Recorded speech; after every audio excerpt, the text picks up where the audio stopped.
You're listening to The Pete Shepherd Show.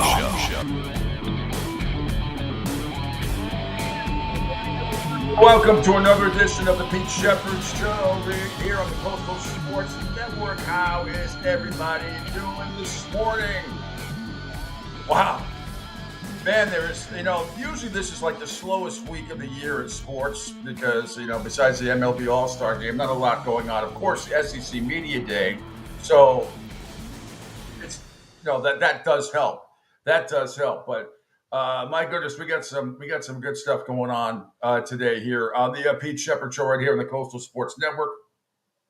So much going on with our new video platform. Angel Martinez will join me in a second here. It's just done. I know I say it every day. I sound redundant, but I don't care because what this man has done, on the webpage and on the app, and it is just absolutely beautiful and growing. And I'm gonna because we got some additions already to the network, which is fantastic. Some familiar faces and names that you've heard on this show have joined the network. It's fantastic. But again, the only thing that's happening now is I still don't have my blue check mark. So that will hopefully return tomorrow, just because I changed my stupid profile page. But hopefully that will change tomorrow. Meanwhile, you can follow us in a great video platform here at Twitter X and on my Facebook page, YouTube, Ion TV. We're powered by them, Spotify, LinkedIn, Twitch, Rumble. And I know I keep saying Sports Radio 102.9. I got to switch that. So it's now, as Angel Martinez can join me, and good morning. The number is 727-858-6650. So that's now SR 102.9, as I put out on my Facebook and Twitter pages at least. So there you have it. And Angel Martinez, good morning to you.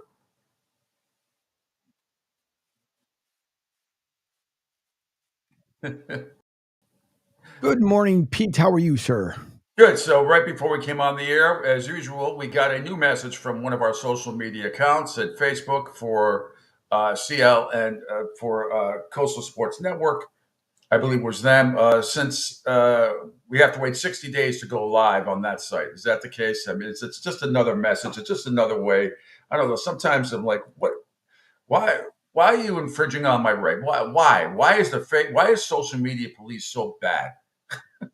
I swear between. I do have another name for Zuckerberg, but I'll keep it polite. Nice guy. I listen every single time. I think there's a new thing or hurdle or something else that I constantly have to climb and pull out of friggin' nowhere. But yeah, so we for those of us or for those of you guys who end up watching us on CSN Florida, hopefully you guys will give us a follow. We did the same thing on Facebook and over on Instagram. Apparently the new laws, and again, there's always new laws that are put down for some odd. But they never tell us. They never tell us of these new laws. They just implement them. It's like freaking working in terrestrial radio. You walk in and all of a sudden there's what happened. Yeah. Yeah, that's the thing. And so we try to make it so everybody can watch and see, because obviously Pete's Facebook page is up there. So we're trying to consolidate things so where it's we love spreading the love everywhere, but at the same time too, we try to make it where it's easier for us for numbers reasons and some other stuff. But CSN Florida is up right now. Those who like to follow Pete, make sure you guys also follow us over on CSN Florida. And the app, I'm constantly doing updates too, so I can make sure that it runs smoothly. If you guys have downloaded or have not downloaded it yet, right directly from sr1029thegame.com. It is right on the homepage. Download it. No matter what device you have, it adapts to your device. And then when you download it and you follow the instructions, all you have to do is also activate the notifications. Therefore, if there's an update to the app, if there's something that's breaking, it's not like the social medias where you guys get inundated when someone you follow and they put out like 60 messages in one day. That's not the case. It has to be something either super important or a change to the program, one or two. It's not where I'm constantly pushing, because I don't have the time to constantly push this stuff out anyways. But that. And then Pete, I don't know if you want to also announce too our newest edition. Yeah, well, I mean, if you once you go to SR 102.9 and it goes right to this awesome webpage, and you can see us live right there. Hello. but also it shows the broadcast schedule is so professionally done. It's almost like it's on your iPhone.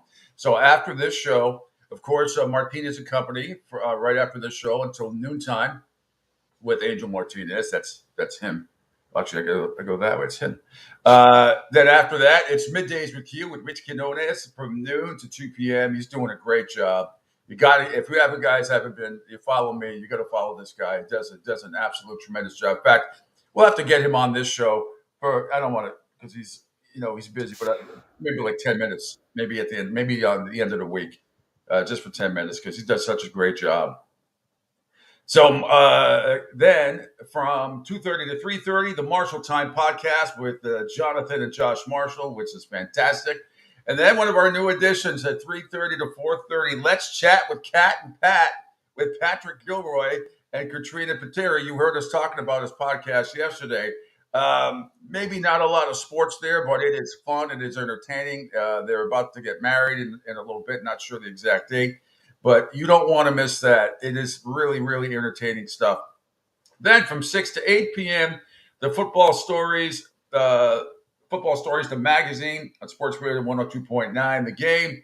And then from 8 to 9 p.m., Talking Hoops on Sports Radio 102.9, The Game as well. So, man, we are locked and loaded, baby. I love what you've done, Angel. It's such an easy app to navigate through as well. And hopefully everybody's going to enjoy all the show. Great stuff.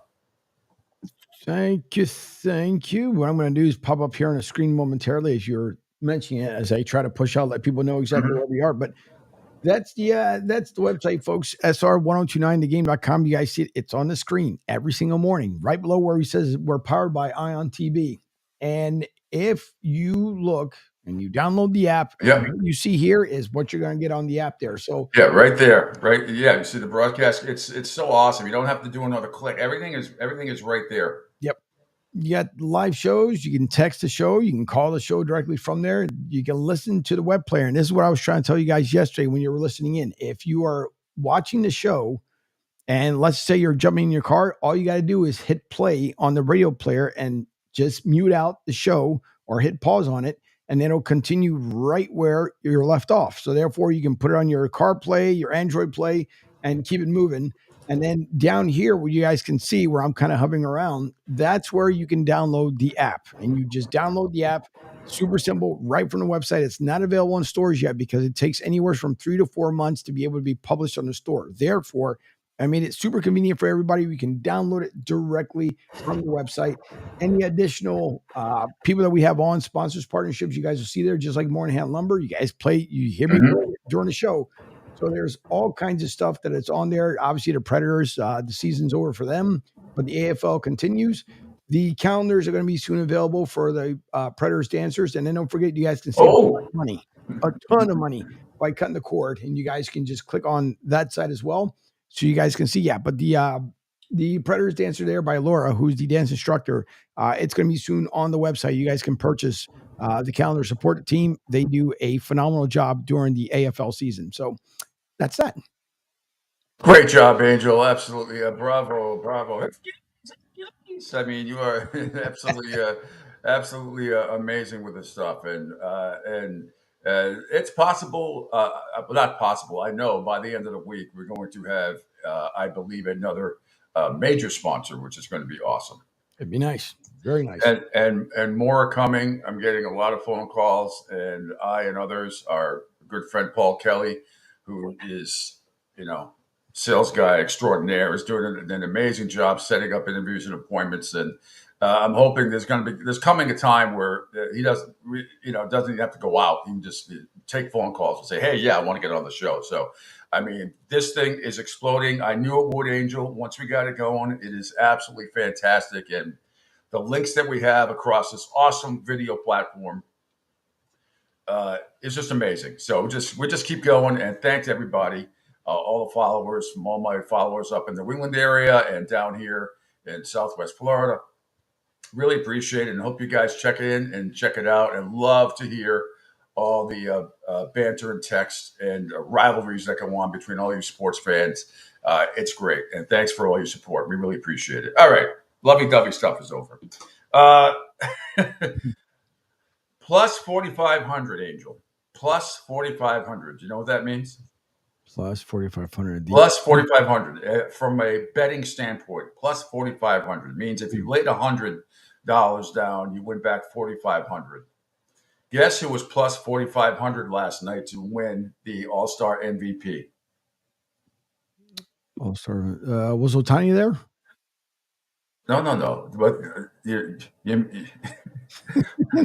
know who won the MVP last night? Jarren Duran from the Red Sox. He was plus 4,500 last night. So if you laid $100 down, you got back $4,500. I'm trying to think of the cast of characters that was there last night. I'm going to go with it. It should have been what, Skinnis or Skeens? Skeens, yeah. No, he was. Look, I made one bet last night. It was under in the first inning, under 0.5 runs, which means if one run was given up, I would have lost. Came kind of close. It was second and third with 2 outs, and then last night, and then they get out of it. And I knew no one was going to. I just didn't think Skeens was going to give up anything as well. So it ended up being great. Won that. That's the only thing I did. I did under 0.5 runs in the first inning, and that was minus 155. But Jarren Duran last night for the Red Sox, what a moment. So happy for him, and because it's my team, and the American League won.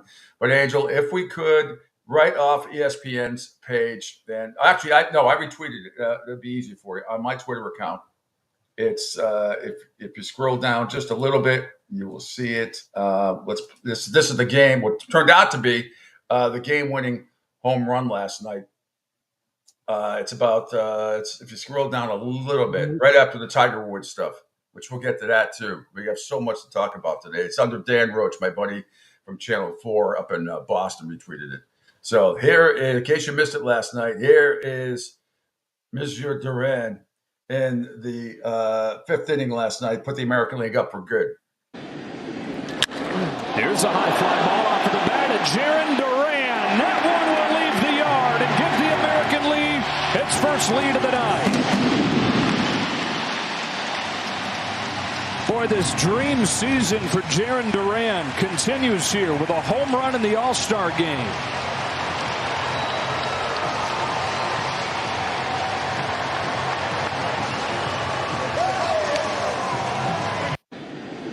What a night. What a night. Thanks to Fox, obviously, last night. The only thing that was really messed up last night in this game, and we'll get to break down all of Jarren Duran and the game itself last night, wasn't an overly exciting game. A couple of nice plays in the field. Not a lot of offense, as I predicted. It did go over the 7.5. If you bet the over, you got lucky because it got to 8.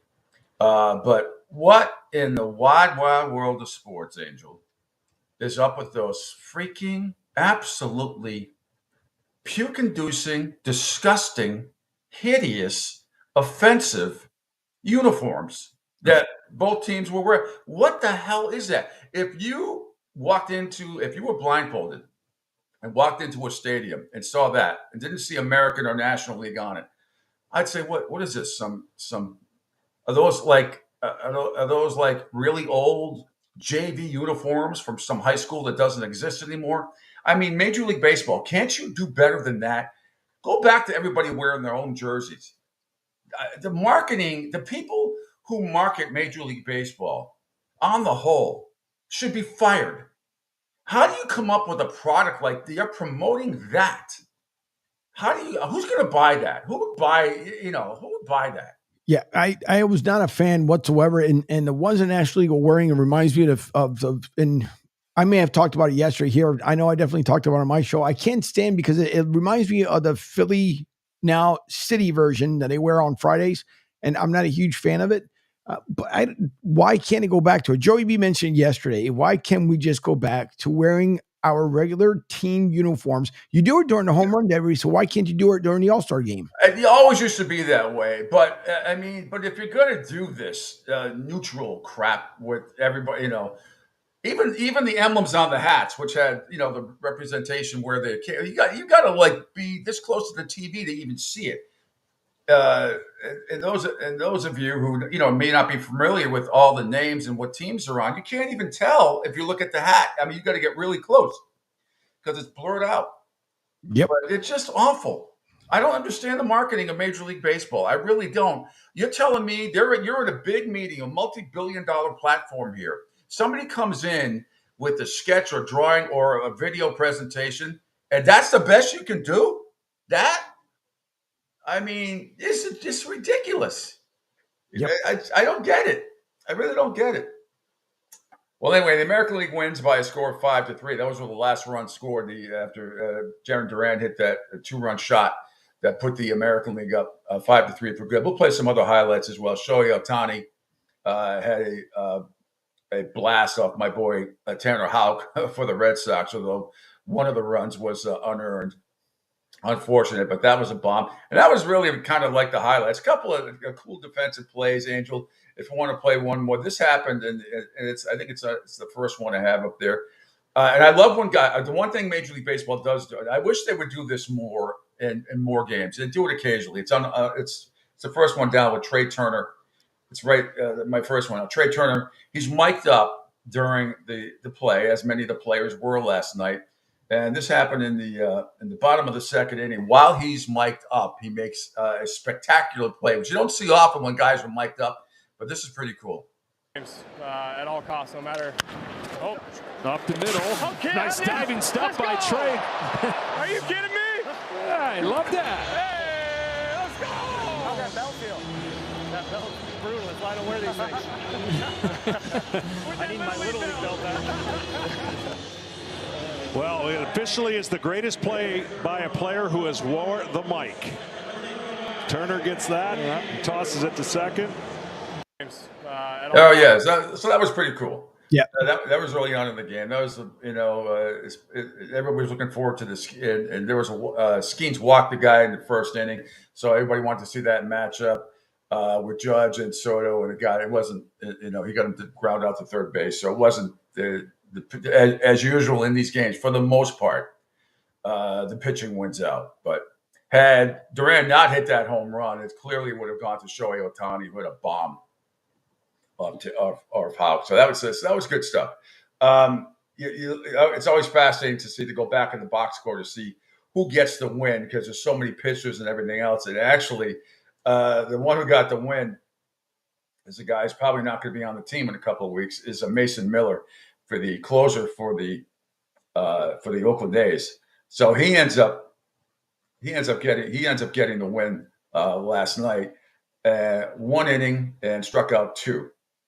So you had, and at the end too, the save, the half went to Yates, and then Clase for the Cleveland Indians was outstanding last night as well. He struck out the last 2 guys. So I'm with you though, Pete. When you talk about, you had mentioned earlier about the being mic'd up. I mean, we see it in the NFL, we hear it in the NFL, and I know because of you're in the game. I get it. As grown men, of course, everybody's going to end up cursing because you're in the moment.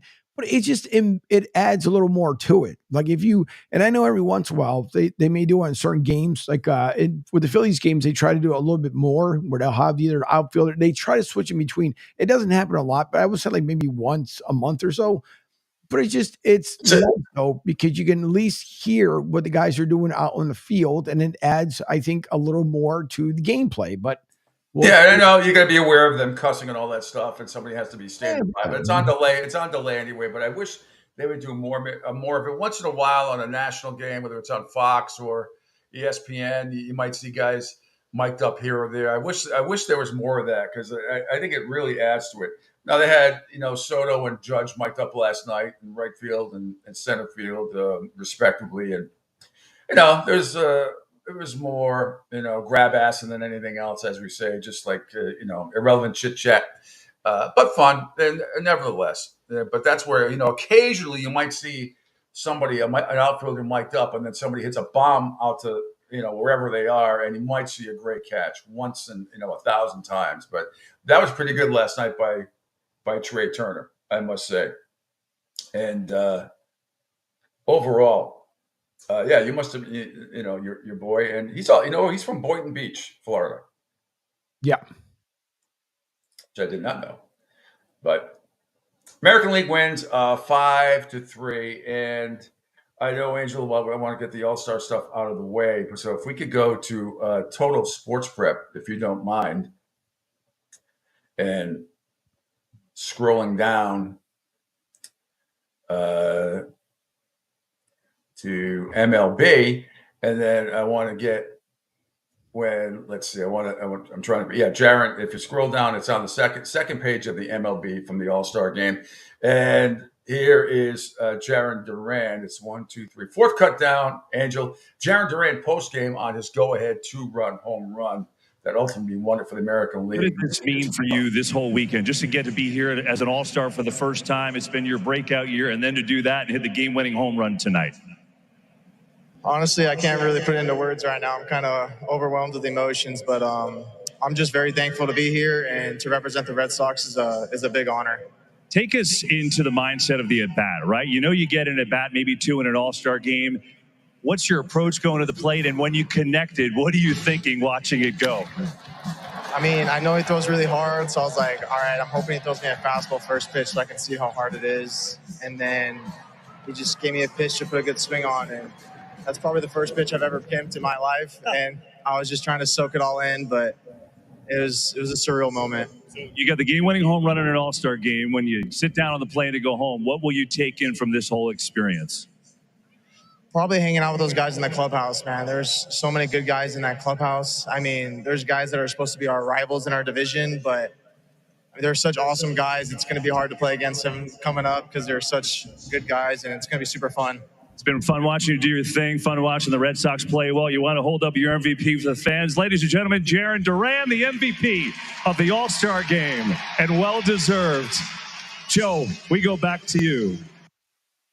Plus 4,500. Those of you, and I'm sure many people in New England, even if any way you can bet up there, and we'll have Bill Sparrows come on at 8:30 and talk about that. I guarantee you, most people are gonna, whatever city you're in, you're gonna wager a few shekels on your hometown guys, and no matter what the odds are, you're gonna see what happened. But that's 2 pretty big long shots. Teoscar won the home run derby at plus 1,100. He was the longest shot. He wins the derby, and I gotta believe that Jaron Duran was right up there. Had to be some of the longest odds for him, plus 4,500. So if you wager 100, you got back 4,500. If you wager 10, you got back 450. That ain't bad either. That's not bad. That's not bad at all. Right? Is my math right? Yeah, that's right. Anyway, 727-858-6650. That's the number to call. 727-858-6650. Bill Sparrow's going to join me at 8:30 a.m. Senior betting analyst at bookies.com. And, of course, great columnist for the Boston Herald. And at 9:30, Mia O'Brien, hopefully via video. She is live from Dallas at SEC Media Week as it continues. And we'll have more on that. Nick Saban is stealing the show in a lot of ways, from having to go back to his room to get his credential because he's not used to having a credential, because he's been, the coach of Alabama for many, many years. And obviously he's in the media now. So, rules apply. Can't just walk around. Hey, I'm Nick Saban. You know what I mean? National. Don't you know who I am? Nope. You got to have that credential. He had to go back to his room to get it the other day before media day started.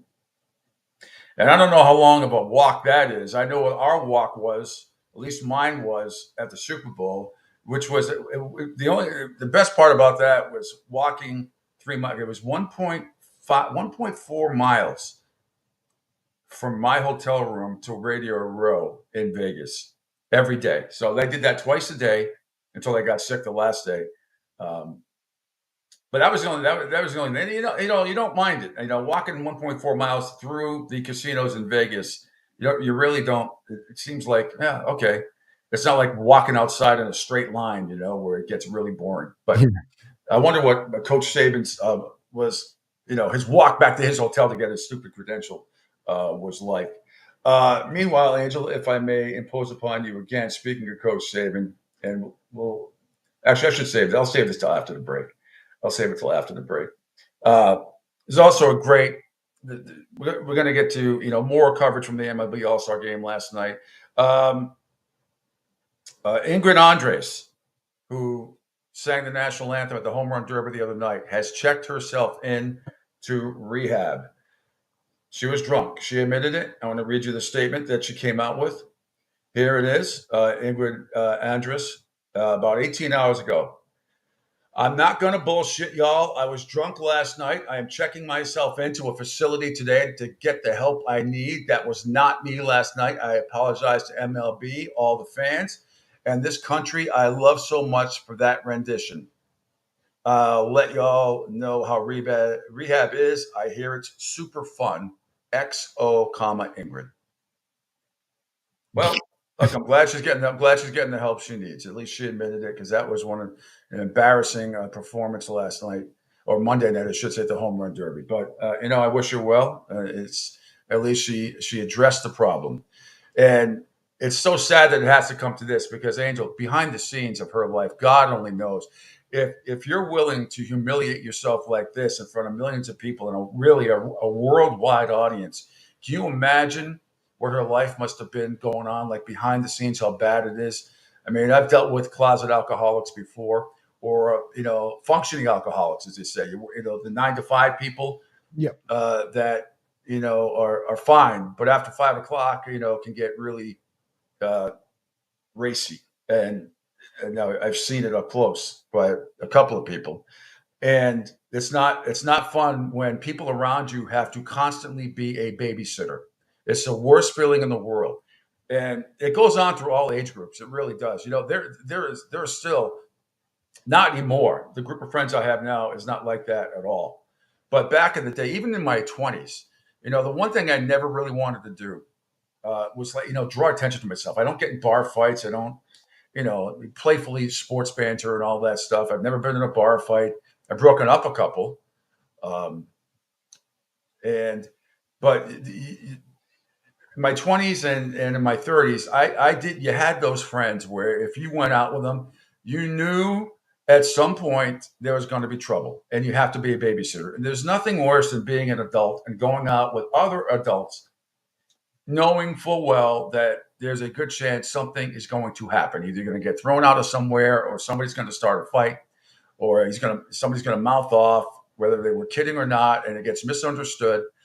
And that's when the shit hits the fan. Thank God I don't have to go through that anymore. My core group of friends that I have are just fantastic, and you never have to worry about it. Everybody just has a good time.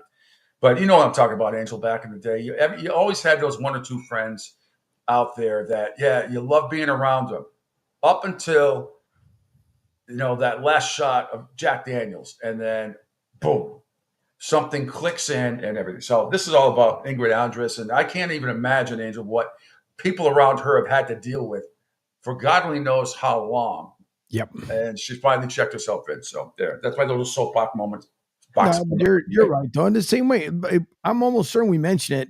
It might have been even on Friday, not in relation to this, but talking about, when people have problems and they're alcoholics and whatnot. I mean, Lord knows I've lost family members because of the same exact thing, and they never want to admit it. Like, if you have a problem, I understand it, because if you being a person, you feel like you don't have the problem, but everybody else watches it. The bad part is you're a Grammy Award nominee and potentially a winner.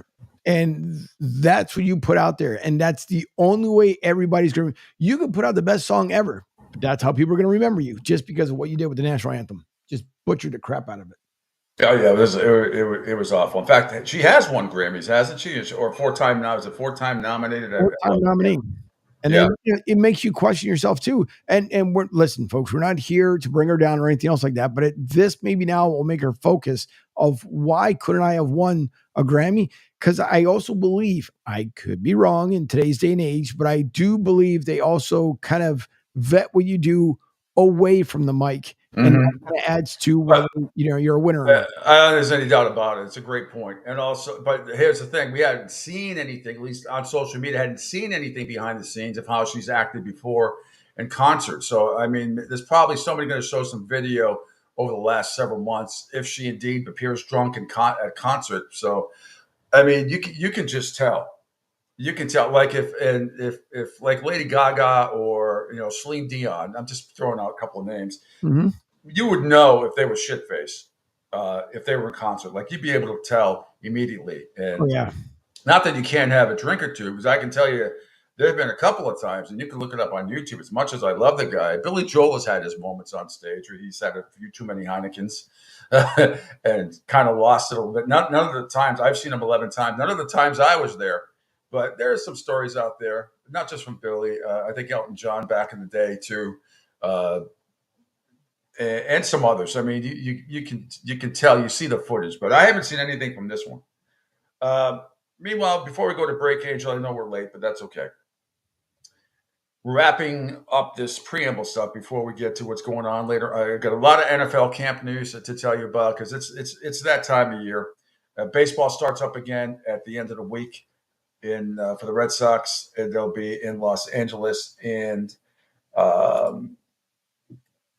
everybody's going to play on Friday night.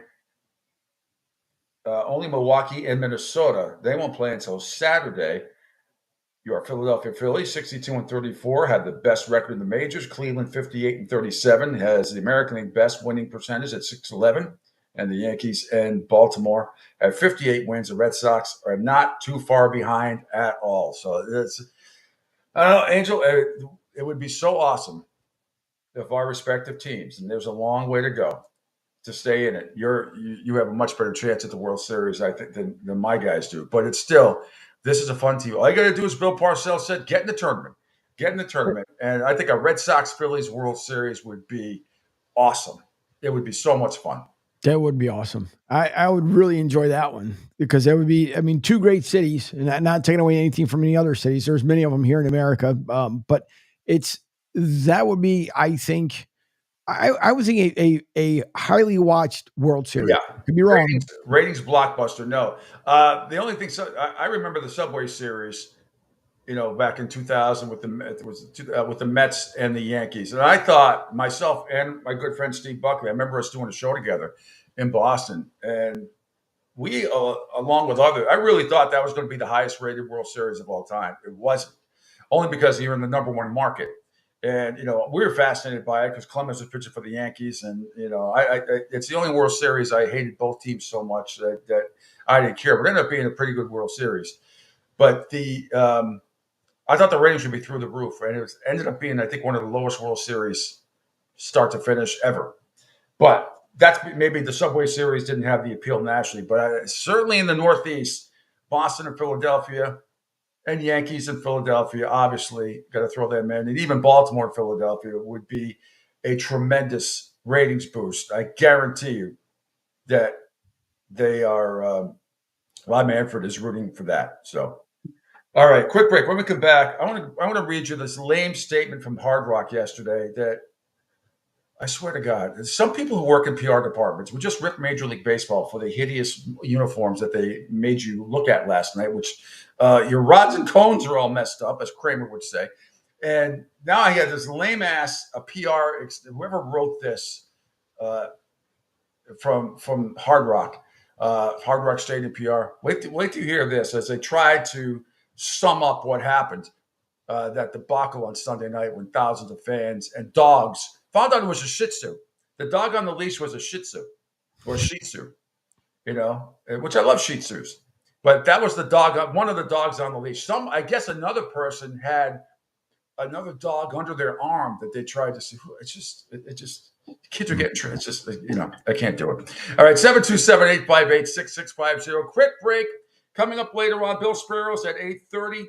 From senior analyst at bookies.com and the Boston Herald, and later on live from Dallas for the SEC Media Day. It'll be the one and only Mia O'Brien joining us as well. Lots of good video to spread. I'm going to read the statement from Hard Rock, and then we got some fun videos for you regarding Nick Saban, some other great sound. NFL camps are ongoing.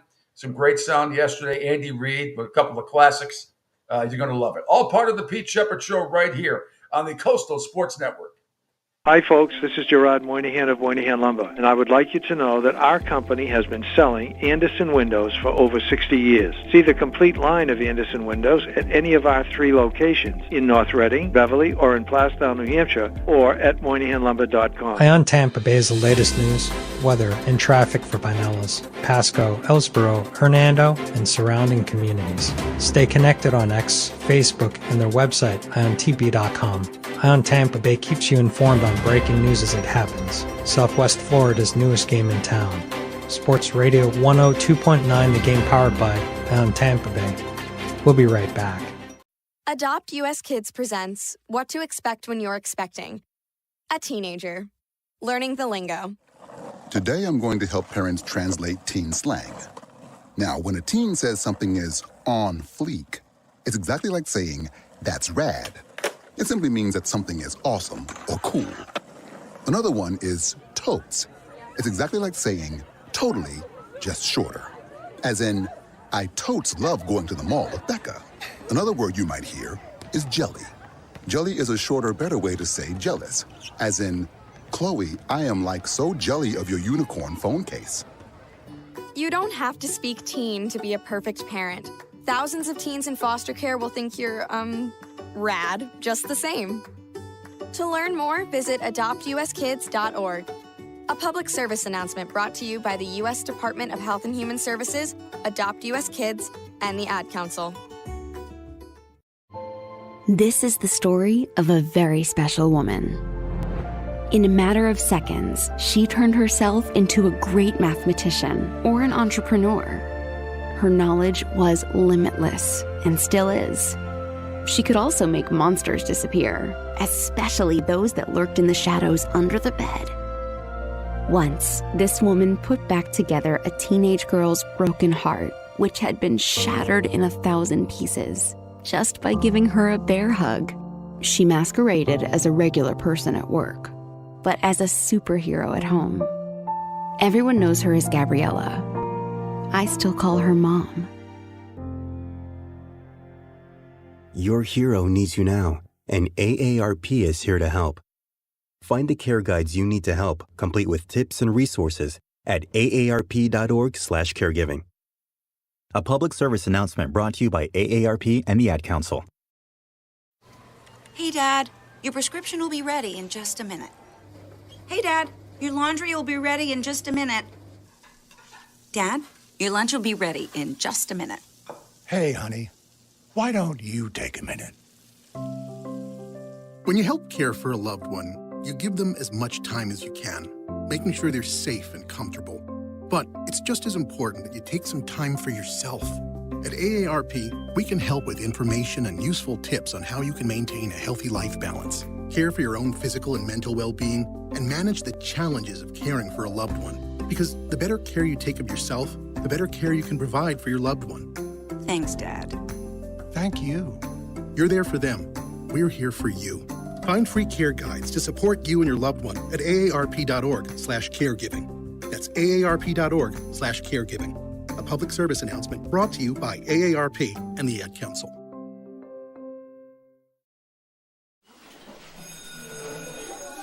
All right, class. Let's hear what everyone did this weekend. Jill? Well, I raised my older sister to a big oak tree. It was at least 100 years old. My mom said I must have set a record or something.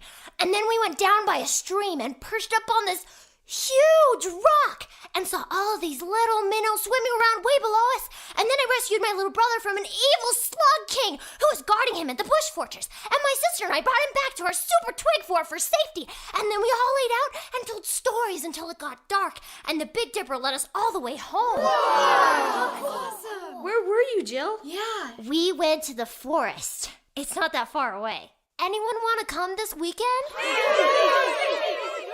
Ask your parents to take you and your friends to the forest this week and find the fun, adventurous you. It's closer than you think. Check out discovertheforest.org. Brought to you by the U.S. Forest Service and the Ad Council. Don't spaz out because your team lost. Let Pete do it for you. Now, back to the Pete Shepherd Show. Back here, it's already a hump day, Wednesday, July 17th, here on the Pete Shepherd Show. show. I am Pete. He is the one and only executive producer and host extraordinaire, Angel Martinez, as we continue on a Hump Day Wednesday. Thanks for checking us out across the video platform. The phone number 727-858-6650 to call or text. I got to update my little list over here with stuff. I thought I did it, but I didn't. But all over the place, Angel. You're probably more succinct at this than I am. Can you just go through all the video platforms again? And obviously, SR 102.9. We're powered by Ion TV. So you got a better way of explaining in less than a minute of all the video platform areas that and app areas that people can go to. Yep. You guys can go to, and those who follow Pete on his Twitter handle, of course, on Pete Shep 326, you guys can follow us over on X, same place, except for CSN Florida, our new handle over there on X. Therefore, when the shows go live, you don't miss a thing. Also, on Facebook and Instagram, you guys can follow us on Coastal Sports Network. Same exact thing. You guys don't miss a show. You can go over there and see exactly what we're doing throughout the day, what's going on, audio, which you guys can also listen to the replay of the shows on the iHeart platform, Spotify, Pandora, Stitcher, Deezer, Rumble. Rumble. There's plenty of places for you guys to listen back on the audio. You can also listen to it as well on SR1029game.com. Now, I know people say, but it says Broad Street South. Yes, because it's all within the umbrella of Broad Street South Sports Radio and for SR1029 the game, along with Coastal Sports Network. So that I have to tweak as well, because again, there's a lot of stuff. There's only 24 hours in a day. Right now, we're picking up 26 hours in that day. So there's plenty of places for you guys to follow us. And that's why I always say, check out the website, because that'll give you the traction exactly of where we are, where we're going, what we're doing, so you guys don't miss a thing. But please do us that favor, download the app. Therefore, I brought it up earlier on the website. You guys can watch the show live there. You can listen to the live radio player from there as well, our digital sports station. Not only that, but you can also text the show and call the show all directly from the app. Very, very simple. Very, very simple. If you go there, and also, and everything pretty much on my Facebook and Twitter account, it's all up to date as far as links and everything else. So everything is, at least on my social media, is right there. I haven't done it.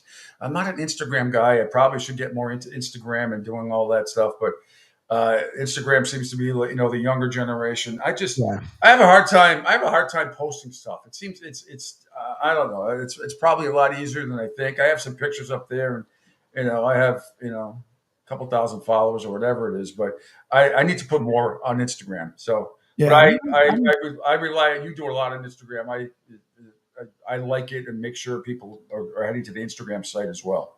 Yeah, I try to do it that way through Instagram. I feel like as soon as I enter the platform, they're like, "Hey, old guy, beat it," because it is for a lot of the younger generation. But no, I try to share a lot of stuff on there. We can actually broadcast, for those that don't know, over on Instagram. But one of two things. One is that you'd have to get the portrait mode versus landscape. And then what will happen is everybody else watching us on the other platforms, then Pete and I would look like that skinny. On top of, Instagram only allows you to go live for an hour. So what's the purpose of looking at us super skinny and then only being able to be over there for an hour? They're supposedly releasing more where we can actually do the landscape version, but that all takes time. And so I don't know. We'll see what Zuckerberg does over there on Instagram. Yeah, like I said, they made us, they wanted us, you have to be live or be up for 60 days before you let you broadcast live on Facebook. So the new Coastal Sports Network, we have to wait probably, how many more weeks? Another 2 months before we can get it up there. But there's plenty of other places. And again, my blue check mark on, we're getting amazing traction and amazing throughout all the video platform and the app. We're getting amazing traction and results and everything else. That Angel keeps track of all these numbers, and it's really been, even without my Twitter being up, which helps a lot.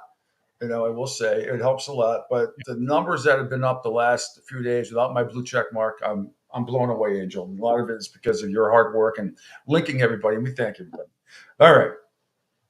Statement from Hard Rock Stadium. This was released yesterday, Angel and everybody. Hard Rock Stadium has safely hosted hundreds of world-class. So they immediately start with a pat on the back. Mhm. Hard Rock Stadium has safely hosted hundreds of world-class events in its 37-year history, including Super Bowls, major international soccer matches, Formula One, NFL and college football, headline concert tours, and other global events. In each of those, security was a joint effort amongst the organizer, local law enforcement, and agencies and the venue. As we previously said, Hard Rock Stadium worked collaboratively with CONMEBOL and CONCACAF and local law enforcement agencies on security both leading up and during the Copa America tournament. The agencies met regularly, including daily security briefings throughout the month-long tournament. Hard Rock Stadium implemented and, in many cases, exceeded CONMEBOL's security recommendations throughout the tournament and the final. As we do following all major events, we will evaluate the process in place across all aspects of stadium operations. We remain grateful for the law enforcement officers and the stadium staff who work to prioritize the safety of all attendees, despite the unprecedented scale of aggressive and unlawful behavior on display from a subset of unruly fans. We will have no further comment at this time. The only stuff that is all right with me is the line in the third paragraph that says, we remain grateful for the law enforcement officers and stadium staff who work to prioritize the safety of all attendees, despite the unprecedented scale of aggressive and unlawful behavior displayed from a subset of unruly fans. I will tell you this. If you are in these alleged daily security meetings, because it says here, including daily security briefings, then you have been misinformed or ill-taught. Yep. Because if I am one of those heroic security people that had the balls to work for that game the other night on Sunday, I don't even think you need the best lawyer. I would sue. I would sue whoever I needed to sue, from CONMEBOL and CONCACAF to Hard Rock Stadium, whatever it is. My life was in grave danger, and you, as a collaborative effort, did nothing about it to stop it. Everybody on the fucking planet knew this was going to happen. Everybody. I said it 4 or 5 hours before to Peanut Gallery. I said, this is going to be ugly. I said, it's probably going to be ugly before.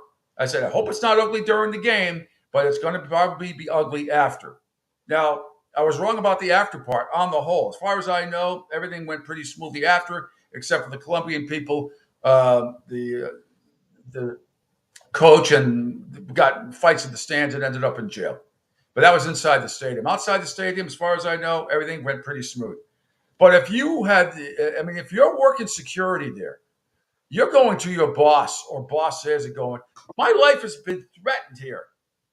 And you did nothing about it. Nothing about it. You can't tell me. I'd love to be a fly on the wall for some of these during that time, one of these security briefings that they had. Well, we're hearing rumors of maybe thousands of Argentinians and Colombians might storm the gate without tickets. And, maybe the little dogs are going to be there too, like a Shih Tzu. But they did nothing about it. They did nothing about it. No. And like I said, you've got to really overcompensate somewhere along the way. Now, I know you can't have every state trooper. You can't have every single person that's in law enforcement be at Hard Rock Stadium, because then, everything else would be crazy around the state. Or that But yesterday, I mentioned both on my show and I mentioned on Q show as well, Middays with Q at 12, that the phone call had to be where, all right, so Mr. Shepard, I understand you're head of security. Listen, I'm the president here of CONMEBOL, and we're trying to put stuff together.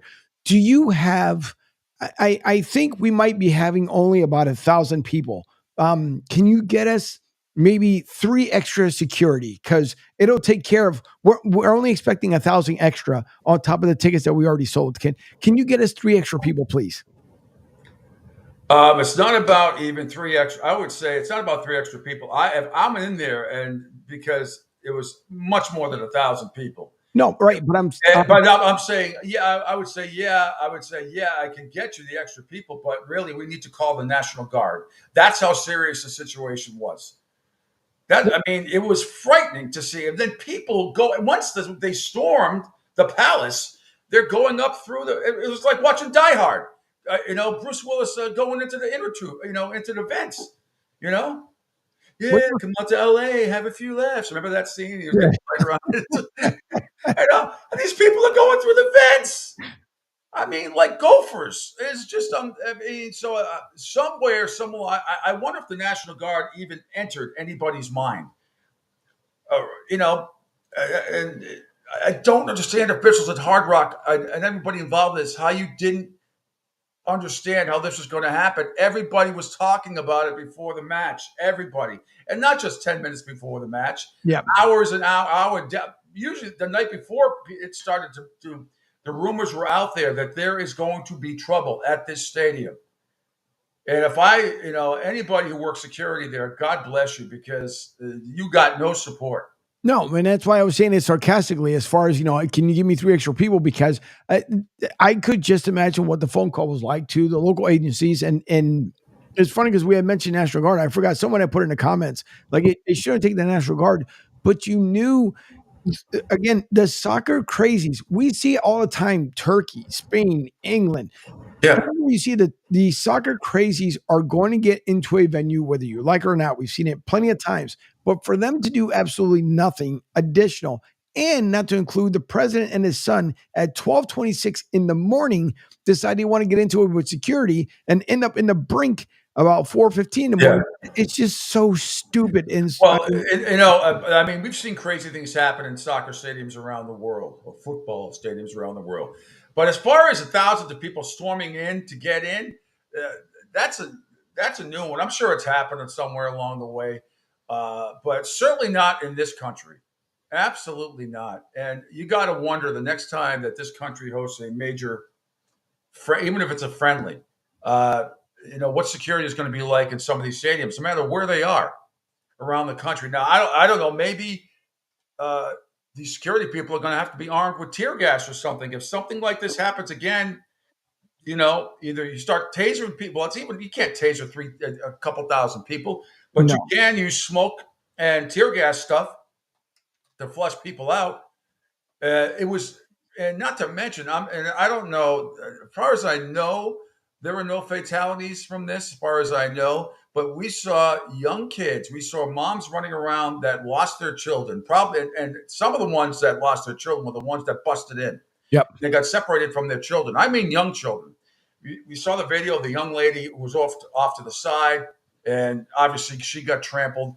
The security guards, I don't know how physical they're expected to be. But at that point, Angel, if you're doing that job, I'm all in. I'm fighting for my life. Somebody's going down. If I'm going down, I'm going down swinging. I am not going to be trampled by you assholes who are a bunch of animals trying to get in to see a stupid soccer game.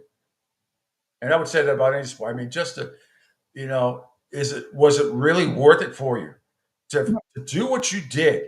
Yep. And to try to go Bruce Willis Die Hard into the vents and just destroy part of the stadium. I mean, is that what you want? I don't understand it. The passion to that point. I mean, I just don't. And then you have Alexi Lawless yesterday talking about making excuses, basically saying, what happened was not right. But man, these soccer fans, just shows you in the United States of America how big soccer is. Big soccer. Alexi, I've been hearing that bullshit forever and ever and ever. And look, when World Cup comes around, I root for the United States, I root for Italy, the rest of it, and I watch a lot of the matches because I do think it's. But we have been hearing about soccer is going to be this big thing in this country for decades, and it's never happened. Certain parts of the country, yes. Down here in Florida, absolutely. Some parts of the MLS in Seattle, Portland, Los Angeles, other areas, yes. You get over 20,000 fans or more, and then, it's a big deal. But it is never, ever in this country going to be what the other four majors are. It's just not, and it's I'm glad to see all the youths of America. If you want to play soccer because you can't play baseball or baseball's too boring for you or you're not good at it and you can run around and kick a ball better, that's fine. Whatever gets kids out and the open outside is fine with me. But I am sick and tired of people trying to drill into my head that soccer is going to be this huge, gigantic thing like the other 4 majors are in this country. It's never, ever going to happen. World Cup time, friendlies at all these different stadiums around this country, big, huge. Grant you that. All of that. If you had those type of matches every single day during MLS season, and sometimes they're part of doubleheaders in those games, then that's fine. I'm not saying like Alexi Lalas that there's not a lot of soccer fans in this country. I think there's thousands, millions. There are probably millions of them in this country. I get it.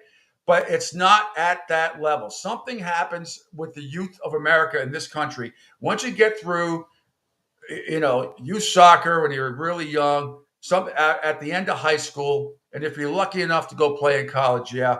But then the interest fades. That's the reason. That's the interest fades. If it was so popular in this country, why does our team suck? Why can't we get competitive with all these other teams around Europe and South America and Asia? Why? If soccer is so good and so popular in this country, then why, with very few exceptions, why can't we compete with the rest of the world? Yep. We do on every other sport. Yep. Nope.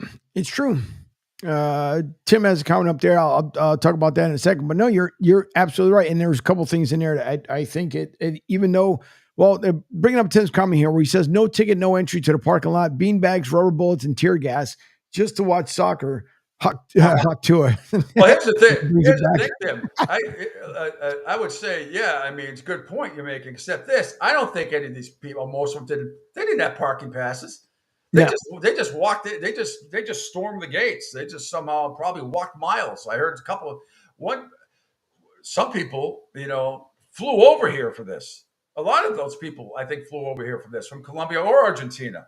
And a lot of people that did fly over who had legitimate tickets couldn't get in. It's crazy. But beanbags, rubber bullets, and tear gas, yeah. Well, it's unfortunate that it has to come, in this country especially, that we would have to rely on that in this day and age because, sometimes these little attacks, and I look at it, that was like an attack on the security people there. I mean, people try to do copycat things, and I'm just wondering, I can't wait to the next big soccer/football event in this country down the road, no matter where it is. I don't care if it's here or Foxborough, Los Angeles, Portland, I don't care. I want to see what security is going to be, how beefed up it's going to be. It's going to be, well, you got to figure again, we have a major event coming up here in 2 years, not to include, the smaller ones. And like I said, I don't understand why in the world it got so big, because the Link back in Philly, back in my hometown, has hosted many events. And there's a ton of soccer fans that'll make the travel trip to Philadelphia. But I don't know if it was just because, again, of where this game was located, or it was just because of the two teams that were there. But Philly has hosted some monstrous events, and they've never dealt with something like this. So I don't. So is Foxborough. I feel That's true, right. yeah. The Link, Gillette Stadium, even in Kansas City, all over the country, you have all these friendlies, and they do very well. Doesn't matter who's playing, but especially, if you have Spain, if you have Portugal, if you have Colombia, if you have Italy, France, even Ireland in some cases. Mm-hmm. I mean, Uruguay, Mexico. These matches sell out, and everybody on the whole is having a great time. You've never seen in this country for soccer friendlies that I can remember of people storming the gates like that. I mean, that looked like it seemed like a Game of Thrones, at the end. Yeah. It really did. The only thing missing was the dragons, maybe that's what they needed. Get Drogon to come, the big dragon, from Salisi's little baby bunch there, and just firebomb him. Just open up, Dracarys. And just, not burn everybody, put down a friendly fire. Right. Friendly fire from, so people can't get in. That's my solution. We need more dragons at Hard Rock. I'm going to name it Dracarys Stadium. And if you don't know what Dracarys is, that is the command that you say to the dragons to unleash their hellfire. They're very tame otherwise on the whole. By the way, Tim says the Miami Dolphins Stadium not used to a sellout and unprepared, but Well, Tim, it's another great point. You're right. I know going to a lot of Hurricanes games over the years, I can vouch for that, except for last year, the Texas A&M game was that's as pretty close to a sellout crowd as they've had in a long time. The last real raucous crowd there at Hard Rock was back after they beat Virginia Tech and Notre Dame in back-to-back weeks, and the Notre Dame game was just unbelievable sellout. I didn't get to go to that one actually because a buddy of mine had to go to a party, but certainly watched it. I was going crazy. That was old school Miami Hurricane football as far as the crowds go, and that's the last time. And even in that game, as much as we hate Notre Dame, respectfully, I respect the team. Just don't like the institution. I don't like the fan base. Let's put it that way. and my dad was one of them. Not back, God rest his soul. But it was, you didn't. I'm sure there are a couple of people got thrown out of that game, but it was not people storming into Hard Rock, trying to bust through security. So yeah, it's really, really interesting, and I think Tim brings up a point. I was thinking about that myself when it happened. They're just not ready for these type of crowd, but they should have been ready. They should have anticipated two of the more passionate fan bases. Not to mention, Angel, you got the most popular player in the world, or one of. I mean, the GOAT, Lionel Messi, who is playing in Florida. They're doing unbelievable stuff. FC Miami. You got a hometown hero in this state playing for his country, Argentina. Mm-hmm. So not only are you going to have the Miami fans in general, you're going to have just strictly Lionel Messi fans. How many jerseys do we see out there with Lionel Messi's name on it? And it doesn't matter what it is. People who are casual soccer fans will come and see Lionel Messi play because he's the GOAT. He's considered the GOAT or one of all time. Pele probably still up there, number one, but I think Lionel Messi is right up there. Ronaldo and others. See, how about me displaying some knowledge, going soccer on you? But it's but I mean, so you have to anticipate all of that. The fact that as soon as Argentina was in the final and Lionel Messi was part of that, you immediately have to upgrade security immediately because it's going to be standing room only off the ball. Then you throw in Colombia, a team with another passionate fan base and a good soccer team. I'm trying to think, Angel, if the United States had got in against Argentina, would this have happened? I don't know. I don't know if a lot of soccer fans out there, United States fans, would storm the gate, try to get in without tickets.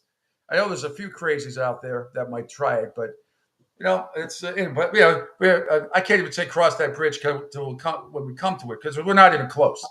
No, we're not even close. We have an embarrassing team right now. We really do, but we're neither here nor there anymore with that.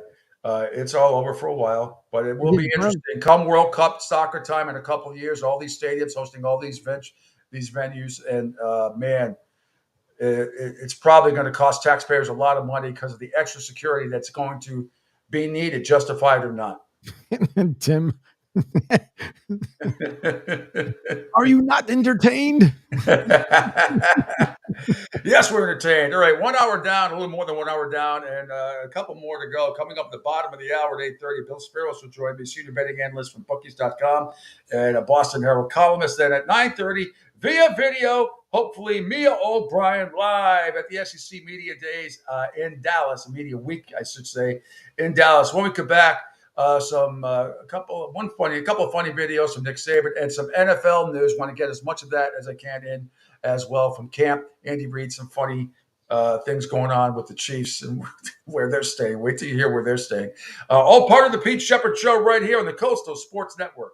Hi, folks. This is Gerard Moynihan of Moynihan Lumber, and I would like you to know that our company has been selling Andersen windows for over 60 years. See the complete line of Andersen windows at any of our 3 locations in North Reading, Beverly, or in Plastown, New Hampshire, or at MoynihanLumber.com.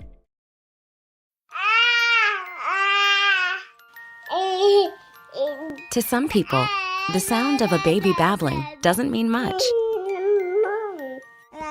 But that's not necessarily true. By 6 months, they're combining vowels and consonants. By 9 months, they're trying out different kinds of sounds. And by 12 months, their babbling is beginning to take on some meaning. Especially if there's no babbling at all. Little to no babbling by 12 months or later is just one of the possible signs of autism in children. Early screening and intervention can make a lifetime of difference and unlock a world of possibilities. Take the first step at autismspeaks.org. A public service announcement brought to you by Autism Speaks and the Ad Council. The following is made possible by Dad. Why was the basketball court all wet? Because the players kept dribbling all over it. The dad joke. Corny, grown-worthy, but also one of the simplest ways to share a moment with your kids. Why do you have to be careful when it's raining cats and dogs? Because you might step in a poodle. And kids that spend more time with their dads grow up to be smarter, more successful. Can I tell you a cat joke? Just kidding. And, with any luck, funnier adults. Why didn't the skeleton go to the dance? Because he didn't have any body to go with. Dad jokes rule. So take a moment to make a moment and give your kid a laugh. It's as easy as going to fatherhood.gov. Brought to you by the U.S. Department of Health and Human Services and the Ad Council. That's really funny.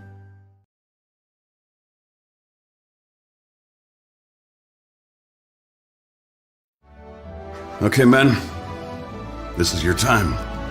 Maybe you didn't choose this, but you're here now. You're gonna go out there and be an all-star caregiver. It's up to you. So what are you gonna do? You're gonna go grocery shopping, cook, clean, be there emotionally and physically. You gotta dig deeper. Drive them to physical therapy, doctor's appointments. Don't you forget about the pharmacy. I know you won't, because that's what caregivers do.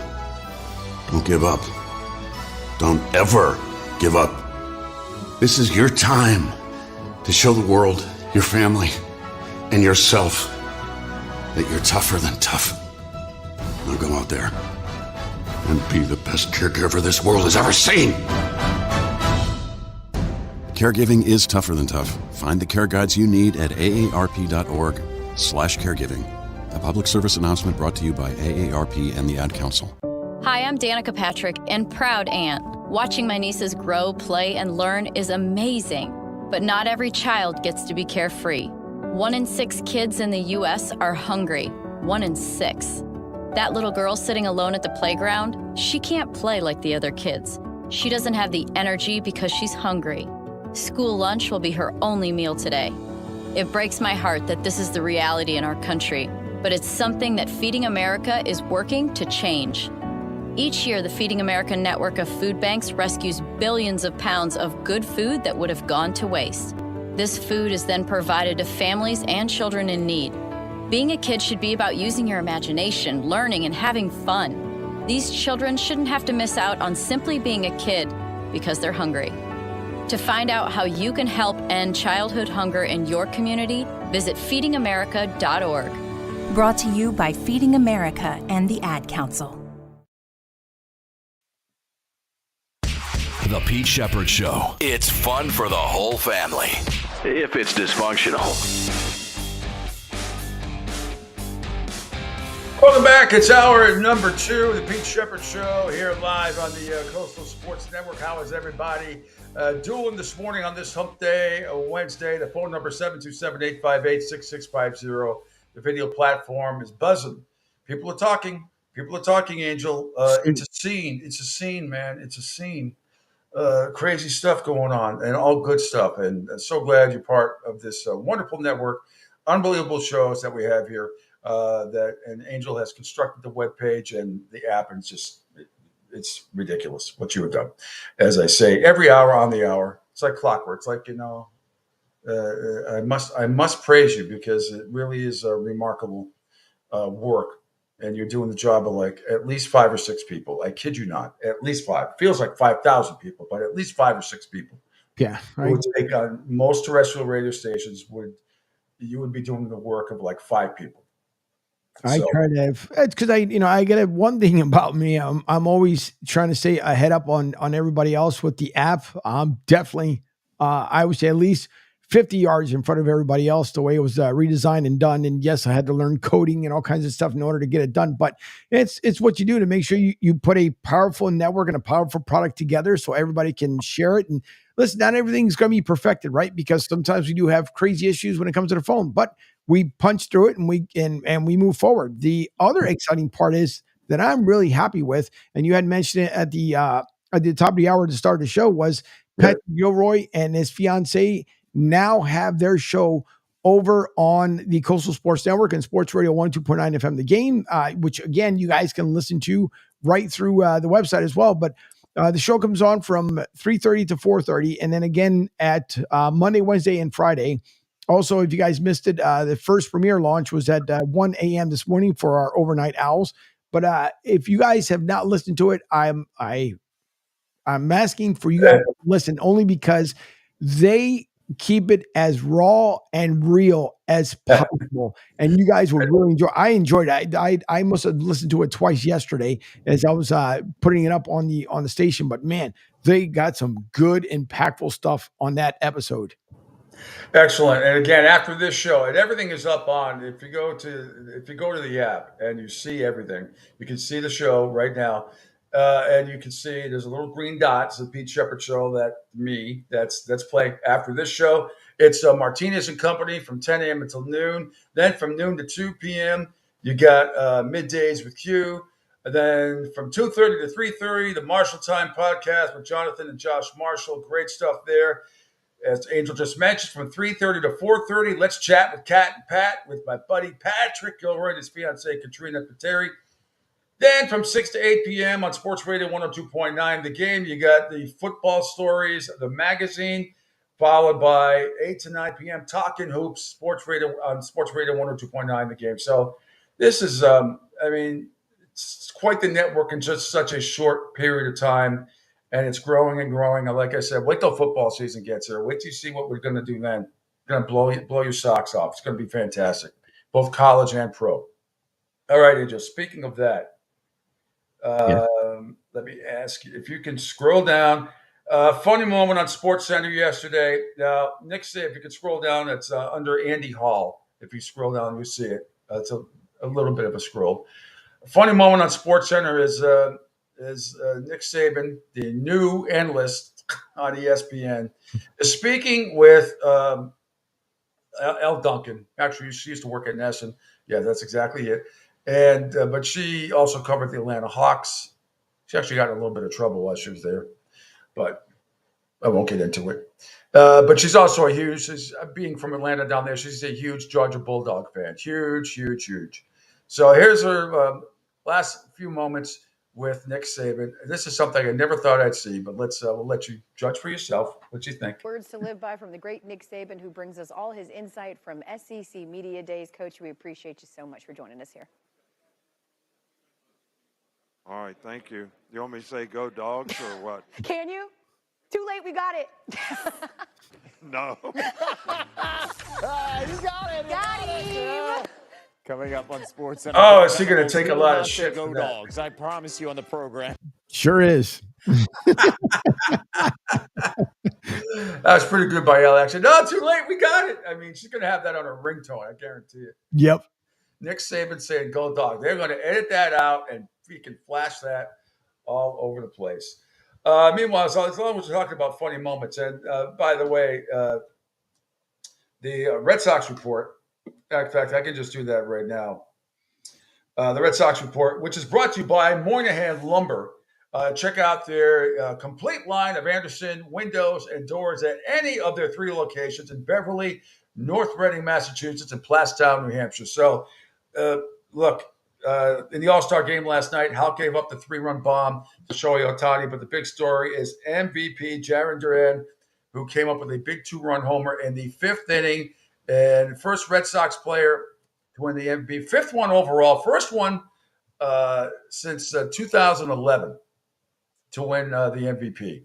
So 5 times the Red Sox players won the MVP, including Pedro Martinez and Roger Clemens, Gonzalez, and there's a couple others, obviously, that have won the MVP. But that is quite the honor for a wonderful guy, at least what I've seen on and off the field, and everybody seems to love this guy. So congratulations to Jarren Duran, outfielder extraordinaire for the Red Sox. He's a hustler. I mean, he plays a lot like Pete Rose did. He just goes balls to the wall, offensively and defensively all the time. So the Red Sox report, there it is. They will get back in action on Friday against the aforementioned Shohei Ohtani and the LA Dodgers at Chavez Ravine. So that should be one hell of a series, and keeps you on your toes right out of the gate for the Red Sox anyway, and the Dodgers, who are really, really slumping heading into the break. So the Red Sox report, again, brought to you by Moynihan Lumber. Check out the complete line of Anderson windows and doors at any of their 3 locations in Beverly and North Reading, Massachusetts, and Plastown, New Hampshire. All right. Now, I want to get to some other NFL stuff. Now, this you're going to like this. If you scroll up from there, from Ari Amirov, last night, I haven't watched the show start to finish yet, Hard Knocks, because I don't like it, and teams have total control of the content. But if you can see here, this is the Giants' reaction, Angel. You love this as an Eagle fan, of Saquon Barkley officially joining the Eagles. They seemed a tad surprised, but here it is. What, bro? Saquon, 3 years, 37.75, be worth up to 46.7. So he got north of that. 26 guaranteed. Wait over 13 a year. Now beats the franchise tag number and has a maximum average per year salary of $15,800.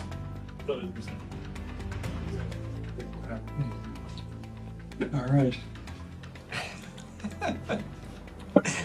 We're gonna be fine. I think we're looking too.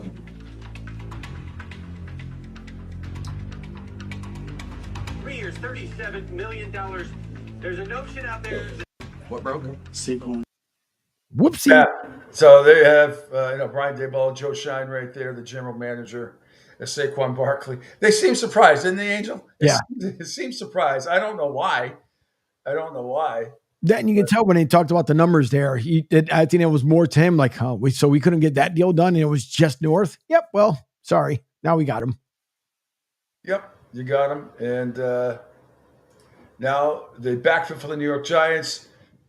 Right now, you got Devin Singletary, Eric Gray, and rookie out of Purdue, Tyrone Tracy Jr. There's your starting 3 out of the Giants' backfield. So I know as an Eagle fan, you're laughing your butt off about that, and I totally understand it. Especially to ride Q because he's a Giants fan, our midday guy. So he wasn't happy about it either. But I can beat my chest before the season starts, because then all bets are off once camp starts, because then that's when we get super serious. And if you could scroll it's right below it. It's actually Giants owner, another one, John Mara. This is before the cut you saw on Saquon Barkley potentially getting interest from the Eagles and the Bears. If you could play that, this is talk about foreshadowing. There it is to a T.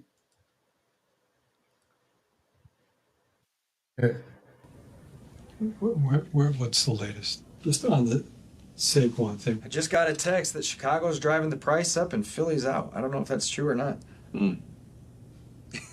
Which I don't know. I'll make a couple of calls. I don't even know if that's gonna happen, but I have a tough time sleeping if Saquon goes to Philadelphia. I'll tell you that. As I've told you, just being honest. I've been around enough players. So, but he's the most popular player we have by far. Yeah. Welcome to Philadelphia. Yeah, take that one. Oh, Philly. Oh, yeah. Welcome. Look, man, if Wade Boggs could ride around on a horse at Yankee Stadium, after the winning a world's title with the Yankees after not winning one with the Red Sox, I mean, anything can happen, my friend. Jesus. Yep. I can't believe they're that naive. Oh, God forbid. Yeah, because players never go to their rival. They all think that players have the same hatred they do for the other team, And sometimes it's definitely true. There's no question. I mean, I agree. The rivalry's there, but for all over the country, professional and college sports. But when push comes to shove, it's going to come down to business. It's going to come down to money. And money, it goes to the old Seinfeld thing. You're rooting for laundry. I'm rooting for laundry now. That's basically it. We root for laundry, right? Yeah. We root for laundry, and a lot of times, I don't anymore. We feel spurned. Hell hath no fury like a Saquon Barkley moving on from the Giants to the Eagles. It's like you feel like a jilted lover. I get that for most fans. That's why you're fanatical. I understand that. But at the end of the day, it's business. That's what it is. It's business. You may have players while they're on the respective teams. People on the Giants will say, I hate Dallas. The guys on the team, oh, we hate the Cowboys. We hate the Eagles. Right up until they become free agents and then get a better offer from the Eagles or Dallas than the Giants and jump ship. And then, it's so funny because I don't know how many Philadelphia fans you've talked to, Angel, but I'm sure they are ecstatic that Saquon Barkley is part of their backfield, right? I mean, It's not going to be. They're not going to hold grudges like, oh, I don't want any ex-Giants or Dallas Cowboys on my team. I hope that's not the mentality because, I mean, you should be ecstatic if you are a Philadelphia Eagle fan and you've got Saquon Barkley on your team. Yeah, on Philly radio, they talked about it for almost like a week straight and then being happy that he's there. I necessarily won't do it because I don't want to burn people out, although I love our fight song, which I could play a couple bars here in a second. But no, I'm extremely happy that Saquon is there. I just hope that O-line that we've kind of beefed up a little bit during the offseason actually keeps him protected. Now, of course, you can't do anything once the ball in his hands, but we're hoping that he has a much successful season this year, which I'm pretty sure he will versus the Giants. I just can't wait until they head to the Meadowlands over there in North Jersey, the armpit of America, and then playing over there. But yeah, I can't freaking wait. How dare you? I mean, Newark Airport, there's no place better that's one for the whole family than Newark Airport. Yeah, I hear it's lovely this time of year. You talk about Game of Thrones. You start flying into that place. And actually, Game of Thrones would do it justice, some of the castles and everything else. It looks like you're flying over Beirut. When you land at Newark, first of all, the smell just penetrates any natural body or airplane. And then it's just like you walk through, it's just like you just feel dirty. There's someone landing at Newark Airport, and you just feel like, oh, God, this place sucks. Yeah, it's bad enough. Listen, Jersey fans, of course, I have fun at everyone's expense. We have plenty of fun at our expense as well in Philly, but Jersey you guys have the Jersey Shore. I'll give it to you. It's always a fun time. But no, I cannot wait. The one thing what I don't like, and people really shouldn't do this, and maybe some people are okay with it or not, don't burn someone's jersey because they decided to go. Yeah, I agree. It's childish. It's childish. It really is. Once he goes back to New York, he's going to more than likely Saquon, when it's time for him to retire, he's going to retire New York Giant. I'm pretty sure everybody knows this. Unlike Andy Reid, which we all hope when it comes time to it, we would love for him to retire where he started. But you've won 3 in Kansas City, so we can't hate it. Obviously, he's going to retire as a Kansas City Chief. But when Saquon comes, treat him with respect. No different than if we acquired someone from friggin' Dallas, which, you guys remember whole Teal. He'll get booed off. Not that he's going to be booed off the field. He would be booed significantly by Giants fans. I understand that. The same thing that would happen if it's Philadelphia. You're going to get booed every time he touches the ball when they play the Giants, at MetLife. He's going to get booed. I understand all that. But burning jersey, they did. Remember LeBron? How many times did LeBron leave? Everywhere he left, they burned jerseys. It's just it's crazy stuff. So I hope that I just don't. First of all, you spend all that money. Look, I got in my closet from last year. I spent $60 for a theme we're having at the other radio station I was working at, and God, I'm having a total brain cramp of a former Patriots quarterback who's now with Jacksonville. Why am I having a complete absolute brain cramp? That's how far out of how far out of my mind he is. And Mac Jones? Yeah, Mac Jones, idiot, me, idiot. I've got a Mac Jones number 10 Patriots jersey and I don't have a lot of those stuff. I just bought one for the sake of buying. He's not on the team anymore. I'm not going to burn the jersey. I'm not going to wear it, but I'm not going to burn it. I'll probably, if I want to, I'll donate it somewhere. Anyway. All right. Quick break here, Angel, because I want to get on time here because Bill Sparrows is going to join us, and I'm sure he's got a lot of thoughts about what happened in the All-Star game last night, along with a lot of other things. The fact that Duran was 40 plus 4,500. I hope won a lot of people, at least in New England, a lot of money. That's quite the payout for a $100 bet to win back $4,500. Yep. So Bill Sparrow, senior betting analyst of bookies.com and the Boston Herald, will join us next right here on the Pete Shepherd Show on the Coastal Sports Network. Hi, folks. This is Gerard Moynihan of Moynihan Lumber, and I would like you to know that our company has been selling Anderson windows for over 60 years. See the complete line of Anderson windows at any of our 3 locations in North Reading, Beverly, or in Plastown, New Hampshire, or at MoynihanLumber.com. Ion Tampa Bay is the latest news, weather, and traffic for Pinellas, Pasco, Ellsboro, Hernando, and surrounding communities. Stay connected on X, Facebook, and their website, IonTP.com. Ion Tampa Bay keeps you informed on breaking news as it happens. Southwest Florida's newest game in town. Sports Radio 102.9, the game powered by Ion Tampa Bay. We'll be right back. Right now, our country feels divided, but there's a place where people are coming together. I gotta tell you, I was nervous to talk to someone so different than me. Me too, but I'm glad we are. Love Has No Labels and One Small Step are helping people with different political views, beliefs, and life experiences come together through conversation, and it feels good. Wow, your story is so... interesting? Yeah. When people actually sit down, talk, and listen to one another, they can break down boundaries and connect as human beings. At lovehasnolabels.com/onesmallstep, you can listen to amazing, life-changing conversations and find simple tools to start a conversation of your own. I know one thing. This conversation gives me hope. It gives me a lot of hope, too. Take a step toward bringing our country and your community together by having the courage to start a conversation at lovehasnolabels.com/onesmallstep. A message from StoryCorps, Love Has No Labels, and the Ad Council. People do some pretty cool things in their 40s and 50s. Why should saving for retirement be any different? I mean, they go back to college,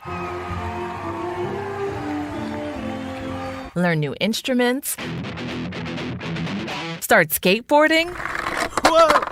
Okay, maybe that one's not for everybody, but saving for retirement is. With aceyourretirement.org, you can get on track with your retirement savings no matter your age. Just have a 3-minute chat with Avo, the friendly digital retirement coach from AARP. You'll get personalized recommendations based on your input that are easy to understand and work with your lifestyle. It's quick, easy, and free. Plus, it's sponsored by AARP, so you know they got your back. Woohoo! Gnarly move, Dad. Thanks, sweetie. So wherever you are in your retirement savings journey, head to aceyourretirement.org and start chatting with Avo today. That's aceyourretirement.org. A message from AARP and the Ad Council. Adopt US Kids presents What to Expect When You're Expecting. A teenager. Learning the lingo. Today I'm going to help parents translate teen slang. Now, when a teen says something is on fleek, it's exactly like saying, that's rad. It simply means that something is awesome or cool. Another one is totes. It's exactly like saying, totally, just shorter. As in, I totes love going to the mall with Becca. Another word you might hear is jelly. Jelly is a shorter, better way to say jealous. As in, Chloe, I am like so jelly of your unicorn phone case. You don't have to speak teen to be a perfect parent. Thousands of teens in foster care will think you're, rad just the same. To learn more, visit adoptuskids.org. A public service announcement brought to you by the U.S. Department of Health and Human Services, Adopt U.S. Kids, and the Ad Council. This is the story of a very special woman. In a matter of seconds, she turned herself into a great mathematician or an entrepreneur. Her knowledge was limitless and still is. She could also make monsters disappear, especially those that lurked in the shadows under the bed. Once, this woman put back together a teenage girl's broken heart, which had been shattered in 1,000 pieces. just by giving her a bear hug. She masqueraded as a regular person at work, but as a superhero at home. Everyone knows her as Gabriella. I still call her Mom. Your hero needs you now, and AARP is here to help. Find the care guides you need to help, complete with tips and resources at aarp.org/caregiving. A public service announcement brought to you by AARP and the Ad Council. You want the best in sports and entertainment? You got it. Now, back to the Pete Shepherd Show. All right, back here on the Pete Shepherd Show. Angel, the spots are still running. There you go. Now it's back.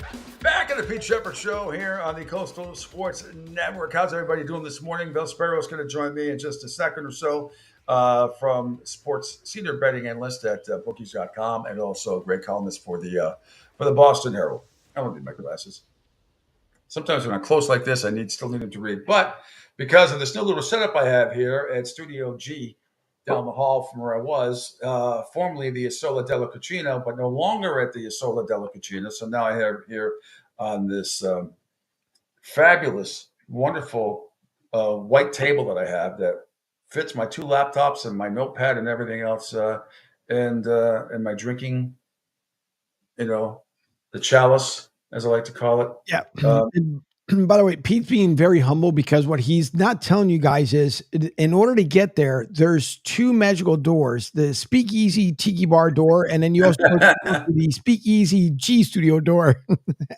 There's also a door here I've never been to. I think if I go through it, I'll be in Narnia. So I don't know. I haven't really tried. I have to wait and see. 727-858-6650. I did promise you guys some Andy Reid sound as well. I did want to play this for you while we're waiting for Bill to pop on here. If you could go down Total Sports Prep to Media Angel and play Pat McAfee went off again on ESPN. I so love this guy. They came out with a list, 100 best players, 100 best athletes list or something like that. And I have not seen the list yet, but the fact that he's outraged by it would mean I would be outraged by it, and probably most of us too. He just dumps all over ESPN and the people who came up with this list on the top 100 athletes of the 2000s. And yeah, I've yet to see it, but here's Pat yesterday. Dan Orlovsky, who's been on ESPN all morning, having the same conversation for the past 3 shows, will join us in 6 minutes, and we'll probably just cook him and ESPN as a whole for a lot of the shit they've been putting out from ESPN's people. Now, there is a top 100 list that is coming out from ESPN people, and I'll tell you what, it is the epitome of everything that everybody hates about ESPN. What they and ranking the top 100 athletes of like 21st century, they only gave us like 50 to 100 yesterday. What a show. What an absolutely terrible list. And we'll blame Dan Orlovsky for that. So he'll be joining us in about 6 minutes. We can't wait for that. I love how McAfee says, yeah, if Dan Orlovsky's going to join us and say the same thing he said on the other previous show. It's freaking hysterical. I love him. I love him. I got to look at I haven't really looked at the list yet, but I'm sure if he's outraged, I would be outraged. Speaking of outrageous, the one and only Bill Sparrow is joining us now for usually his weekly visit here on the Pete Shepherd Show on the Coastal Sports Network. Great senior betting analyst from bookies.com and great columnist from the Boston Herald. Good morning, Bill. How are you? I'm doing good, Pete. I have not seen that list Orlovsky's talking about yet. I know it came out yesterday, but I love the fact that he craps all over the mothership at times when need be, and there's nothing they can do about it. Love it. No, he has a contract. He can, they got to pay him one way or the other, so yeah, they might as well pretend. Yep. Okay. Well, besides the hideous uniforms last night that both teams were forced to wear, and I still wonder, Bill, in the marketing department in these meetings, how something like that passes. However, it ended up being a great night as Jaren Duran wins the MVP, plus 4,500, which I'm sure you know, $100 won back 4,500. But that was a great sight to see last night as a Red Sox guy, joining J.D. Drew in 2008, Pedro Martinez in 99, Roger Clemens in 86, and Yaz in 1970. Couldn't happen to a more humble, nicer kid. Even though I've never met him yet, I haven't spoken to him, but he just seems like the real deal, genuine. Yeah, his story You know, they're making that Netflix documentary on the Red Sox this year. I think, you know, at this point, his story is going to sort of, at least from, you know, what it seems, you know, they always like to focus on one person. I mean, he's had a terrific story this year. You know, there was so much uncertainty surrounding him before the season started, to where the point he is now, where he's a, you know, all-star center fielder, all-star game MVP center fielder. He's allowed them to move Rafaela to short, where I think he's better suited. You know, I'm not a big fan of the 95% almost catches. I'd rather have the 100% catch. So I think, you know, being able to move Rafaela to short, you know, they've shored up almost the entire middle of the field now. Of course, second base is a crapshoot, but you know, I think his presence on the team is certainly infectious, and you know, it's a really nice story, and the Red Sox haven't had many of those in a long time. So you know, you got to be happy for the kid. He certainly had his challenges. He still seems a little, you know, out there, which is fine. He's a, you know, individual, which is good. It's always good to have personality on a team. And he's a hell of an athlete. There's no denying that. And it's paid off for the Red Sox. You know, they stuck with the guy. Of course, I don't think they really had any choice. I mean, they were, you know, I mean, I think Tony Armas was going to be playing center field pretty soon. Tony Armas Jr. for that matter. No, I'm thinking senior. Yeah, I know. So, you know, why not? You know, why not give him a chance? He's, you know, it's like what you want to see in sports, right? You want to see someone get an opportunity and make the most of it. And he's done that. No question. It was great stuff. Now the Red Sox move on to L.A. to take on the Dodgers. The Dodgers were reeling heading into the break. I hope their slump continues, but that'll be really, really interesting come Friday, Saturday, and Sunday, that series.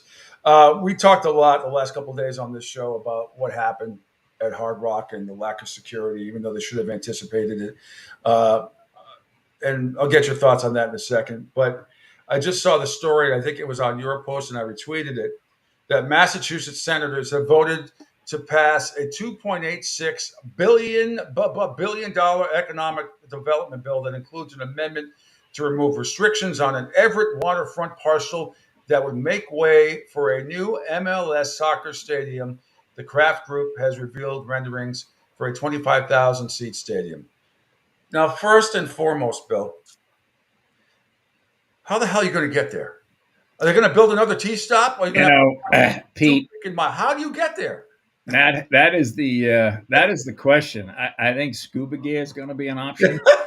I think, you know, it might be the biggest amphibious assault since D-Day. You know, when they open it up, you know, they have all they could just get those. Oh God, I forgot the name. What they call them, the boats. You know, and just have the fans. Submarines. Yeah, they could drop the troop transport.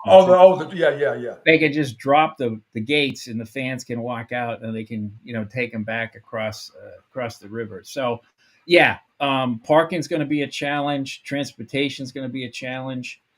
I gotta believe that, you know, I'm smelling something similar to Gillette, where the Crafts are going to pay for the stadium themselves. Mm-hmm. But they're going to want the state to pony up. Like you said, I could see a T extension. It's really the only choice they have, and that's going to cost a ton of money. But what a T extension, Bill? How long is that going to take? I don't know. I don't know. You know, maybe 100 years, 120 years. You know, I wrote this in my last week. You know, imagine a day in the near future when the Seaport Celtics and the Boston Bruins and the Red Sox and the Everett Revs are all playing like a day-night quadruple header, and the T decides to self-immolate. You know, and remember, there were people who wanted to have the Olympics in Boston next. I know. Never ever forget that you know, Linda Pizzuti had her dream of the express lanes. You know, taking the VIPs to the elite. You know, the elites to the venues. That was part of the plan. They were going to close the highways and just have it for athletes and VIPs. You know, the people who wanted to do that should never be allowed to reproduce. And because, there's no way the city would even be, I mean, you cannot take the train from Cambridge to Park Street 90% of the time without something blowing up. Yeah. I mean, you got people jumping off bridges, swimming to shore. Plus a green line makes you puke anyway. Yeah.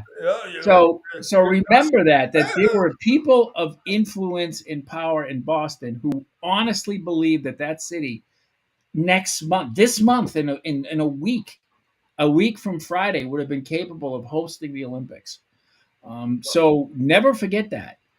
As far as the stadium goes, again, I think that the Crafts are going to ask the state for some sort of infrastructure support. I don't know how they're going to get it. I think it's a lot different than things were 25 years ago when they got the roads in the train line for the stadium. I just can't imagine the state's in any position to help them with anything. Again, I mean there was no funding in that bill. It was just really a clarification of the classification of land. They had to take it out of what was, I think, a Mystic River district, so it wouldn't be considered, wetlands or whatever. So there's no finances involved in in that specific section, which does have to be reconciled with the House. They're going to have to come up with a conference agreement. So it's not a done deal yet. But, the spending is going to come after the fact when, they go hat in hand to Beacon Hill and, they're going to have to walk over like 1,000 illegal immigrants sleeping in the hallways, and bullets flying. It's on fire today. It's funny. Sports betting has brought in, I think now upwards of about $150 million since launch. And the state's running a $650 million deficit. Imagine what it would be like without sports betting. All the Brookline, Newton, Amherst, Nantucket types who have disdain for the masses who work for a living and, think people who bet are cretins. Who would be paying for their, prisoner transgender surgeries and illegal immigrant, college programs? Liposuction surgery. Yeah, if it wasn't for sports betting, they'd be really broke. So yay sports betting. It's paying for a lot of, in my opinion, crap up there. But I don't think the state's going to be able to politically muster any support for infrastructure support around that stadium. So, they're going to have to come up with something. I would imagine it would be something along the lines of a ton of buses near the nearest, there's a bunch of train stops and depending on the direction nearby there. And, maybe they work out something with the casino where they add parking if that's possible, but it is a challenge. It is going to be a challenge to get there. I'm sure the stadium will be great, when it's built. And I'm sure, once you get there, it'll be terrific on the water. It'll be a little cooler in the summer. So God bless them for their stadium. It's just they're not going to get any public money for it. There's just no way. Even new tee stop, new stadium, infrastructure. What is the traffic going to be? There's only one way to get in there. Yeah, right? yeah. If I remember right, there's just one way to get in there. What the hell are they going to do? Expand? There's no room to expand stuff. No, there isn't. Having a water tram. You have to remember too, the casino's right across the street. So that's right. there's already traffic there. I mean, it's depending on when you go to the casino, it's fine. And they do a pretty good job. There's plenty of parking there. But yeah, it's just that I think it's Route 99, maybe. I'm not sure what number it is.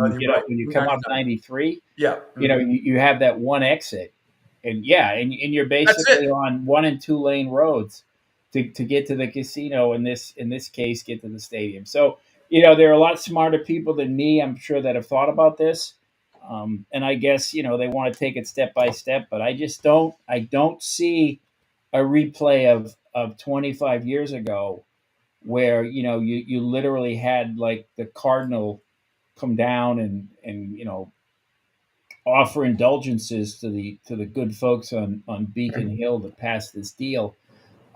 Because there was money back then. There is just no money right now. Well, and the other thing I remember, you brought up a great point about the Olympics, which brought me back when I owned a pretty good condo on Prince Street in the North End during the Democratic National Convention. Remember that?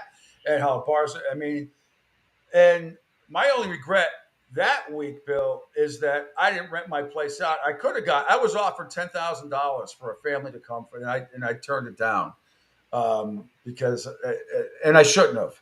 I should say, have at it. But you remember what it was like. The city of Boston cannot host Olympic. There's simply not enough hotels.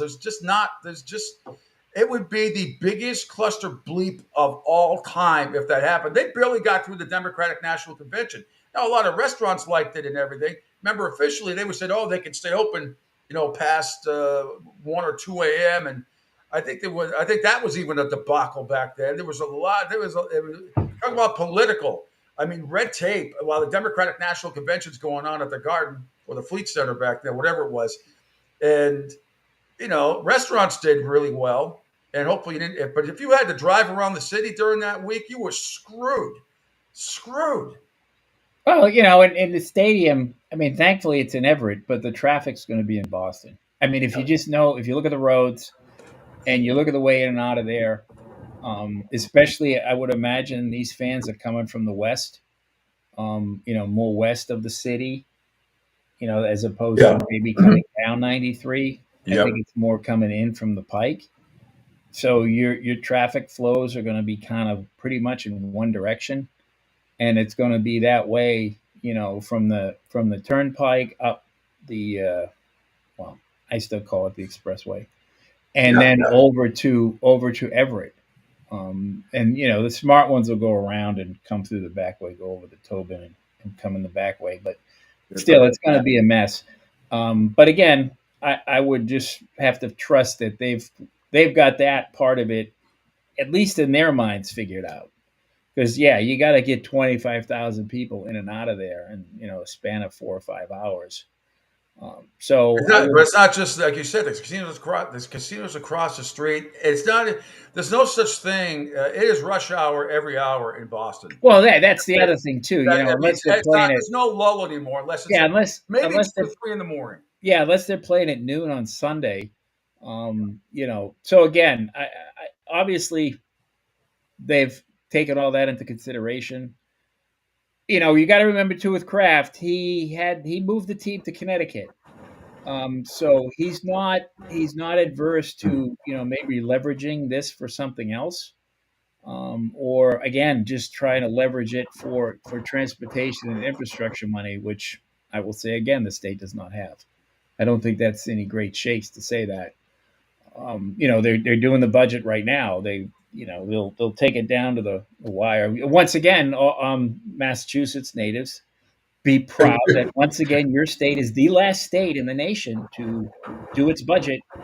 There's only one legislature still in session. There's only one state budget that hasn't been approved. Even the D.C. budget was approved, and we can talk about that in a bit. Yeah. But, so congratulations. Your politicians are working extra hard for you. Thank God for that. I'm going to throw up. It also reminds me of this scenario, and maybe especially some of the younger people around don't remember. The Red Sox and the Patriots, thanks to Robert Kraft, were nearly going to be in Southie, in a beautiful area. Would have been very similar to what the Giants did when they left Candlestick. But because of and I know the residents want it, and Mr. Kraft Robert was going to do all the infrastructure. He's going to redo the parks. He's going to build hotels. He was going to fix up the schools and all that stuff in Southie. And you had some nitwit politicians, not the residents, because most of them wanted it. The nitwit politicians like, you're not going to tread on my turf, without my permission and all that nonsense. People storming into press conferences, making fools out of themselves back then. And otherwise, that very well, I mean, the Red Sox and the Patriots could have been playing in a similar venue. I know there still would have been some traffic issues, but I think people forget the politics involved in all of this stuff. And and Boston is famous for it. It really is. There's so much red tape you have to go through for some. I mean, even with Seaport, at least you have South Station. You can walk across Summer Street there. So Seaport will be fine for the Celtics. I mean it'll be like $470 to park, but you'll be able to at least take the train, and I'm sure they'll have shuttle buses if and when. People have to remember too, they have a lease with the Bruins through 2035. Yeah. So all this talk about the Celtics new arena. No. Let's remember, they're going to have to pay a king's ransom to Jeremy Jacobs down there in Lake Worth. They're going to have to show up with a couple of Brinks trucks to get out of that lease. And you got the new owner, someone's going to drop $5 billion in the Celtics. I'm not sure they're going to be in a big hurry to buy out that lease just yet. Eventually they're going to want their own stadium, sure. But, they have to deal with that. And I'm sure that Jacobs can be bought. Ha. Yeah, Charlie, I'm sure they've been nothing but bought for the last 50 years. Charlie's always so flexible. So that is going to be an issue too for people. Don't think the Celtics are going to open up a new arena next year. Once they're bought by, I don't know, Jeff whoever. And you talk about parking passes. So I'm headed to the Miami, Florida Gator game up in Gainesville. First time I've been to Ben Griffin Stadium. Big shooter, you. Yeah. Well, guess what? Damn. Guess how much parking is on average? Oh my goodness. On average, take a guess. $100? Put that times 10. It's $1,000. $1,000. $1,000 in a bunch of the parking lots. Wow. I've been told that is the scenario. So I'm meeting a bunch of. I just Uber from Ocala. Well, I'm going to Uber from my hotel, and we're going to a Hurricanes watch party, at part of the stadium. So I don't have to worry about parking. But my buddy was going to park. Him and his buddies, because they like the tailgate, but instead we got tickets to a tailgate party instead. Give me $1,000 to park. That's crazy. In Gainesville. Gainesville's walkable even in that deadly heat. Yeah. You don't need to do that. Spend it on a hotel room. Well, that's what I do. I did. I mean, I got the whole hotel and everything else, and my goal was to Uber into where they were going to be tailgating, whatever parking lot. But for $1,000, no way. Yeah. So we got a couple of tailgating tickets for the Hurricane fans for $85. So we'll all be doing that much easier, and then Uber back to wherever we want to go afterwards. So, but that's just it's just crazy. All right, what else? Oh yeah, you wanted to say something about what happened in DC. Yeah. So technically last night, the again, so much of gambling is tied into political machinations and regulatory machinations, which has sort of become a big chunk of my work. In Washington, D.C., the mayor didn't sign the budget, but she sent it back to the city council, which means it's enacted. She didn't sign it because a lot of stuff, none of it had to do with any gambling, actually. The reason why she sent it back to the city council yesterday or last night was so that the gambling could begin, because I don't think they realized that her playing games was screwing over these people, because they all thought it was going to go on Monday. So as of last night, the budget is, because she sent it back to the city council, it's like, sometimes when the president doesn't sign the governor doesn't sign a bill, it becomes law if he doesn't veto it. That's sort of what happened. Yeah. So long story short, the budget is in effect. The law is in effect. So FanDuel is going to re-up with a new partner. They were tied to the lottery, and BetMGM and Caesars are also going to launch online. My guess is they're all going to go live today, if they haven't already, because they can now legally do so. So that was just kind of a glitch in the matrix. Once again, it's a good sort of parable to gambling, because anytime you have a gambling issue, especially when it comes to a launch or a new jurisdiction, you always have to make sure, like what we saw with Bally's earlier this month in MASH, you always have to make sure that all the legal ducks are in a row from a regulatory and legal standpoint. And so that was kind of a nice reminder yesterday of the challenges that the industry faces, and the challenges, because I was getting pinged on Twitter, people asking me what's going on in DC. So it wherever you are, like we saw in Florida, Hard Rock was live for 34 days, just long enough for Calvin Ridley. Yep. And, then it was shuttered and then it went back live. So there's always kind of this drama going on depending on the jurisdiction. So I guess that's why you have me. Yeah, exactly. You're doing great. Great stuff. Bill Sparrows, thanks so much. I did want to say I made one bet last night in the All-Star game, one, and only one. And it's so stupid because I talk myself out of this stuff all the time. I was going to throw like $10 on 3 players for MVP, and certainly Durant.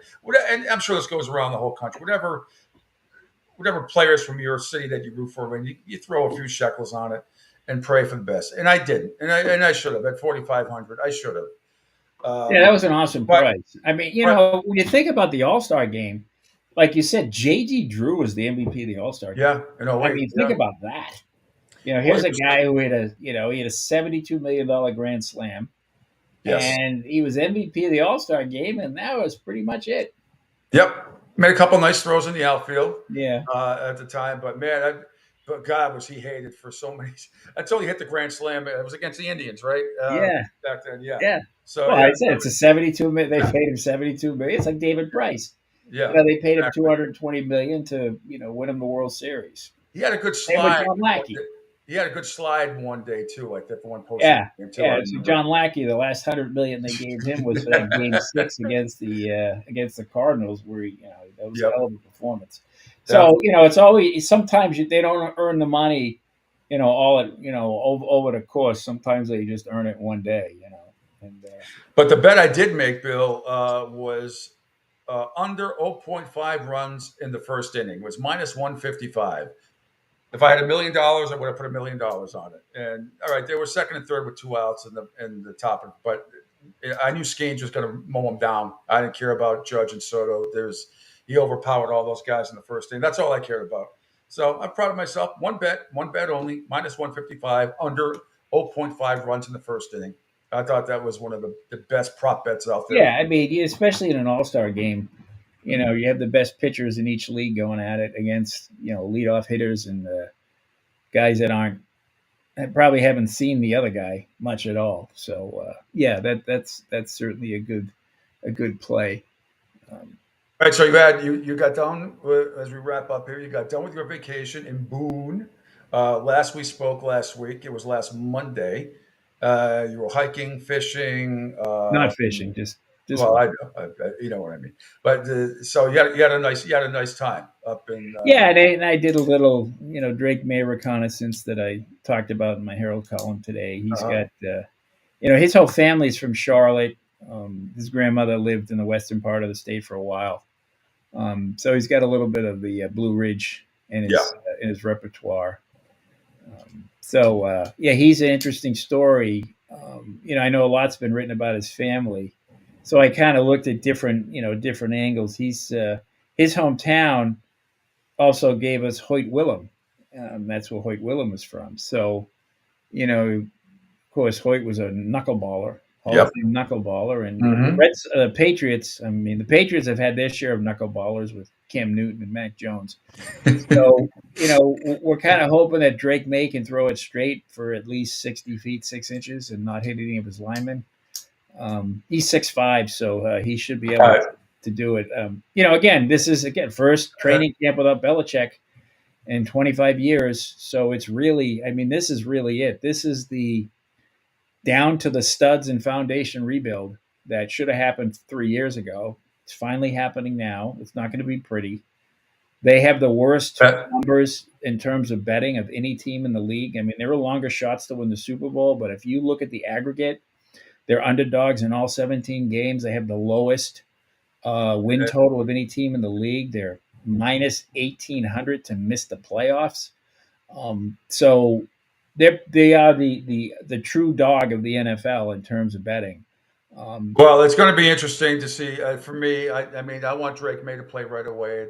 I do too. Happen. I've seen enough of Jacoby Brissett. Let the kid I think we all have. And take his. If he has to take his lumps, take his lump. All I can say is this: I think the total for wins of them is 4.5, and I would bet the over. Because we already know that the defense kept them, even without Gonzalez, without Judon, they were still a top 10 defense last year.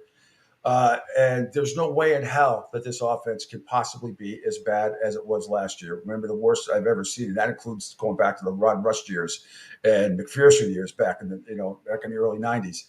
I'm just saying I think they're going to be competing a lot better than people think. It's certainly going to be interesting to watch.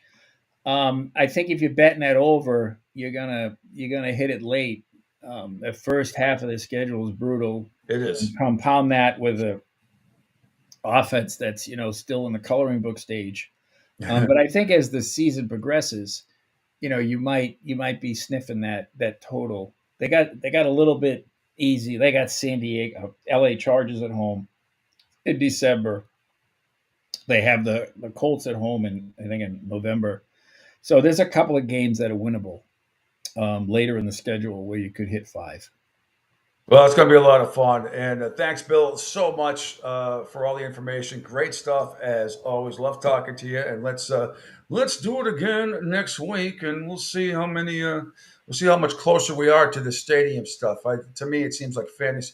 I just hope they think that through. I see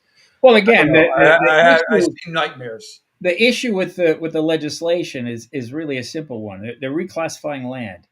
I can't imagine there'd be any problems, but I would also imagine during final debate, people are going to raise the issue of a cost of, non-related costs like the transportation. But again, all this does is clear the way for them to, acquire the land and to start, working on the stadium. So again, I have to believe they have a plan in place. If not, good luck.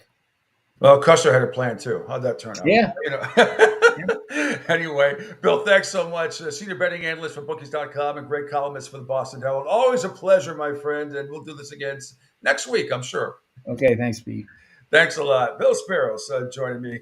All right, Angel. Good stuff. Take a quick break here.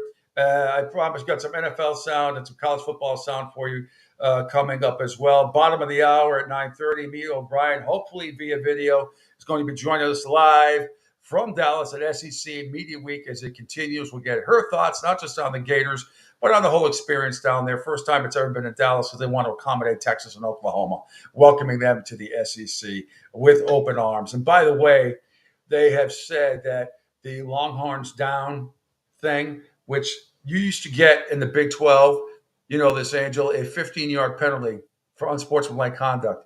You know what the SEC said yesterday? I'll read you the whole quote in a minute because I have it punched up when we come back from break. They basically said, and this is my interpretation, you people in the Big 12 are morons. This doesn't mean this is nothing. This is nothing. If that means, this would be something or something that would hurt, but no, they're like, no, horns down is, as it was said, if you did that at a supermarket or a playground or a movie theater, nobody probably would even know what it is. Or unless you're from Texas. And I understand that. But this was so stupid. You would get a 15-yard penalty for doing this on the field if you were an opposing player. It's so stupid. It's not like you're giving anybody the bird. Anyway, more about college football and the NFL. Training camps are underway. Give you some Andy Reid, some funny stuff from him coming up before Mia joins us at the bottom of the hour right here on the Pete Shepherd Show on the Coastal Sports Network. Hi, folks. This is Gerard Moynihan of Moynihan Lumber, and I would like you to know that our company has been selling Anderson windows for over 60 years. See the complete line of Anderson windows at any of our 3 locations in North Reading, Beverly, or in Plastown, New Hampshire, or at MoynihanLumber.com. Ion Tampa Bay is the latest news, weather, and traffic for Pinellas, Pasco, Ellsboro, Hernando, and surrounding communities. Stay connected on X, Facebook, and their website, IonTP.com. Ion Tampa Bay keeps you informed on breaking news as it happens. Southwest Florida's newest game in town. Sports Radio 102.9, the game powered by Ion Tampa Bay. We'll be right back. Okay, men, this is your time. Maybe you didn't choose this, but you're here now. You're gonna go out there and be an all-star caregiver. It's up to you. So what are you gonna do? You're gonna go grocery shopping, cook, clean, be there emotionally and physically. You gotta dig deeper. Drive them to physical therapy, doctor's appointments. Don't you forget about the pharmacy. I know you won't, because that's what caregivers do. Don't give up. Don't ever give up. This is your time to show the world, your family, and yourself that you're tougher than tough. Now go out there and be the best caregiver this world has ever seen. Caregiving is tougher than tough. Find the care guides you need at aarp.org/caregiving. A public service announcement brought to you by AARP and the Ad Council. Hi, I'm Danica Patrick and proud aunt. Watching my nieces grow, play, and learn is amazing. But not every child gets to be carefree. 1 in 6 kids in the U.S. are hungry. 1 in 6. That little girl sitting alone at the playground, she can't play like the other kids. She doesn't have the energy because she's hungry. School lunch will be her only meal today. It breaks my heart that this is the reality in our country, but it's something that Feeding America is working to change. Each year, the Feeding America network of food banks rescues billions of pounds of good food that would have gone to waste. This food is then provided to families and children in need. Being a kid should be about using your imagination, learning, and having fun. These children shouldn't have to miss out on simply being a kid because they're hungry. To find out how you can help end childhood hunger in your community, visit feedingamerica.org. Brought to you by Feeding America and the Ad Council. Adopt US Kids presents What to Expect When You're Expecting. A teenager. Learning the lingo. Today I'm going to help parents translate teen slang. Now, when a teen says something is on fleek, it's exactly like saying, that's rad. It simply means that something is awesome or cool. Another one is totes. It's exactly like saying, totally, just shorter. As in, I totes love going to the mall with Becca. Another word you might hear is jelly. Jelly is a shorter, better way to say jealous.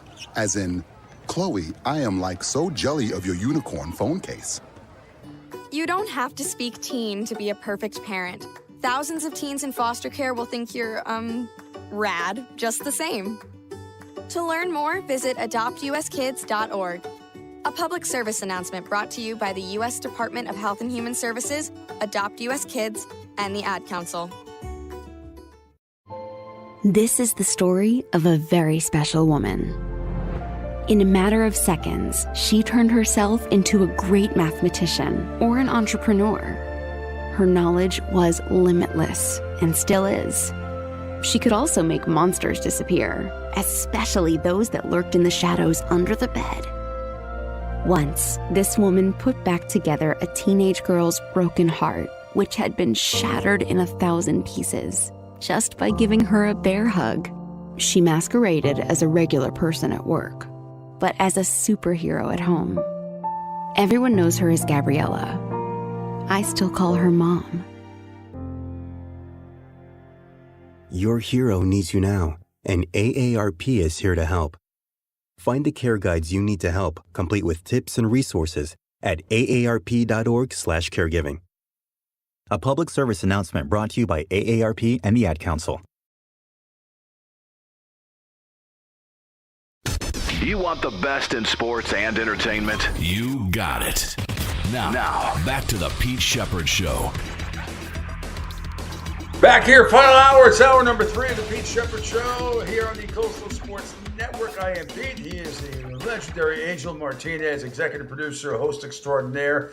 And he'll be back on after this show today, correct, from 10 a.m. until noon with Martinez and company up on 102.9.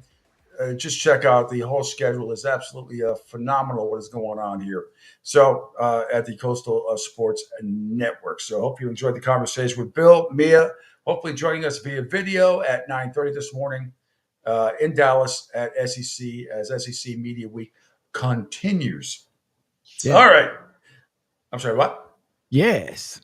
Yes. Yes.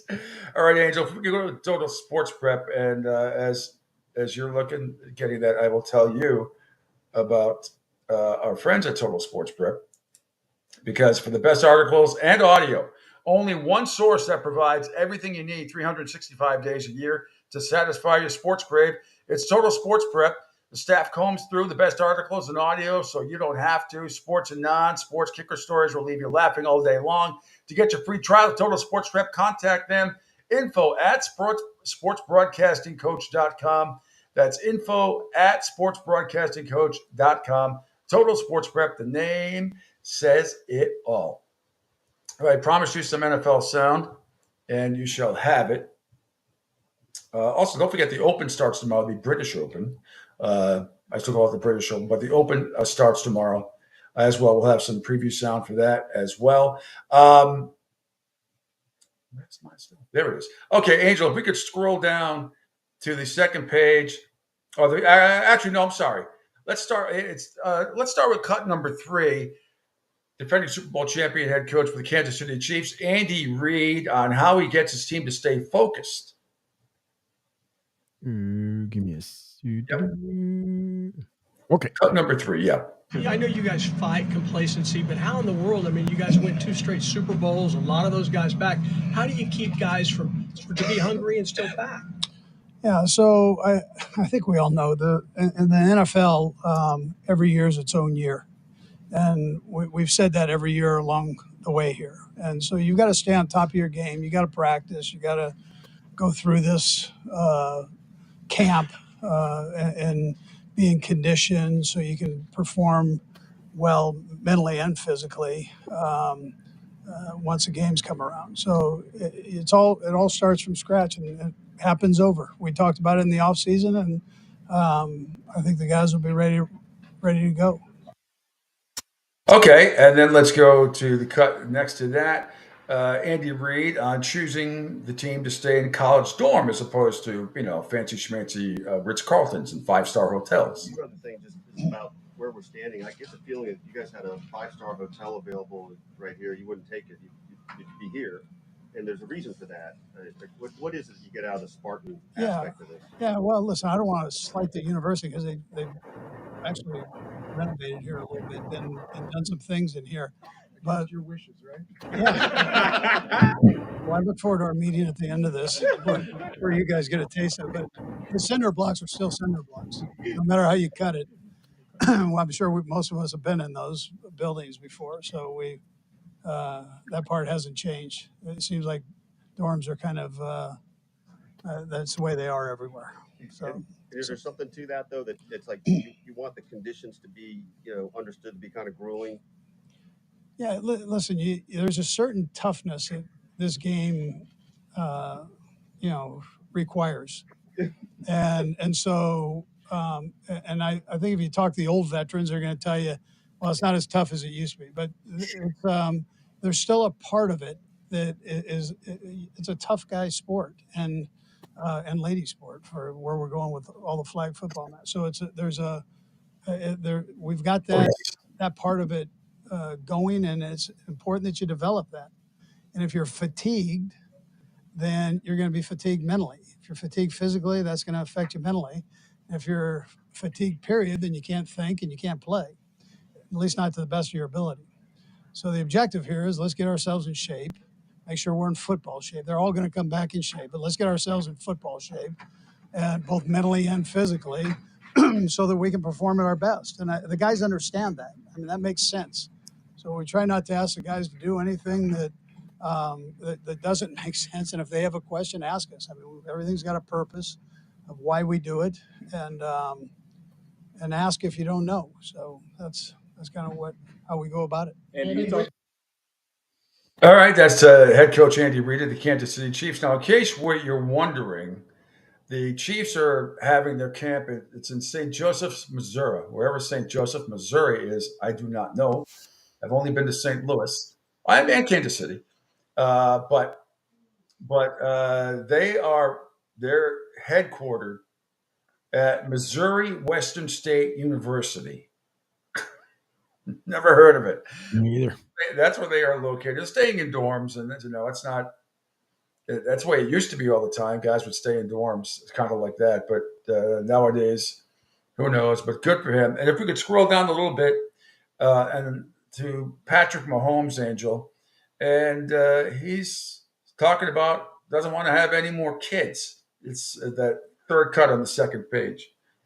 I'll come into the family. You can do a Wimbledon, continue doing all this stuff with the business. Just how are you seeing yourself evolve? Just trying to manage everything. Yeah, I'm done. I'll say that. I said 3 and I'm done. So it's awesome. I always wanted to have kids young. I got to grow up in the locker room. Talked about it before, and it made such an impact in my life. And so I wanted to have kids young, and we're having our 3rd kid now to join our family. And Brittany does a great job of doing that, and we still go out and enjoy our life. And kids see these great things. They might not be able to remember what videos of, and it is really cool because I spend so much time in the building at football for these 7, 8 months, and whenever I'm with my family, I want to enjoy those.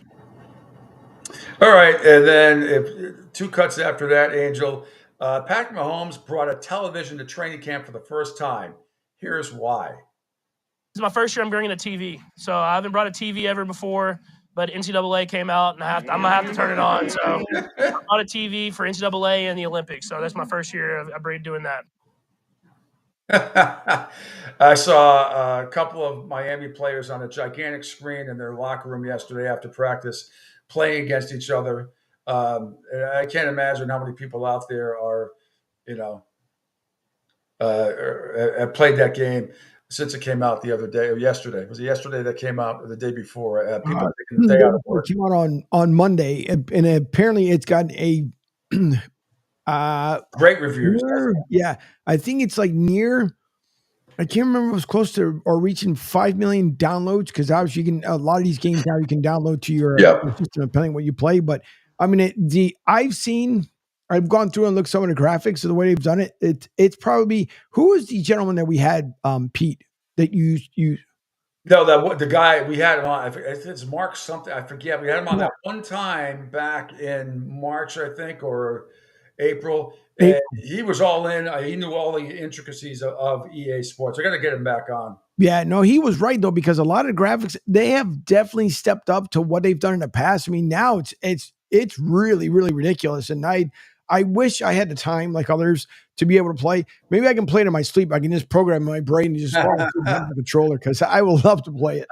I want to, I'm hoping as this network continues to grow and prosper that in a few weeks, I would like to have an EA Sports tournament, college football tournament, where you play me or you, whatever, and you 5 minutes, every 5 minutes, and then, do it at a local establishment, get it done with a gigantic, huge television, and then have some sort of a tournament, give some sort of prize away, get a charity involved as well.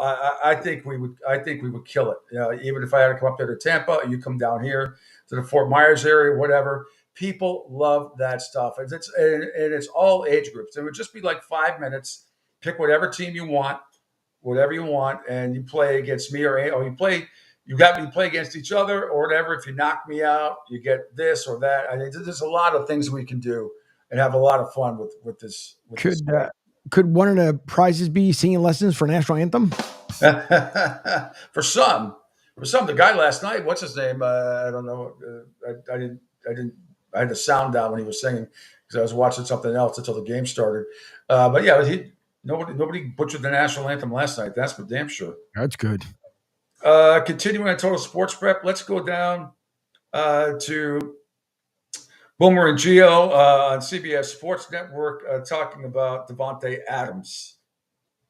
This morning, Dan Orlovsky on ESPN. You like Dan, right? I do like Dan, yeah, very much. Dan's and I think he's really good. I think he's really made himself into a very good analyst and a kind of a lightning rod over there at ESPN, which is great. Yeah. And I think he ripped you off here. He goes, I think this is a done deal. At some point, Davante Adams plays for the Jets this season, is what he said this morning. So is that a grain of salt, Spot Sporting News, huh? Huh? They say it on ESPN, now it's real? Yeah. Give me a break. So and then Mike Greenberg says, how do I make that my ringtone? And they're having some fun with that. But, hey, smoke fire situation, Breece Hall, Aaron Rodgers, Garrett Wilson. There's got to be something to it because now it doesn't mean that it's a done deal like Dan Orlovsky said, but there's no doubt that there are discussions going on about. All right. Now, the cut after that, Angel, is actually Dan Orlovsky on ESPN talking about, he brought it up. I think Davante Adams plays for the Jets this season. So the reason why I say that is this: have you watched Netflix, the receiver stuff? Have you seen it? Have you seen the frustration from Davante Adams? It's not that much better of a situation. One, the only reason it wouldn't happen, Greeny, is if he would feel bad about leaving Antonio Pierce, their new head coach. That's the only reason. Antonio will be fine. He'll be fine. Okay, but the loyalty of a competitor to a coach. One, the Raiders don't matter until they get a quarterback. I don't care what anybody says. So at some point, you got to try to go get a quarterback. Number two, if you're the Jets, why would you not? Cool. It's going to cost you you haven't won a Super Bowl ever, or in like 50-something years or something like that. Yeah, You've already 1969. gone all in. You have to make this work. If you don't win the Super Bowl, this is going to be one of the more disappointing acquisitions and runs and wasted talented teams that we've seen in the NFL in many years. I think this is a done deal. At some point, Davante Adams plays for the Jets this season. How do I make that my ringtone? Like that's my question. I don't know how to make a ringtone, but I want Dan saying that to be my ringtone. You want a grown man who doesn't sound like he's gone through puberty yet to be on your ringtone? Yeah. Yes, in this case, I do. So let me just. Yeah. So again, it's let's just worry about the first game against San Francisco. Let's see what happens. Let's take it from there. Try to get through 4 snaps. I know, cheap shot by me, but it's the Jets, so that's what I'm going to do. Angela, if you could go to ESPN's webpage and under NFL, the second story down is a fascinating one to me with concerns of San Francisco 49ers and wide receiver Brandon Ayuk officially requested a trade yesterday. And I know there's going to be a commercial before it, but Pat McAfee talks about it. And I always like to show you guys as much video as possible because this is going to be fascinating to see if the 49ers cave and try to adhere to his request or if he's just going to stay with the 49ers. And I don't know if he's going to show up or not. But as a Patriots person, I would love to have him. And I'm sure a lot of teams would love to have him. 49ers basically saying they have no intention of trading him. But Pat McAfee talked about it. The crew discussed Brandon Ayuk's trade request and how the 49ers could still hold on to the wide receiver. Just let me know when you have it, Angel. Yeah, give me a second. I'm trying to get it loaded up. And Okay. So there's some sort of disconnect with Brandon Ayuk and the 49ers. He has 1 year remaining on his rookie contract. He's been seeking a big money extension. He wants the same as the Eagles' A.J. Brown, the Lions' Amon-Ra St. Brown, Eagles' Devontae Smith, and Miami Dolphins' Jalen Waddle. He wants that type of money. And you're talking about $32-35 million a year. So that's what he wants. Gracious. And Davante Adams with the Raiders, even he's getting only $28 million. Cooper Kupp with the Rams, $26.8 million. So did you see the story? Yep, I see it. Give me a second. Okay. Yep. I got to let you know. Yeah, I got that thing. Yeah, I got it. So Ayuk has tried, again, the offseason, tried to apply pressure to the Niners to get a deal done sooner than their usual late summer timeline. But as you social media, as always, so here it is being discussed on the Pat McAfee show yesterday.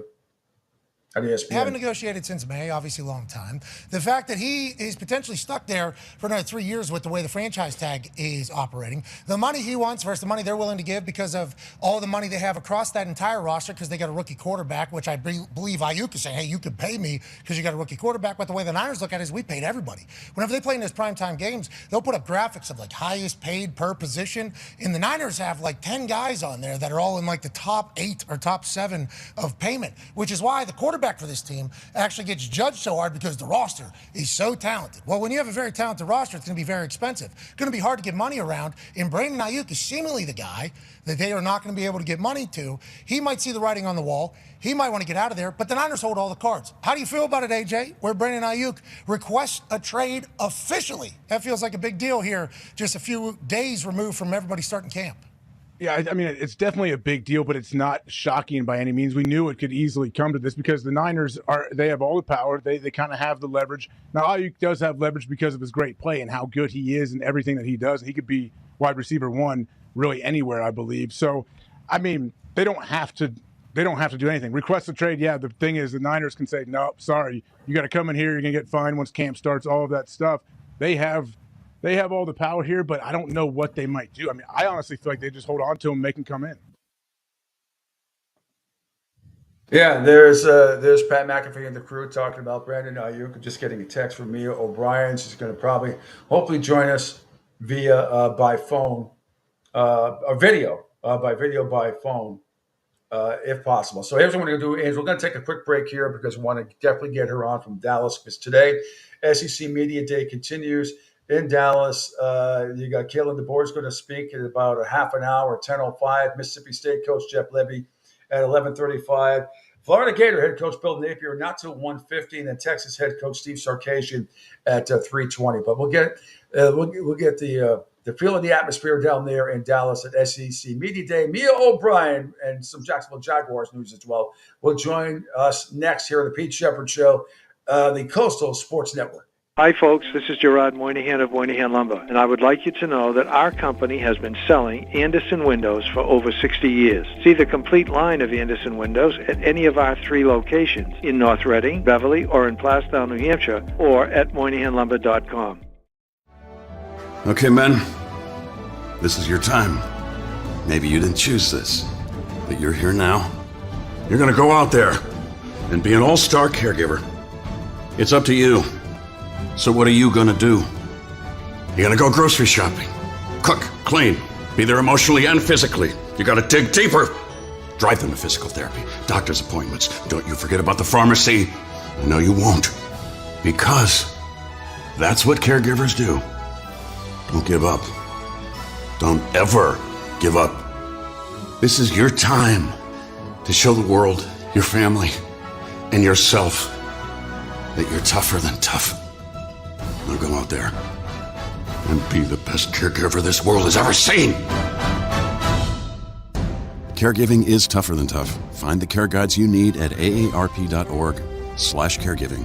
A public service announcement brought to you by AARP and the Ad Council. Hi, I'm Danica Patrick and proud aunt. Watching my nieces grow, play, and learn is amazing.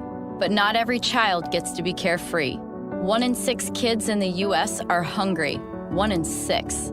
That little girl sitting alone at the playground, she can't play like the other kids. She doesn't have the energy because she's hungry. School lunch will be her only meal today. It breaks my heart that this is the reality in our country, but it's something that Feeding America is working to change. Each year, the Feeding America network of food banks rescues billions of pounds of good food that would have gone to waste. This food is then provided to families and children in need. Being a kid should be about using your imagination, learning, and having fun. These children shouldn't have to miss out on simply being a kid because they're hungry. To find out how you can help end childhood hunger in your community, visit feedingamerica.org. Brought to you by Feeding America and the Ad Council. Adopt US Kids presents What to Expect When You're Expecting. A teenager. Learning the lingo. Today, I'm going to help parents translate teen slang. Now, when a teen says something is on fleek, it's exactly like saying, that's rad. It simply means that something is awesome or cool. Another one is totes. It's exactly like saying, totally, just shorter. As in, I totes love going to the mall with Becca. Another word you might hear is jelly. Jelly is a shorter, better way to say jealous. As in, Chloe, I am like so jelly of your unicorn phone case. You don't have to speak teen to be a perfect parent. Thousands of teens in foster care will think you're, rad just the same. To learn more, visit adoptuskids.org. A public service announcement brought to you by the U.S. Department of Health and Human Services, Adopt U.S. Kids, and the Ad Council. This is the story of a very special woman. In a matter of seconds, she turned herself into a great mathematician or an entrepreneur. Her knowledge was limitless and still is. She could also make monsters disappear, especially those that lurked in the shadows under the bed. Once, this woman put back together a teenage girl's broken heart, which had been shattered in 1,000 pieces, just by giving her a bear hug. She masqueraded as a regular person at work. but as a superhero at home. Everyone knows her as Gabriella. I still call her Mom. Your hero needs you now, and AARP is here to help. Find the care guides you need to help, complete with tips and resources at aarp.org/caregiving. A public service announcement brought to you by AARP and the Ad Council. You're listening to The Pete Shepard Show. Yeah. Back here on the Pete Shepard Show. And that's me. Angel Martinez in the house as well. Mia O'Brien said she just hopped in the elevator. She'll be joining us via video through her phone. Hopefully that will work out, I imagine, in Dallas, where they are, where the SEC Media Day is just about to get underway again. I'm sure Wi-Fi is good, Angel. And we'll have no problems at all with this video, right? No, knock it on wood. We will see. She asked if you could resend the link to her. She thought she had it, but she didn't. Yeah. Okay. You did.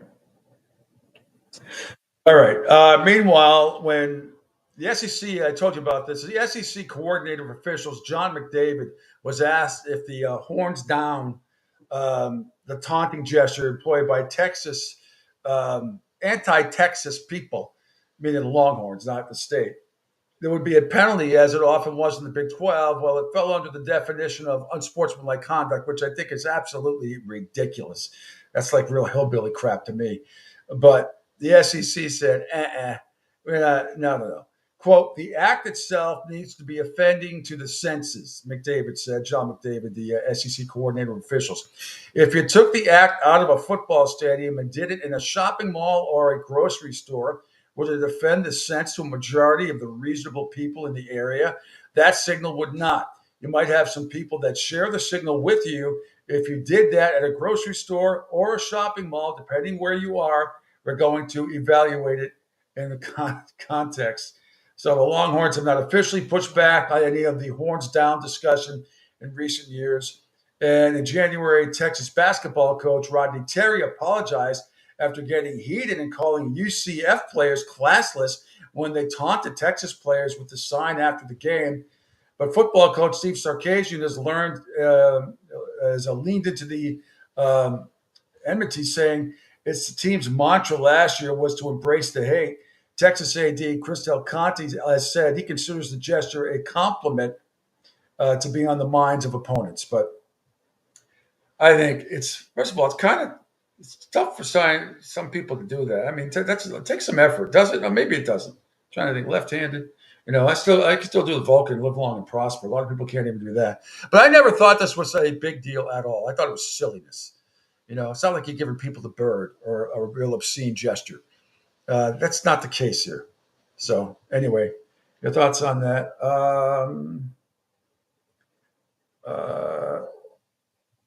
Okay, Mia just said, stand by, being slow on phone, just going to get my laptop. Oh, okay. Even better, Angel. Even better. So again, speaking today at SEC Media Day down in Dallas, as it continues, Kalen DeBoer at 10:05 a.m., along with Jalen Monroe, the quarterback, and offensive lineman Tyler Booker, and defensive back Malachi Moore. Mississippi State at 11:35, Jeff Lebby, the head coach there, along with quarterback Blake Shapen, offensive lineman Albert Reese IV, and John Lewis, tuning in for Wi-Fi here is incredibly slow. See, I jinxed it, Angel. I did it again. I thought the Wi-Fi where they are was going to be outstanding, considering where they are. Which is the Wi-Fi is slow there. At the Omni Hotel in Dallas. What is going on at the Omni Hotel in Dallas? I have no idea, but the other thing she could have possibly done. Oh, hold on. There's Mia. There she is.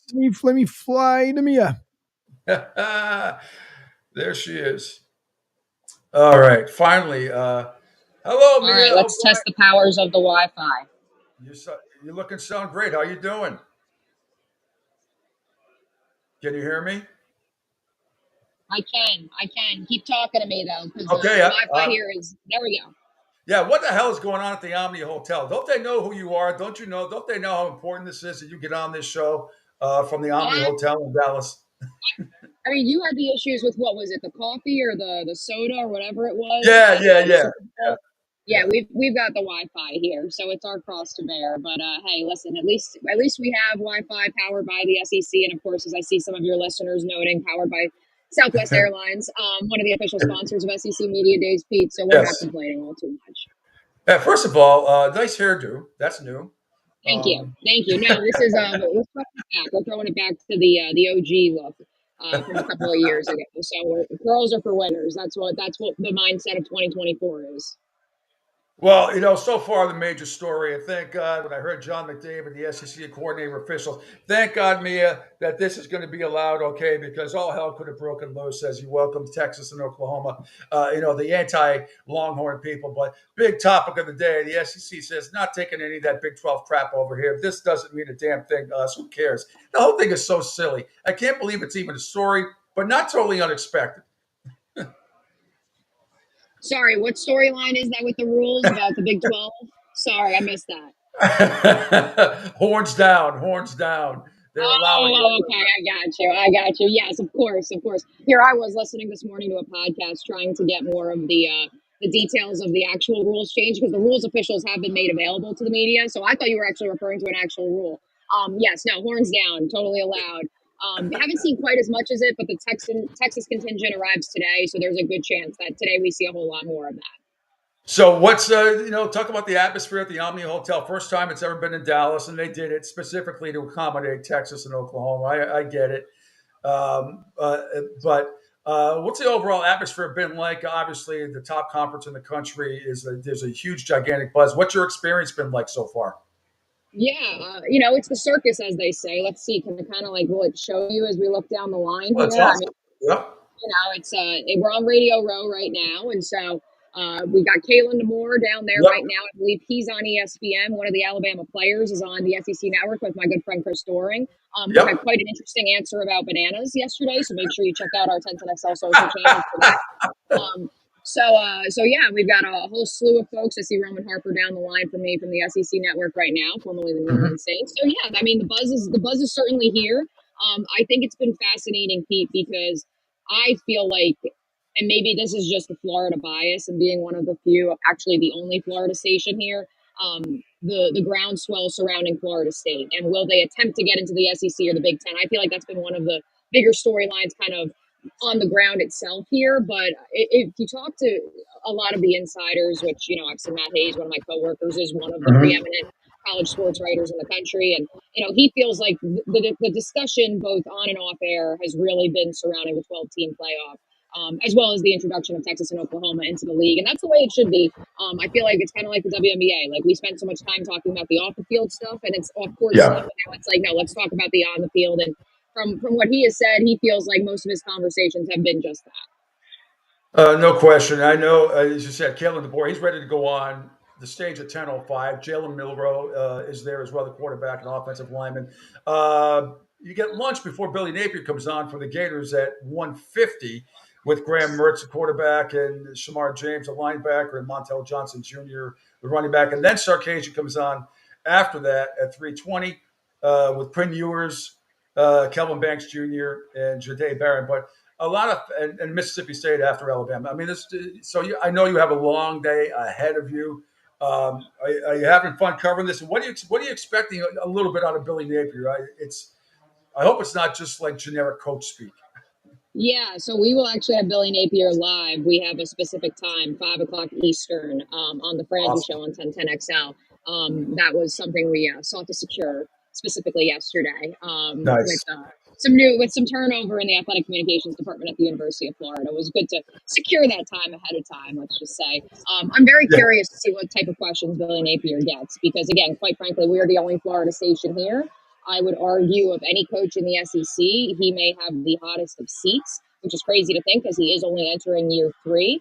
I also think that the Cormani McLean drama that played out live on social media over the past 48 hours is certainly fascinating and is going to be something that's going to be brought up, if not by us here at this desk, then by everybody in the main room behind me. So, not that a walk-on corner should really be dominating the conversation, but I think that when you couple that weird past 48 hours of is he on the team, is he not on the team, is he being disciplined, is he not being disciplined, I think does that speak to the culture of the program at large. I also think another name that came up yesterday when the Georgia contingent was here, and it'll probably come up again tomorrow, is Trevor Etienne, and the fact that he did transfer from the rival school over to Athens, and certainly not only his impact on the field, but big picture, what losing him does for Florida's offense. Billy will probably say nothing at all. I tend to disagree, but also what that says culturally about where that program at Florida is headed.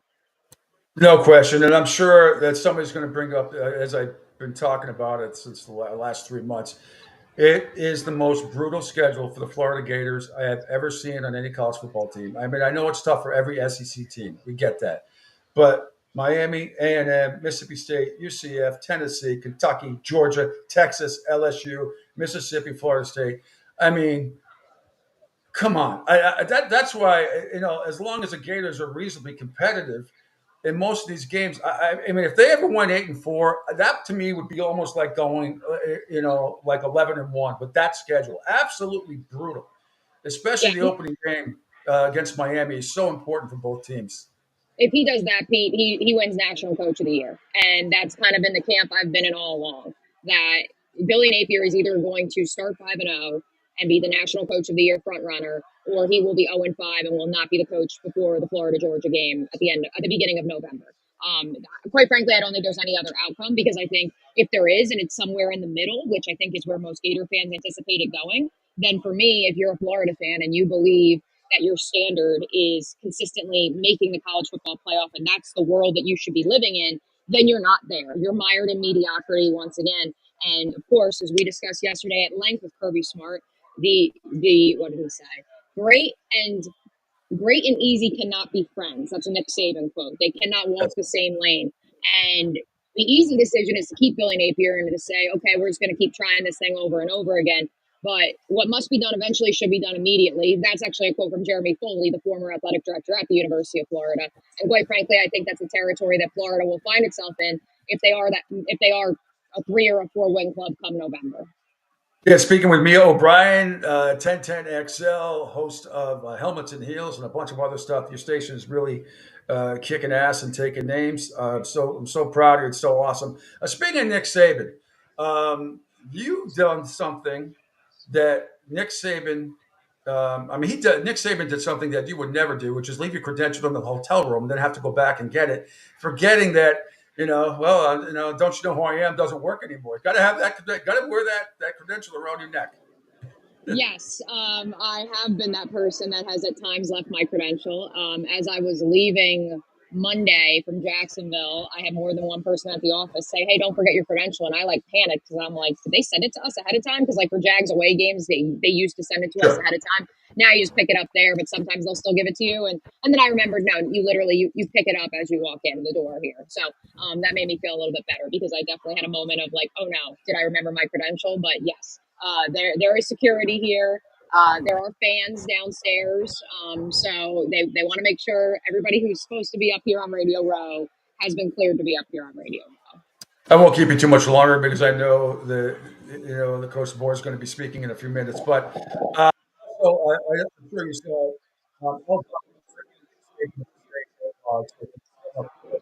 but it was quite funny from yesterday during College Football Live. Did you happen to see that? Sorry, you broke up. I just heard what you said about on College Football Live. Oh, no, I said El Duncan got Nick Saban to say "Go Dogs," tricked him into saying it on the air, and she's like, "No, I got it. It's too late."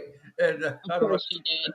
That clip. Of course she did. I mean, he picked Georgia and Texas to be the final make the SEC championship game, which apparently my coworker Jeff Prosser this morning on our morning show apparently went on a tangent that he hopes that Texas wins 2 or 3 games now, because he thinks too many people are all in on Texas in their first year in the league, and Nick Saban's one of them. So look, at the end of the day, big picture here, Pete, to kind of tie a couple things together. comparatively to last year's media days in Nashville, when you look at the roster of the student athletes who would be representing the 16 member institutions at this week's media days in Dallas, it's as star studded as I've seen it. I would compare it to 2 years ago when you had the likes of Bryce Young, Will Anderson, Anthony Richardson, the list goes on. Because in 24 hours, we spoke with Carson Beck yesterday, who by most sports books is the Heisman frontrunner. Then today, we have the opportunity to speak with Jalen Milroe and Quinn Ewers. I would put them in the top 4, top 5 in terms of Heisman hopefuls, or at least top 4 to 5 quarterbacks entering the 2024 season. And that's just in a 24-hour span. That's not including some of the other players that we'll get to speak with who aren't quarterbacks. Luther Burden was in attendance yesterday. Many people believe the Blitnikoff winner from a year ago could repeat and could be a top 10 NFL draft pick. Landon Jackson is a late bloomer, started his career at LSU, is now at Arkansas. It'll be his second year coming to SEC Media Days tomorrow as part of the Arkansas contingent. He's a guy many people believe could sneak into the first round of this upcoming year's NFL draft, akin to what Darius Robinson and Mizzou did last year. And so that's where I think that there is so much talent right now in the SEC. And the obvious is to say, well, Texas made the college football playoff last year. They returned their quarterback. Well, they lose those 2 wide receivers. They lose their 2 leaders on defense. They've been there before. Most of these teams have not. It's also going to be a 12-team playoff. And that's where more of these teams are going to get into that dance and have a chance to win it all. Again, depending on what happens around the West of the Power Fives and maybe one group of 5. But I got to figure the maximum for the SEC is going to be 4 in the college football playoff. Yeah. I think 4 is reasonable. 5 would be 5 would be really interesting depending on who beats whom. That's why I think if my Hurricanes win, it's big for the ACC coming up. By the way, I told you I'm headed up to Gainesville with somebody who's going to sit in the stands or a suite or something like that. But guess how much parking is in Gainesville for that game? I know what hotel prices are, so I'm going to go with like $200. Hotel prices off the chart. Most of the parking lots, my understanding, are getting $1,000, $1,000. $1,000. Come. That's why I'm Ubering from the hotel. We all are Uber. We were going to get my friends like the tailgate. Be just as expensive. Fair warning. No, we're gonna go to a hurricane watch party at the stadium. Pay $85, drink there, Uber there, but $1,000. All right, quickly before I let you go, and thank you so much. Any news? Anything happening? I know you're busy down there with the SEC. Anything happening with the Jacksonville Jaguars that can jump out at us? You anticipating? Yes. The throwback jerseys will be available for purchase beginning tomorrow. The Jaguars had the big announcement yesterday. There will be extended Pro Shop hours beginning tomorrow at 9:04 a.m. 1010XL will be live out there broadcasting from what I'm sure is going to be a conga line stretching around the Miller Electric Center, around Everbank Stadium, because this has been as highly anticipated a program as I have seen the Jaguars activate in my 6+ years on the beat, because people want those 90s throwbacks, and I hope they live up to expectations. Josh Hines Allen tweeted out he has now seen them. They live up to the hype, so we'll see, because I have not gotten a chance to see them just yet. Can I call him JHA, or do I have to call him? That's pronounced JHA. No, you can call him JHA. I say JHA. Yeah. All right, Mia. Thanks so much. I know you're busy. Have fun. Kalen DeBoer is gonna. He's the first one up today for you. That's great. And then Jalen, the head coach of Alabama, then Jalen Milroe, the quarterback, and then Tyler Booker, the offensive lineman, and Malachi Moore. I love anybody named Malachi, the defensive back. But thanks so much. Yeah, Malachi Starks yesterday, different spelling. Yes, absolutely. Thanks so much, Mia. Have a blast, and may the Wi-Fi be with you at the Omni Hotel in Dallas. Have fun. Thank you. Let's hope. Thanks, boys. Okay. Thank you. Thanks a lot. That is Mia O'Brien. Nobody better. Nobody better. She's like you want to plug in something for like a USB for the wealth of information. It's funny because she'll jump from one to the other, but it doesn't miss a beat at all whatsoever. Yeah. So listen, Jacksonville, you guys are extremely, extremely lucky. Well, if I have my way in the very near future, I would love to get her a part of this network in some way, shape, or form. Even if it's for a half hour, whatever. And we're going to work on that. I've actually talked to her about it. But she's so busy covering the Gators, so busy covering college football, and she's basically the beat reporter for the radio station for the Jacksonville Jaguars. She travels on the road with them, not for every game, but for most of them. And she's a wealth of knowledge. She is as professional as anybody I have ever interviewed on a daily basis. I mean, she knows all this stuff off the top of her head. It's amazing. So she does a great job. Lucky to have her. All right, Angel, you're coming up in just a few minutes, right? You're going to have your show today, Martinez and Company? See? All right. So why don't we get out of here a little bit early so you can kind of reset. Do I have to end broadcast here or anything like that? No, senor. You leave it right where it is. Don't end a thing. Okay. I have another big show lined up for you tomorrow. I have like 6 people that want to come on the air tomorrow, but I only have room for like 3. So the rest are going to be converted to Friday, if possible. So I will send you the list of guests for tomorrow. I want to thank Mia O'Brien. Just heard from her from 1010XL and Helmets and Heels. And she does so much for that radio station. And Bill Sparrows, the senior betting analyst from bookies.com, and the Boston Herald. Thank them for joining us. Thank you, Angel Martinez, for all that you do, exec producing behind the scenes and co-hosting as well. Martinez and Company coming up after this show. Then Middays with Q, with Rich Quinones coming up after that. And you can go on SR 102.9 and see the entire schedule. And on my Facebook page and my Twitter account has all the links. Hopefully my damn blue check mark will be back tomorrow so you can watch the show on my Twitter account, but you can watch it on a plethora of other on a video platform, which I'm sure Angel will go over again when he comes on at 10 o'clock. But, where's my outro music? That's on me. Yeah, just make sure when you do it, when you get ready to leave, just don't forget to exit it out. Yes, I will. All right, Angel. Thank you so much. And we'll talk tomorrow at 7 a.m. And I will text you later, my friend, with some other good stuff.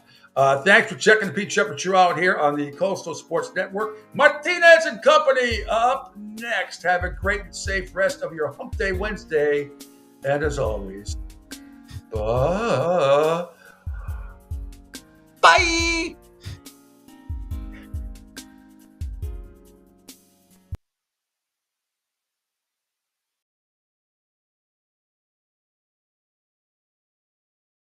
Now, our country feels divided, but there's a place where people are coming together. I gotta tell you, I was nervous to talk to someone so different than me. Me too, but I'm glad we are. Love Has No Labels and One Small Step are helping people with different political views, beliefs, and life experiences come together through conversation, and it feels good. Wow, your story is so... Interesting? Yeah.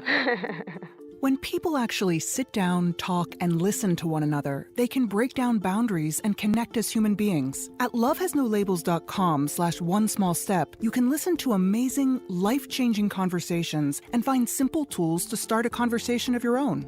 I know one thing. This conversation gives me hope. It gives me a lot of hope, too. Take a step toward bringing our country and your community together by having the courage to start a conversation at lovehasnolabels.com/onesmallstep. A message from StoryCorps, Love Has No Labels, and the Ad Council. People do some pretty cool things in their 40s and 50s. Why should saving for retirement be any different? I mean, they go back to college, learn new instruments, start skateboarding. Whoa! Okay, maybe that one's not for everybody, but saving for retirement is. With aceyourretirement.org, you can get on track with your retirement savings no matter your age. Just have a 3-minute chat with Avo, the friendly digital retirement coach from AARP. You'll get personalized recommendations based on your input that are easy to understand and work with your lifestyle. It's quick, easy, and free. Plus, it's sponsored by AARP, so you know they got your back. Woohoo! Gnarly move, Dad. Thanks, sweetie. So wherever you are in your retirement savings journey, head to aceyourretirement.org and start chatting with Avo today. That's aceyourretirement.org. A message from AARP and the Ad Council. Adopt US Kids presents What to Expect When You're Expecting. A teenager. Learning the lingo. Today I'm going to help parents translate teen slang. Now, when a teen says something is on fleek, it's exactly like saying, that's rad. It simply means that something is awesome or cool. Another one is totes. It's exactly like saying, totally, just shorter. As in, I totes love going to the mall with Becca. Another word you might hear is jelly. Jelly is a shorter, better way to say jealous. As in, Chloe, I am like so jelly of your unicorn phone case. You don't have to speak teen to be a perfect parent. Thousands of teens in foster care will think you're, rad just the same. To learn more, visit adoptuskids.org. A public service announcement brought to you by the U.S. Department of Health and Human Services, Adopt U.S. Kids, and the Ad Council. This is the story of a very special woman.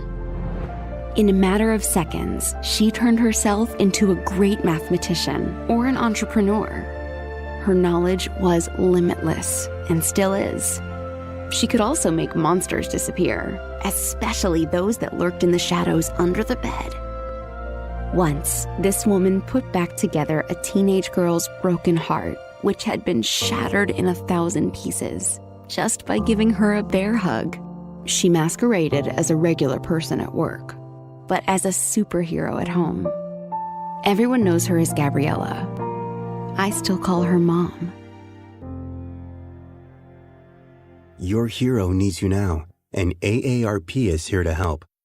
Find the care guides you need to help, complete with tips and resources at aarp.org/caregiving. A public service announcement brought to you by AARP and the Ad Council. You bring the energy, he'll do the rest. Martinez and Company, powered by Sports Radio 102.9 The Game. You're going to hear it right here. The show starts now.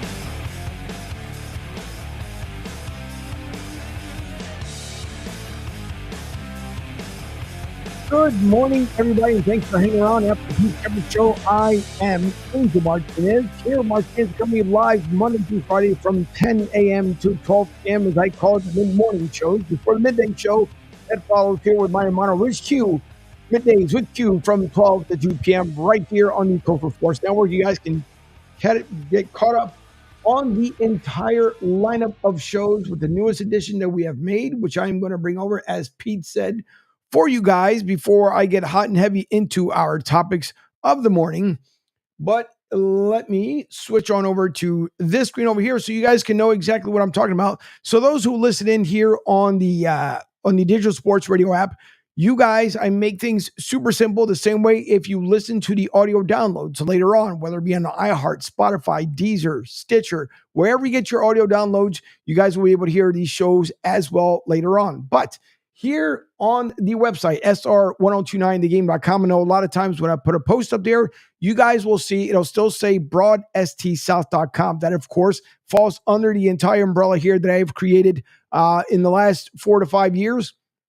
So you have Broad Street South, Sports Radio 102.9 FM The Game, which is a division of the network, along with now the Coastal Sports Network, where I am CEO and run pretty much everything here on the network so I can bring the best folks in entertainment, broadcasting, you name it, here on the Coastal Sports Network. But if you guys see there on the screen, if you're listening in on the app, if you guys go to sr1029thegame.com, what you will see, not only do you get to see the live show, I probably scrolled up just a little bit too quick, but you guys can see up there on the screen the live show that you can watch, not only obviously live on the app, you can also listen in on the radio player that you guys see just to the right of the bigger screen there. So you can watch the show live. You can listen to the show live directly on the app. You can watch the schedule of shows as of right now. It's Martinez Company from 10 to 12. Then Middays with Q, Marshall Time podcast a little bit later on. He has a new episode he's dropping. You guys will be able to hear that at 2:30.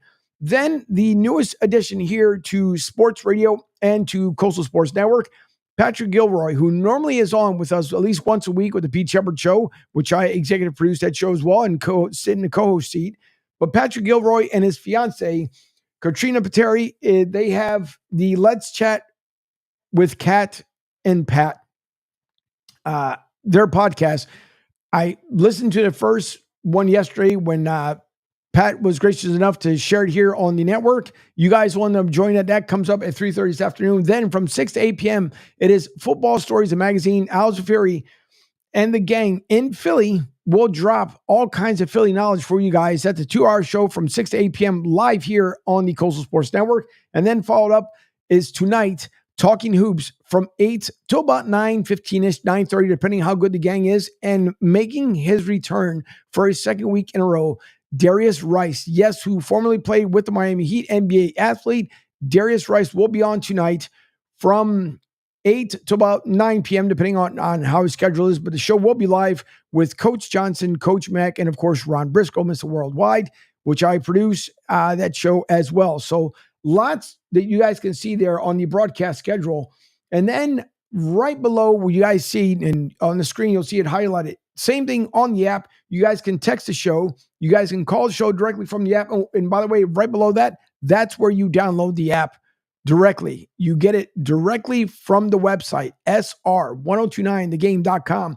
Therefore, no matter what device you have, Apple, Android, a MacBook, your Windows PC, tablets, it's all right there available for you. All you do is click on it, follow the instructions. Super simple. Don't forget to turn on notifications. So when there is something that's dropping, something that's new, you guys are made aware of everything that's going on there on the site as well. Now, the big thing is, of course, on the app, you guys can turn on the notifications. As I mentioned, you won't miss a thing. And you'll be able to basically get the entire running lineup of what we have here. Predator season is over, but the AFL season continues as the Bowl Championship will be this week up and coming.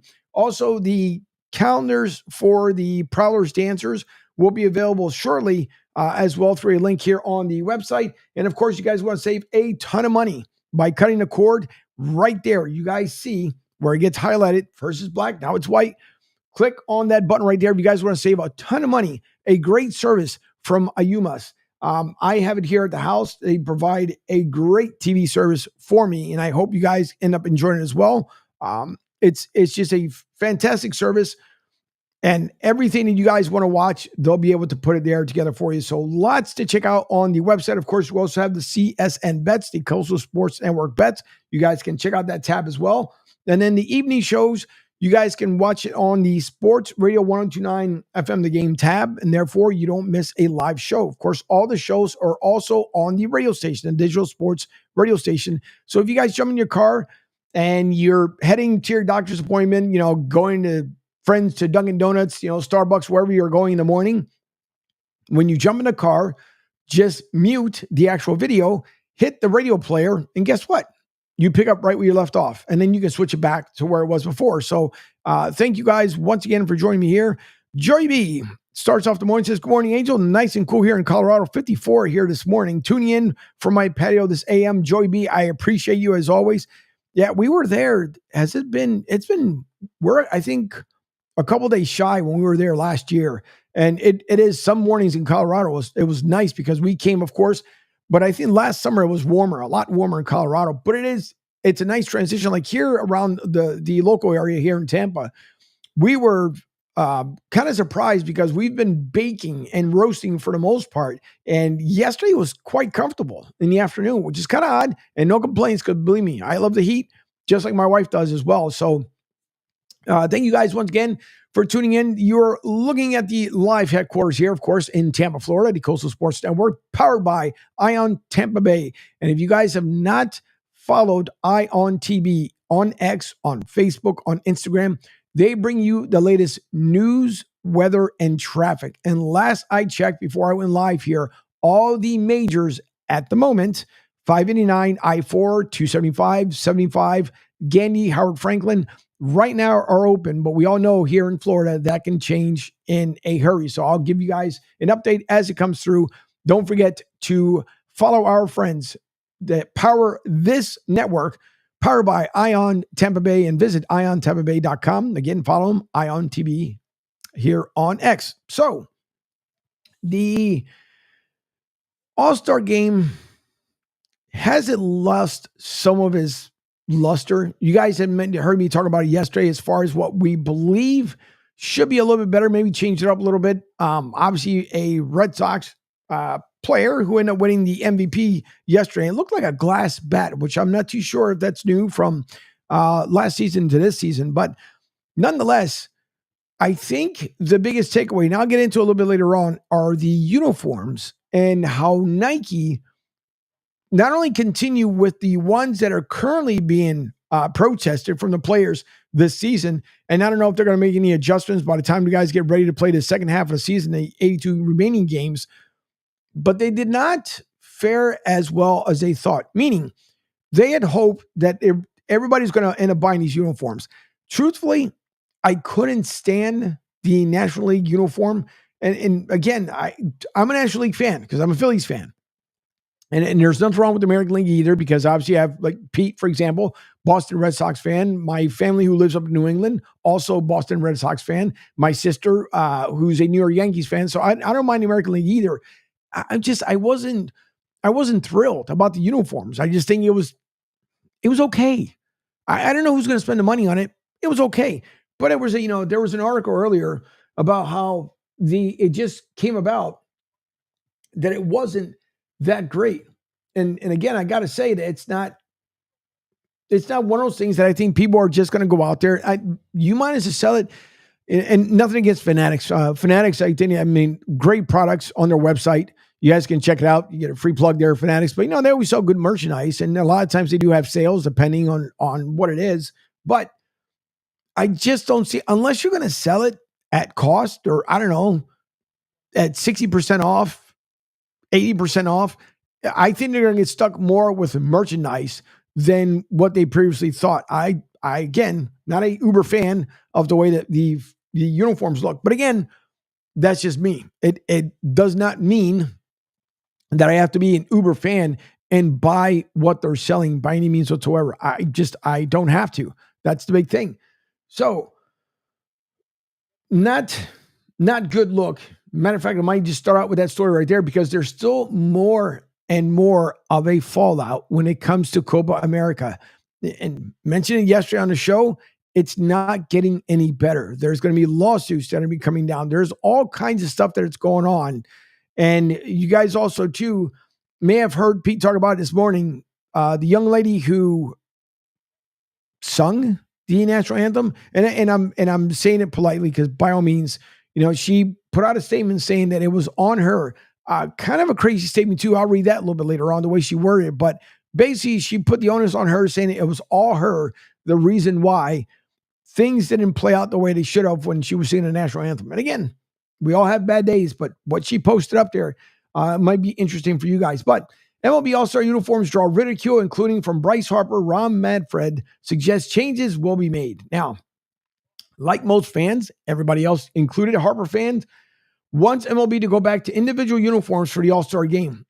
Again, it's true. I mean, the All-Star, listen, the American League uniform, it looked, I want to say, like a paper bag with lettering. I mean, I don't know what in the world they were thinking, but according to everyone here, is that as the 2024 MLB All-Star game began, uniforms were once again a topic of criticism among fans and media. No one appears to be a fan of the generic American and National League uniforms that players and coaches are wearing for the Midsummer Classic. There is absolutely nothing wrong, once again, to wearing your designated team's uniform. Again, put the All-Star patch, up on near the chest area, on the shoulder, the way it used to be before. I mean, if that's the case, let them, everybody knows what team they play for. So just go back to what they're doing, because as they're trying to switch things, I don't even think, listen, and you guys hear me talk about the what is it, Generation Z? You guys hear me talk about them. I don't even think the Gen Zers are going to be buying this stuff. It wasn't marketable. No one liked it. And if you're a Major League Baseball fan, you're not going to like it. Besides the clunky logos on the front of the jerseys and pants being the same color, beige for the American League, black for the National League, resembles pajamas or softball league fits to many fans. It works for white and gray with home and road uniforms, but not so much with the other colors. The All-Star game hats and uniforms look like the kind of things that you find at Walmart on a clearance rack. See, I wasn't trying to go there, but that's what it seems like for a lot of people. And listen, in all honesty, that's what it looked like. That's when, we all, don't get me wrong, we like to, there's times where we love to get knockoff stuff, things that maybe you can get definitely on like the super clearance aisles and stuff like that. And listen, whatever, you can support your team whichever way you want to by buying the merchandise, whether it be in Walmart, Target, whatever the case may be. It's just not a good look. I think for Major League Baseball, to me, in my opinion, it just wasn't a good look. And now everybody's talking about it. Like I said, even Bruce Harper here. MLB Commissioner Rob Manfred even addressed the topic earlier Tuesday, saying that changes might be made for the might. See, it shouldn't go for might. It should be if the sales weren't there, which that's what they're going to base upon whether they want to go back and do things the way they were. It's not going to be based upon that. It's going to be whether he decides to. Why don't you, matter of fact, put a poll out there, Rob, put it out there, Major League Baseball. Let the fans speak, right? Either yes, you want to go back to the old uniforms. No, keep it the way they are right now, which is a horrific mess, or undecided. Those are your three choices. Therefore, everybody can kind of get their opinions and their polls out there, and they can figure out whether it's a good fit or not. I just thought for the money that was spent creating these uniforms, it just wasn't the best thing. As I continue on, Joey B chimes in and says, Walmart clearance rack, LOL. So true. Bring back the pageantry where the designated home and away uniforms. MLB just doesn't get it. Not about the fans at all. It sucks. I agree. Because it's not about the fans. It's whatever. Listen, we've seen the NFL, right? The NHL with their different hockey sweaters, the way they do it for the All-Star, the way they do it for the Winter Classics. Again, I get it. And believe me, I'm not blaming Gen Zers at all, because I'm pretty sure there's a substantial amount of them that may be working in these different companies. And maybe even the Gen Zers are like, oh, we don't like this, but it's out of our control. We put in our opinion, just like Generation X and all the other generations, but listen to the fans. You want, when you're already spending a mint at this point, let's be honest, traveling, even if you lived in Texas, it doesn't matter. You're still spending a mint when it comes to purchasing the tickets to the All-Star game. So why not, cut the cost for the fans by allowing them, and most fans do, don't get me wrong, they'll show up wherever the game may end up being, obviously Texas. Next year, who knows, freaking LA, it could be in Philly, wherever. But let the fans already save money by allowing them to support and root for their team with the desired uniform the way it was meant to be. But telling them to purchase these uniforms and it's not even worth it, I don't know. Again, one man's opinion, what do I know?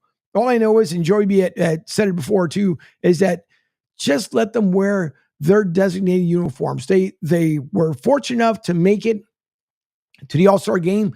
Let them wear the uniform that their team provides for them. That's it. It was a hot mess. These uniforms were, even the throwback uniforms from back in the day when the league first started, was a lot better than what we see, what was out there.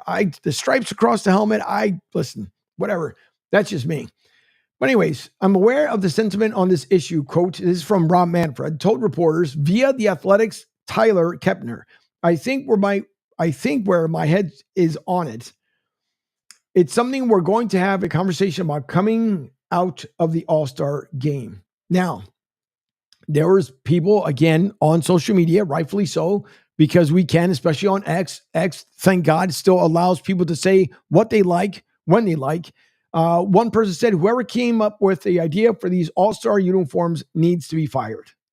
And it's such a bad look. Another person stated, what I liked about players wearing their own uniforms in the all-star game was that it allowed you to get to know players from teams you did not watch often. Great point. You would know right away who was a Rocky selection or the Devil Race pick. That is no longer the case today. And that was from Gershon Rabinowitz, if I'm saying the name correctly. On one other star who wants Major League Baseball to go back to individual team uniforms is Phillies slugger Bryce Harper. During Monday's workout, the 8-time All-Star said the generic league uniforms ruined something he enjoyed about the All-Star game when he was growing up. If we can go back to that, I think it'd be really cool. Harper told the Los Angeles Times, Bill Shakeen. Bill, by the way, said the Nike All-Star uniforms are not a big hit for everyone. Growing up, Bryce Harper said he loved watching All-Stars taking the field in their team uniforms. Which you guys I mentioned a comment about that as well. But it's just this, when you go back and you look like the Pirates uniform, even the Dodgers, even though I'm not a huge Dodgers fan, but the Pirates, even the old one with the black cover with the yellow stripes, that even to me, I liked it. I thought it was a good look when Pittsburgh, and I know they still do it every once in a while. Like San Diego with the old brown and mustard jerseys. If that's, if that's where you want to go, then fine. But this whole thing with the redesign and how it looks and the feel and blah, blah, blah. I don't know. I just think Major League Baseball could have done a much better job. So I know we don't like to do the grading system or anything else like that, but if I had I'd probably have to give it a thumbs down because honestly, I wasn't just not a fan. And I think most people have the same sentiment. If you're going to spend money on flight tickets, on hotel rooms, on food, especially because food is not cheap any longer at any venue that you go to. Even, I tease a lot about the Tampa Bay Rays down here, and I can't wait to see what their new stadium is going to look like here in about 4+ years, which I think is going to be phenomenal. Not only for downtown St. Pete as it continues to grow and evolve, and hopefully it'll also help the other neighborhoods that are within the area that may not be as wealthy as other neighborhoods, where actually everybody wins in that demographic, where what the St. Pete and what Tampa Bay Rays are going to end up doing. But I can't wait to see it. I saw the layout, the pictures that were posted and stuff. And if it turns out to be the way we've seen the last renderings of it, it's going to be, I would say, at least like an 80% outside viewing area, which is really nice. I know a lot of people wanted the same thing where you can have the open air stadium. But if you never resided here in Florida, during the summer, normally the rain season kicks off about the end of May, right in June, all the way literally till just past hurricane season. And then it dies off once again. We go about 4 or 5 months without the rain season, maybe a little bit longer than that. We still get, rain during the wintertime, don't get me wrong, in early spring, but during the summertime, we get the summer deluges. They come in, they go by quick. That's the great thing about being down here. The one thing you have to do for 2 months out of the year being here, unlike when I lived in Philadelphia, in Philly, summers were 3 months. Let's not kid ourselves, right? Mostly July, August, and September, because there's a lot of games that I saw even this year at Citizens Bank Park where people started wearing jackets and hoodies and stuff in June. So you got July, August, September, and then either you get a little bit of an Indian summer where you can enjoy the Jersey Shore, or if you like to go down to Ocean City, Maryland, like I used to, or it freezes, or you get a ton of rain. Here in Florida, what we're lucky is, especially here in the Tampa region, is that you have to dodge the bullet with the hurricanes for 2 months out of the season. You know what? I'll take it. I've been down here for 5 years. I love it.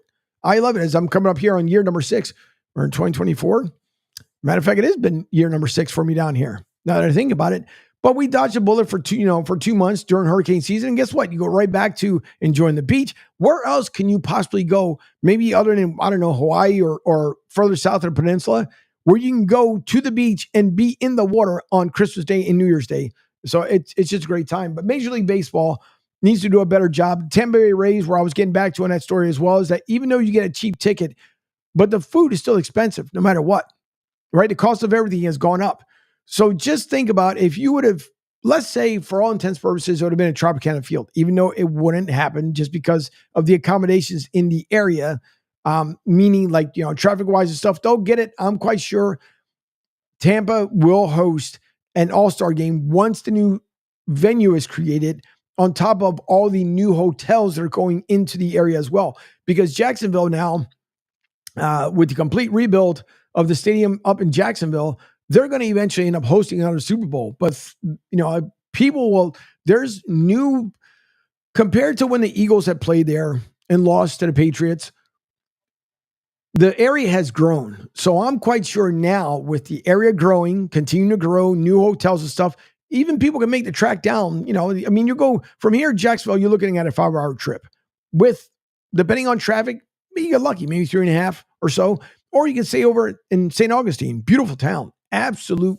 beautiful, beautiful town. If you guys never been here, but nonetheless, when you're spending the money, wherever venue that you're going to, it's a lot. So Major League Baseball, let's go back to the way it was before, where the fans can enjoy their team home colors, right? Or away colors, whichever one they decide to do it. But it was fun. I, as a baseball fan, that's what I loved as well. Just like Bryce Harper said, just like Joey B said, I loved when you saw the All-Star game that, yes, you looked at different uniforms. There was a comment earlier, somebody said that, if you're looking at the games, at the teams, you're learning who these players, who these athletes are from other teams that maybe you don't follow on the norm. There's plenty of guys on other teams. I have no clue who they are unless I read up on them, but it was pretty neat. So I believe, to leave it at that, it just became an utter bust for Major League Baseball as far as the uniforms. It's just, to me, was not just a win. Brandon Ayuk, apparently he still wants to, he's seeking a trade. He's seeking a trade. Is it going to happen? I don't know. At what cost? Who knows? It's going to come at a big cost. No matter what team wants to pick him up, if it happens, I don't see the 49ers doing it, but it's going to come at a huge, huge expense. Now, once again, the fallout, and I'll get into it on the other side here shortly, but the fallout from what happened at Miami Gardens. And in case you guys were on vacation, you missed it. Some people just end up doing different things. Obviously, spend time with the family, because before you know it, school starts all over again. We are at July 17th here, a Wednesday. And the schools here in Florida, we're about 3 weeks away or so, maybe 3.5 weeks away from starting up, because they start up earlier. It's almost like the college season. This is the time of year where everybody kind of goes on a vacation to do their thing. People get married before everything starts popping up all over again, meaning like, weddings, football season, which a lot of people go nuts about, as we're all just dying for, it's about a week and a couple of days for some camps to open back up. And also Patrick Mahomes, for the first time ever, if you guys missed it, we had talked about it earlier today too, that he brought a TV to camp. And the reason why he brought it, and it's funny to think, but he wanted to play the new college game. It's been downloaded, and I think they said it's getting close to maybe like 5 million or so of the downloads. From what I've seen, just going back and looking through, like, when everybody's posted up on X and then on YouTube, like, get the quick clips or whatever. And the graphics look amazing. They look great. I wish I had the time to play, because I definitely would. I thought that EA probably did the best job ever when it came to the college games. A lot of college athletes obviously are playing because they too were amazed. We had a guest on the Pete Shepard show back in April, and he couldn't reveal everything that was going to happen, but he did mention to us, you guys are really, really going to like what EA did to the college games. And I don't know if you, for those who are listening, you guys can make your comments here on social medias. You can also text or call in the show at 727-858-6650, 727-858-6650. But, let me know, have you guys played? What do you guys think? Is it worthwhile? Do we now see the step up when it comes to then the Madden games, if that's the case? And I know they're going to have a bunch of new voices coming up this year for Madden. I also believe that they had a bunch of new voices coming up for the one for the college, but I saw plenty of guys from FAU who were playing. And again, if you really immerse yourself into the game, it looks like you're at your team's venue. So I thought, they're a good job there by EA Games putting that together. I know some of the athletes are getting paid for having their name up there, rightfully so. Once again, we talk about it, when it comes to the NIL deals, that now these guys they're getting, they're not getting the millions, don't get me wrong, but they're getting a couple shekels to be able to get their name onto the video game. And why not? Listen, if I was fortunate enough I love baseball will always be my favorite sport. Always played it immensely as a child. If I had the opportunity of making it to the pros, or even a college for that matter, and you tell me that I would have been in a game, well, rest assured, I would have kept that thing until you couldn't play anymore. Now, because of the digital process, you can end up putting it on the digital process, or, you can end up putting it together and download it on your favorite system, whether it be an Xbox, PlayStation, on your PC, because a lot of people I know they're gamers on their PCs, the same way with the MacBooks and the Mac products. But I would be thrilled if someone told me my name was going to be in a game. Oh yeah, I would be thrilled. So it's nice to see that they're taking care of the athletes in college, rightfully so, because a lot of universities, I can't blame these guys at NIL deal, because as far as the universities, have made a ton of money off of these athletes. So the only thing I hope for, and we'll see as college season gets closer and closer. You guys heard Mia O'Brien not too long ago. She was down here in Texas as they were having the SEC meetings. But I just hope that these NIL deals don't get too much out of control. Again, it's nice, don't get me wrong, that the athletes are getting paid. But at the same time too, I just hope it just doesn't blow the roof off the house. Literally just kind of saying it. But all right, we'll get into, and by the way, the reason why, as I mentioned briefly, but Patrick Mahomes brought a TV for the first time. 2 reasons. One was because of the college game. He said he wanted to play. So it's the first time in his NFL career he ever bought a TV. And then the other one was because of the Olympics. Of course, that's right around the corner as well. The U.S. women's national team also has struggled in the scorching heat in preparation for France. And listen, you gotta adjust right to the climates. So you practice here in the States, and then you head over to the eastern side of the world. Not saying that it's going to be an enormous amount of difference, but there could be. But at least if you're kind of sweating it out here, and maybe you get to France, maybe that kind of gives you the extra kick, no pun intended, to be able to do well out there in France, because the Olympics are right around the corner. I enjoy watching the Olympics. I know there's certain things they've been wanting to try to add. I think gaming, believe it or not, has been one of those that they're trying to make it into Olympic sport. I don't know how they're going to do it, because there's a channel out there. I think it's called like 11 Sports or 11, something like that. But your gamers, and if you guys ever watch any of these guys gaming, it's ridiculous. If you watch that network, sometimes you get sucked in so bad that you're thinking that even though they play as their favorite athlete, but the way they make their trades, the way they talk about the teams, the 5-man teams they put together, it's incredible. So, and I'm glad gaming has evolved as much as it has. And it's also helped a lot of kids that normally have either no place to go or rather getting into trouble. That's what the gaming network is out there for. Find a place. If I think Philly has the Boys and Girls Club where you guys can go out there, and you may not be able to make it as far as the, what's the word I'm looking for here? You may not be the ultimate gamer, but at least you can go, and then maybe somebody notices how good you are, and you can end up joining the league. So I'm just glad that gaming has really kind of stepped up, and it's unified. I mean, you can be of any walk of life, and as long as you got your game, you bring your game, you're able to make it. So there's different outlets. And the reason why I bring it up is because you always want to watch where your kids are. That is more importantly, as we see things happening in society, you want to make sure that you know where your kids are, what they're doing. I know it'll drive today's kids crazy. It didn't for us when we were growing up, because that's the way our parents were. Mom, dad, that's the way it was. My stepfather, same thing. They were always like, hey, what are you guys doing? Where are you at? And yeah, did we get scolded? Of course we did. Did we get hit? Yeah, we did. So what? But our parents knew exactly what we were doing. To this day, my parents still know. Thanks again, even though social media could be a curse and a blessing, most of us, let's be real, if we're not living nearby our families, if we look on social media and we see them post something, well, we know they're alive, right? Of course, we're going to call or text them. Don't get me wrong, and visit them, but it's the same way. So as life evolves, just make sure you're always surrounding yourself in your child's life. I know today's generation doesn't like it as much, but they're going to appreciate it, because how many things that we saw, and I'm not going to talk about anything political, because you guys watch whatever you watched last night, it's up to you guys. But there are things that are out in the streets that we hope do not ever make it into your child's hand.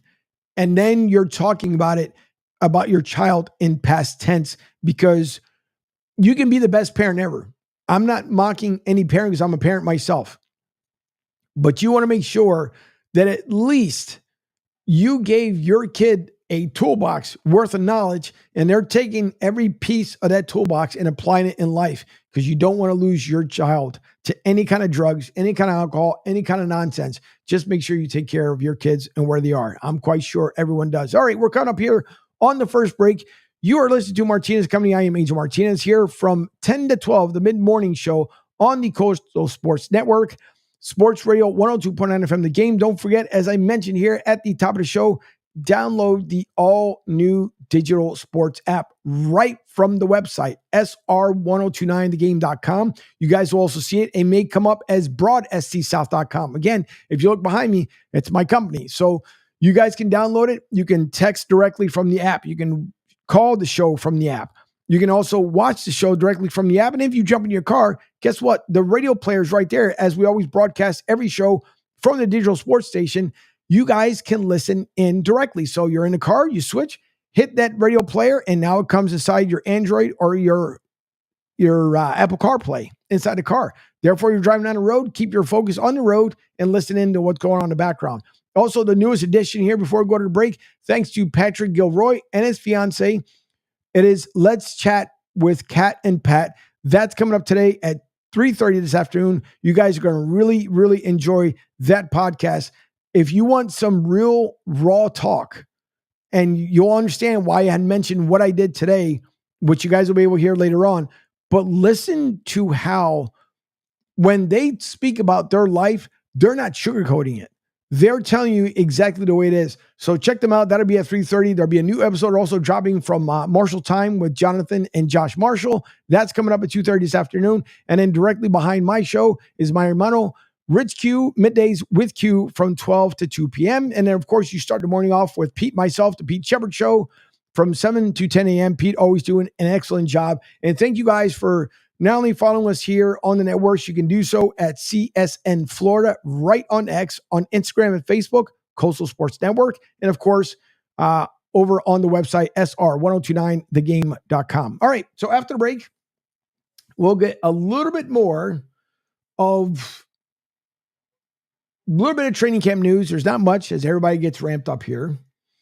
Also, FIFA likely, again, to organize things a little more differently because of the Copa America. But after the break, we're definitely going to get into the updates. And I'll also tell you exactly what the young lady stated in her social media of why the national anthem was so bad just a couple days ago. So lots to get into as we get into our first break. Once again, we appreciate you guys tuning in. Don't forget, all these shows are live starting from 7 a.m. all the way up until 2 p.m. And then the other shows that we have here on the network, you guys can hear right on the Digital Sports app. So we'll be back. We are live from the Tampa headquarters here at the Coastal Sports Network on Sports Radio 102.9 FM The Game. We'll be right back. Hi, folks. This is Gerard Moynihan of Moynihan Lumber, and I would like you to know that our company has been selling Anderson windows for over 60 years. See the complete line of Anderson windows at any of our 3 locations in North Reading, Beverly, or in Plastown, New Hampshire, or at MoynihanLumber.com. Ion Tampa Bay is the latest news, weather, and traffic for Pinellas, Pasco, Ellsboro, Hernando, and surrounding communities. Stay connected on X, Facebook, and their website, IonTP.com. Ion Tampa Bay keeps you informed on breaking news as it happens. Southwest Florida's newest game in town. Sports Radio 102.9 The Game, powered by Ion Tampa Bay. We'll be right back. Adopt US Kids presents What to Expect When You're Expecting. A teenager. Learning the lingo. Today I'm going to help parents translate teen slang. Now, when a teen says something is on fleek, it's exactly like saying, that's rad. It simply means that something is awesome or cool. Another one is totes.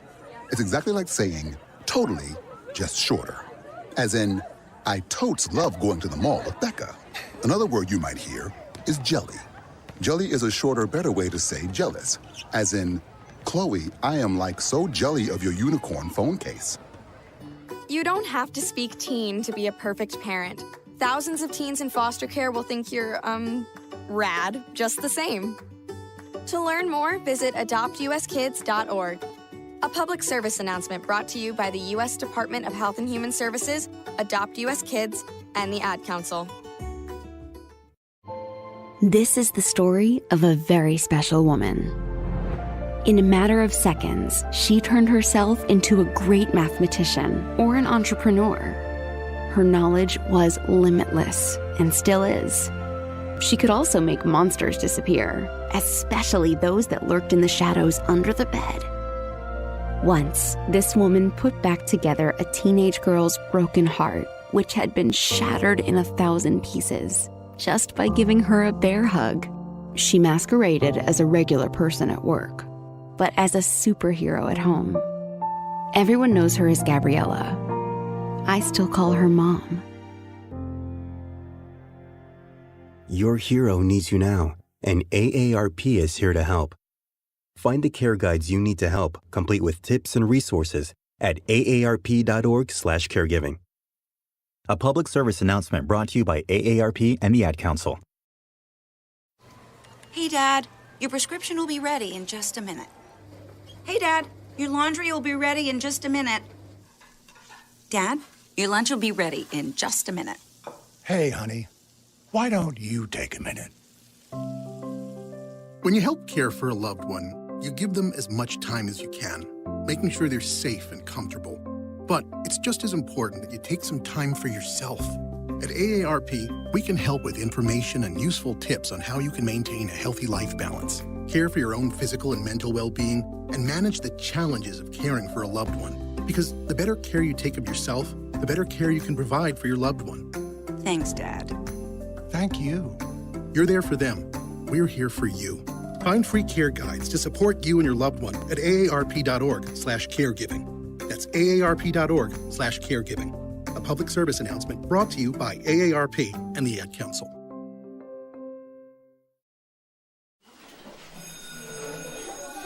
All right, class. Let's hear what everyone did this weekend. Jill? Well, I raised my older sister to a big oak tree. It was at least 100 years old. My mom said I must have set a record or something. And then we went down by a stream and perched up on this huge rock and saw all of these little minnows swimming around way below us. And then I rescued my little brother from an evil slug king who was guarding him at the bush fortress. And my sister and I brought him back to our super twig fort for safety. And then we all laid out and told stories until it got dark. And the Big Dipper led us all the way home. Wow. Awesome. Where were you, Jill? Yeah. We went to the forest. It's not that far away. Anyone want to come this weekend?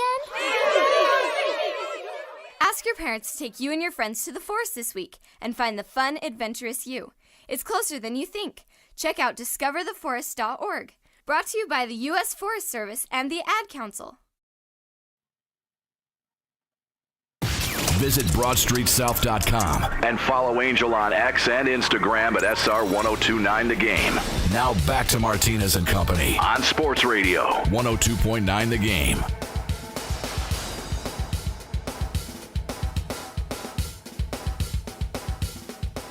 All right, welcome back here. You're listening to Martinez and Company on the Coastal Sports Network. I am Angel Martinez. I am here till 12 p.m. and then after me is my hermano, Middays with Q, Rich Quinones, with the Middays with Q show from 12 to 2 p.m., our midday show. And then the afternoon, as I mentioned before, you guys can watch the entire lineup or see the schedule up there on SR1029thegame.com. So one thing I want to share here with you guys, and this is directly, again, from Ingrid. This is the young lady who was who sang the national anthem Monday night on live TV. And yesterday, Joey B had shared a post out with me. And this is one of those things I want to make sure that if you guys ever see me, again, anybody who reposts stuff, it's like in your opinion, right? You can, it's not like you're endorsing it more than likely, but it's just because there's something that you like, something that gravitated towards you, and then you end up reposting it. But this is from Ingrid Andress. She stated, again, her post, I'm not going to bullshit, y'all. I was drunk last night. I'm checking myself into a facility today to get the help I need. That was not me last night, meaning Monday night. I apologize to Major League Baseball, all the fans in this country I love so much for that rendition.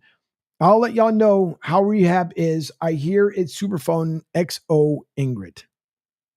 Listen, and again, that's her statement, right? You guys can see it on X. It's all over the place. I've never, I think, heard, but maybe she's just kind of taking it lightly, where she's saying that she hears that rehab is fun. The difference is, though, is that you can, at least she is admitting that she has an issue, and great for her because she's looking to make sure she's going to do better. And that's great. We've seen many artists that have done so. Like, for example, Jelly Roll is now off to an amazing career after, and he went out to DC and spoke about drugs and different issues. And he just an amazing human being from seeing where he was and seeing where he's going to. I mean, it's amazing. And we've seen other artists as well. Listen, we all have different paths of life, folks. It's choices. You guys maybe have heard me say this in the past. When you wake up in the morning, you choose to have a good day or a bad day. Just like when someone wakes up in the morning, they choose a bullet or a gun will never kill anyone. It's the person who chose to take that weapon from wherever they were, load up the ammunition, and go out and do whatever they want to do. Because last I checked, it's like the wheels in your car. The wheels in your car, they don't go round and round unless what? You jump in, start the car, put it in reverse, hit and drive, ta-da, right? So it's all about choices. The choices in life that you make is what you have to deal with. There's sometimes, like some mornings, things don't go that well. And you think, man, today's going to suck. It's just going to be a bad day. But if you change your mindset, maybe not. The other morning, unfortunately, like last week, I was trying to move some things around. I ended up knocking off the lamps here in the studio. And I said, oh boy, today's going to suck. 5 minutes later, I was like, no, it's not. It's all in my head. So just remember the choice that you make. Treat people fairly the way you would like to be treated. Why do I say that? Well, I'll tell you why I say that. Because, holy moly, the fallout of everything that was Copa America is just, it's just bad. Not to include, which apparently I had no idea. I had not a clue, apparently, that there was, and now again, I don't know this stuff. I have not a clue, but apparently there was some stuff that was said. And again, listen, in everybody's ethnicities, right? It's different. For example, because I'm Spanish, born here in America, so I'm an American from a descent of Puerto Rico, but we may say something different in our dialect, like the Mexicanos, los Cubanos, your Dominicans, right? Even Brazil, matter of fact, is a perfect example. And people in Peru and South America, we may say something in our native tongue. To them, it's a complete insult. Now, I don't know of any chance or anything else like that because I stick to myself and now I'm getting involved in a lot of stuff. But apparently, this came across Marca.com, and it stated Copa America's shocking racist chant by Argentina players sparks outrage. French Football Federation demands action. And apparently Chelsea's midfielder Enzo Fernandez is in the heart of the controversy. Now, again, this is where you'll hear things or where you'll read it, and then there's usually more to follow. But on this one here, it says, in a scandal rocking the world of international football, the French Football Federation has vowed to take legal action against Argentina's national team following the emergence of a deeply offensive and racist chant by Argentine players after their recent Copa America victory. Now, Argentina clinched their 16th Copa America title on Sunday, defeating Colombia 1-0. You guys remember that, along with the fallout what happened at the Miami Gardens. In an intense final, courtesy of a late goal by Lautaro Martinez. However, the post-match celebrations took a dark turn when Argentinian midfielder Enzo Fernandez shared an Instagram live video showing him and his teammates chanting derogatory remarks aimed at the French national team. Now, the chant referenced the African heritage of several French players, sparking immediate backlash. This shocking incident has also ignited a firestorm of controversy and condemnation, with calls for decisive action from football's governing bodies. Now, again, this is what's stated in the article, folks. This has got nothing to do with me, has nothing to do with Coastal Sports Network. Here's what was stated, in which was recorded, obviously, on video. But the offensive chant went, and of course, it was translated. The play for France, but their parents are from Angola. Their mother is from Cameroon, while their father is from Nigeria, but their passport says French. Now, I'm quite sure in their native tongue, it would have been something completely different. But apparently that's what the chant was. Then there's the video that goes along with it. Here is Enzo Fernandez, an Argentinian player celebrating the Copa America, went by singing the racist France chant from the 2022 World Cup, so it goes back even further. Now, I'm not going to play the video. I know that we say we're about free speech and everything else like that, but again, I'm not trying to offend anybody from it, so you guys can look at it for yourselves on X. There's a gentleman who shared it, GC, at Valverde SZN. So you guys can check it out for yourselves. Again, I'm not going to play here because I don't want to offend anybody whatsoever. But it's just a bad look. Felipe Diallo, president of the Triple F, expressed his outrage in a strongly worded statement. Quote, the president of the French Football Federation condemns in the strongest terms the unacceptable racist and discriminatory remarks made against the players of the French team. The statement clarifies that remarks were made in the context of a song sung by players and supporters of the Argentina team after its victory in a Copa America and broadcast in a video on social media, end quote. Now, Dial has directly challenged FIFA president Gianni Infantino and Argentine Football Association President Claudio Fabian Tapia to address these shocking remarks contrary to the values of sport and human rights. Quote, the Football Federation has also filed a legal complaint over the incident, underscoring the seriousness with which they are treating the matter. This controversy echoes the racist sentiments against Argentina fans expressed during the 2022 World Cup, where chants mocked the African roots of French players. At the time, the Anti-Racism Association, SOS Racisme, criticized these chants as an expression of a far-right ideology and called on FIFA to take action. Now, again, if that being the case, it's a shame because, listen, again, we know, right? There's so many changes in our society today, but there's no room for that. If you're going to win, isn't there like a team chant for Argentina? Don't you guys want to? It's like the Eagles, for example. Eagles fans, I'm not going to play because I know it'll drive some people crazy, but we love our team fight song, right? It's Lord knows about halfway throughout the season, even me, and I'm a diehard Eagles fan. Sometimes I get tired of it as well, but why? There's no need for it. That's all I'm going to say. There is no need for it. But besides that, which is even more insane, the damage that was done, there was another article here that was pretty much, here you go. The other one here that was mentioned was that Hard Rock Stadium, got to move that out of the way. Hard Rock Stadium officials hit back after CONMEBOL blames them for Copa America final mess. CONMEBOL, the soccer federation that organized Copa America 2024, has blamed the Hard Rock Stadium officials and local authorities in a pointed statement following a series of fans without tickets breaching security measures before the tournament's final on Sunday.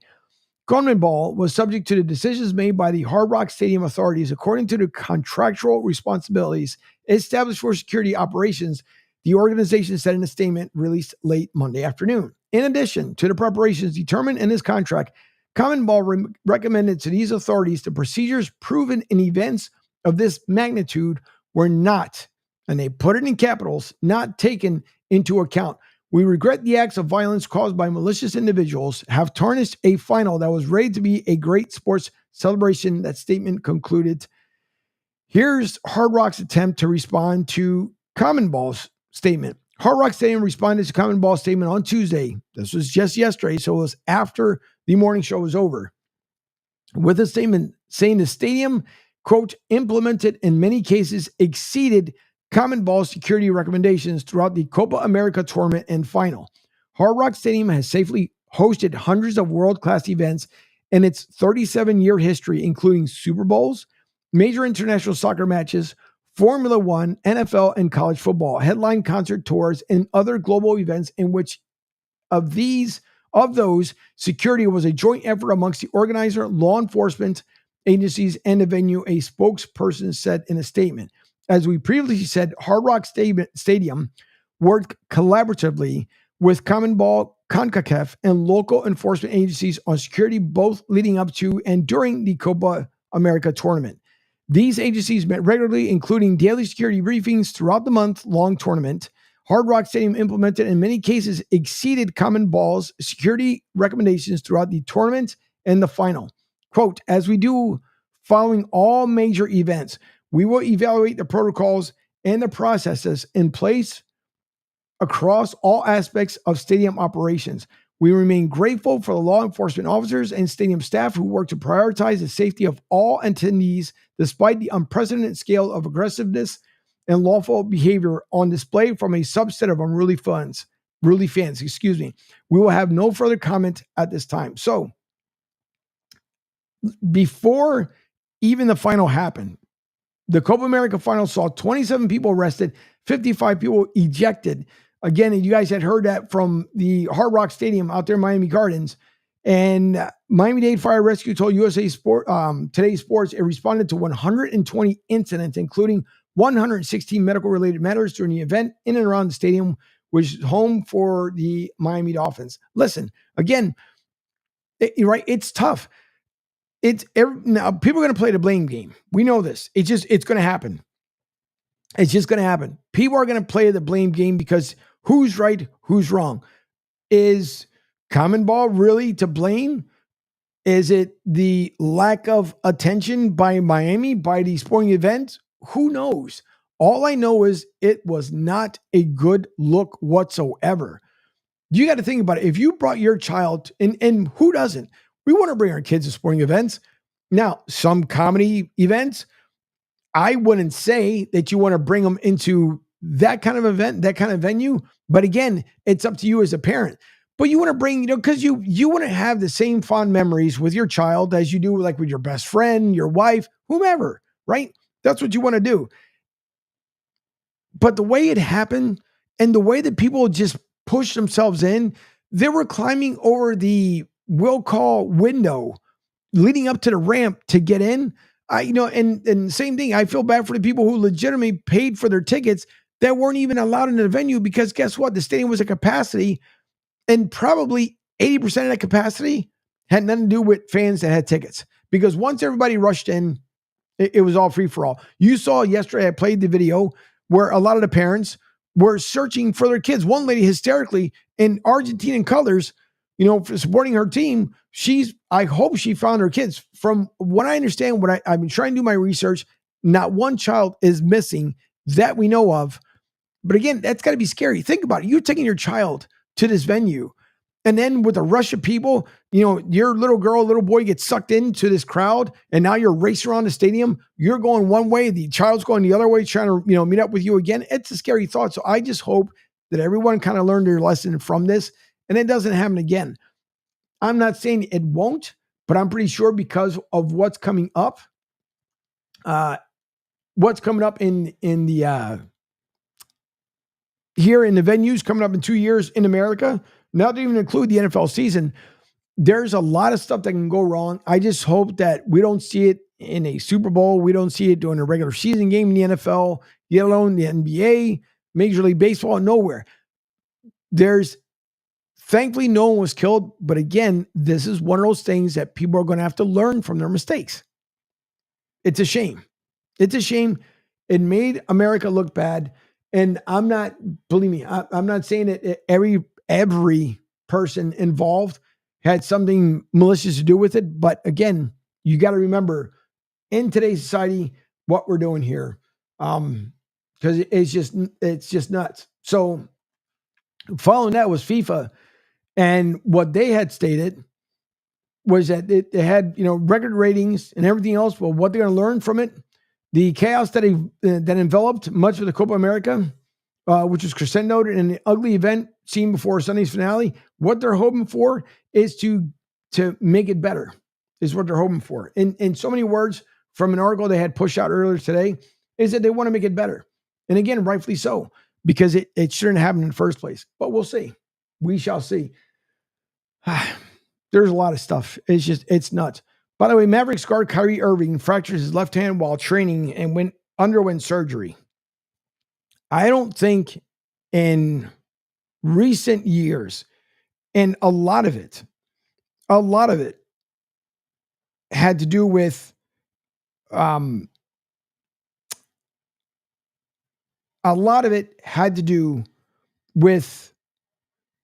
COVID, how the NBA and all major league sports, don't get me wrong, but how every major league sport had handled things. But because Kyrie Irving, like a lot of people, did not want to get the injection, he went through it, right? He definitely went through it. It's just nuts the way it ended up happening. But Kyrie Irving, for example, he didn't take the shot. You guys remember Aaron Rodgers also faked it. He said he didn't take it either. I myself, I want to know part of it. I'm post-military. I know what's in a lot of this stuff. I don't want to take it, but I was in the military. I had no other choice. I'm not taking it. Kyrie Irving was one of those, he advocated that he did not want the injection. Again, your body, your choice, do whatever you want.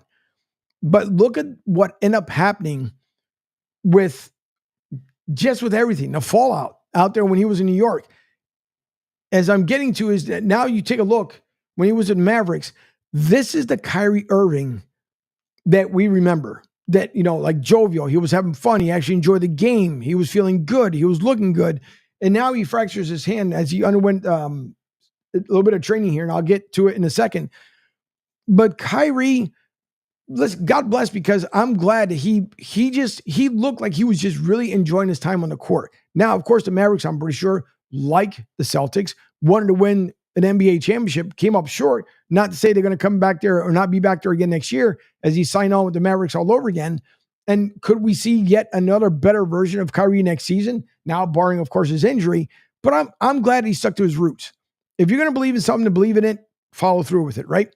So I'm just glad that we get to see the Kyrie of old, where he really enjoys being on the court, playing at his best, and trying to help his team accelerate and get back to hopefully an NBA final. But the Dallas Mavericks' Kyrie Irving suffered a fractured left hand while training and required surgery, the team announced on Tuesday.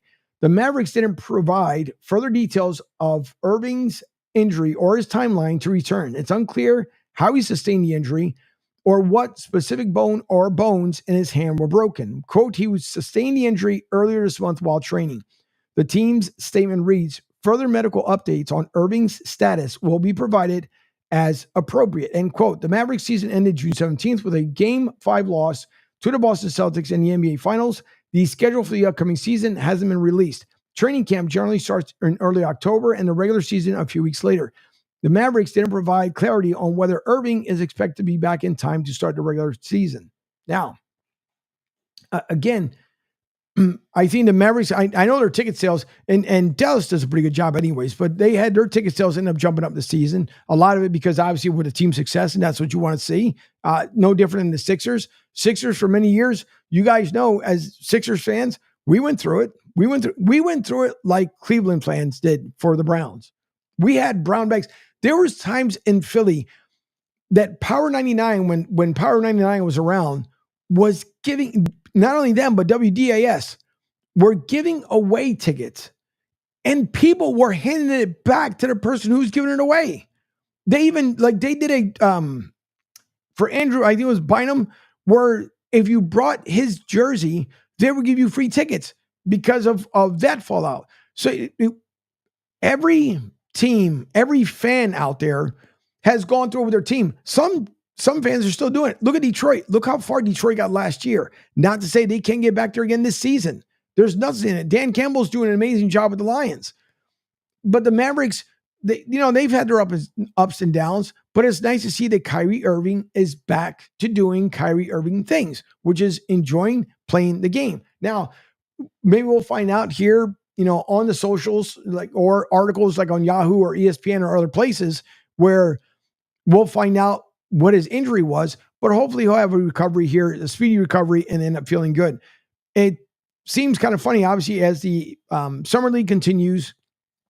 There's about a week or so left of the Summer League. You guys also hear me talking about the Basketball League as they get ready to start their Summer League. Tomorrow, they have a 3-day camp out there in Vegas as well. And for the first time, if you try out for the TBL and you are picked to play in one of the teams there in the Summer League, which is obviously the opportunity is there so you can get drafted by one of the teams in the Basketball League or the Basketball Super League. Now this year, they're offering a $10,000 winning money for the winning team. So they'll divide it amongst the players. But it's nice for that stuff to do that. And the reason why I say it is because we know that as soon as the WNBA right now, they're probably at the most height since the inception of the league because of the young ladies and the young athletes that have come out. Angel Reese, say whatever you want, whether people think she's a villain, whether they think she's a goddess, however you want to think about her. She's killing it, literally. Caitlin Clark, New York Liberty. I mean, we've seen Las Vegas Aces that are trying to be the first team ever in WNBA history to do back-to-back-to-back. It's going to be tough to get there. But the NBA, before you know it, like the summer league is here, it's gone, right? And then you think, all right, it seems like forever for a lot of basketball fans before it comes back, but there's always talk in August. September, we know that some of these guys report to camp, and we see the guys roaming around everywhere in the U.S. They get together just like the guys in the NFL do it. Tom Brady used to do, he used to grab some guys before, Ben Roethlisberger as well. You couldn't do it in your own backyard, but you would see Tom going out to California. He might grab a Buccaneer, a Bear, a Saint, go out there and practice. The NBA does the same exact thing too, except for it's tough on the knees. I mean, I'm pretty sure if I'm an NBA athlete, I would love to take a break because it's tough on the knees. We get it. We understand it. But before you know it, the NBA season will be back around. And I think this year, it may be a little more intense. As far as like the fan base, obviously we saw what happened with the Knicks. Now the Knicks have become basically the Villanova Knicks with the additions that they've had out there. They also want to make Brunson a statue because of how he performed.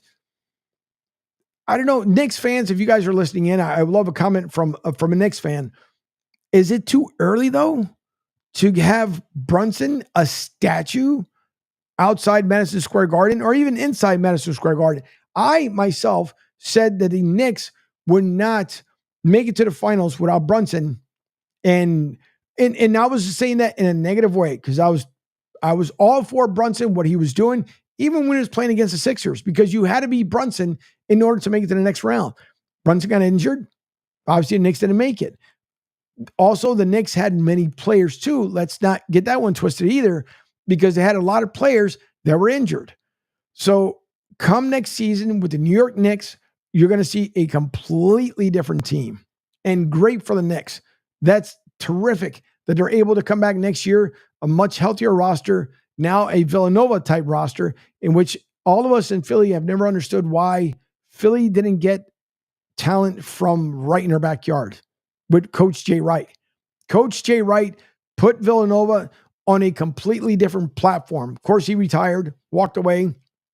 You guys watch him as a broadcaster, does a really good job as a broadcaster, but I don't understand either why the Sixers never recruited right from their backyard. So much talent that was left from Temple and Villanova, and even Ivy League schools are in Philly, but Sixers never took advantage of it. Oh, well, what can you do? All right, a couple more stories here as we finish up the first hour of Martinez and Company. I am, of course, Angel Martinez here, the host and producer of Martinez and Company. You guys can listen to the show Monday through Friday, 10 to 12, the mid-morning show. And, of course, Maya Amano follows me from 12 to 2, middays with Q, right here on the Coastal Sports Network. And then you start your morning off with Pete Shepard. I sit in the co-host seat and executive produce that show as well. So Pete Shepard Show, starting off your day from 7 to 10 a.m. Make sure you guys are polite enough to give us a follow at CSN Florida. You can also follow Rich at RichQ on Q, Pete Shepard at PSHEP326, and of course myself here on SR1029 The Game. So follow us on our social here. I love to follow people back as well. So you guys give us a follow or CSN or any of the socials. We'll give you guys a follow back as well. And we can't thank you enough for supporting us here. And don't forget to download the all-new digital sports app where you can text and call the show, watch the show, listen to the show, all from one place. You'll hear me say it over and over again. Hopefully we get some people to download the app. Therefore, you guys will never miss a show. Jump in the car, hit the radio player. That's it, because the digital sports station is always live here at Sports Radio 102.9 FM The Game. Don't forget, later on this afternoon at 2:30, Jonathan Marshall Time podcast with his brother Josh. New episode dropping. That'll be available at 2 to 30 this afternoon. At 3:30, our newest inductee here at Sports Radio 102.9 FM The Game and at Coastal Sports Network, Patrick Gilroy. You normally hear him on the Pete Shepard Show in the morning. Him and his fiancee, Kat, both have their new show, Let's Chat with Kat and Pat. That'll be on at 3:30. You guys don't want to miss that as well. It is an absolute phenomenal episode. It's episode 25. He's just jumping on with us as well. So listen to that. You can also hear the replay of that at on Monday, Wednesday, and Friday as they drop the new episodes.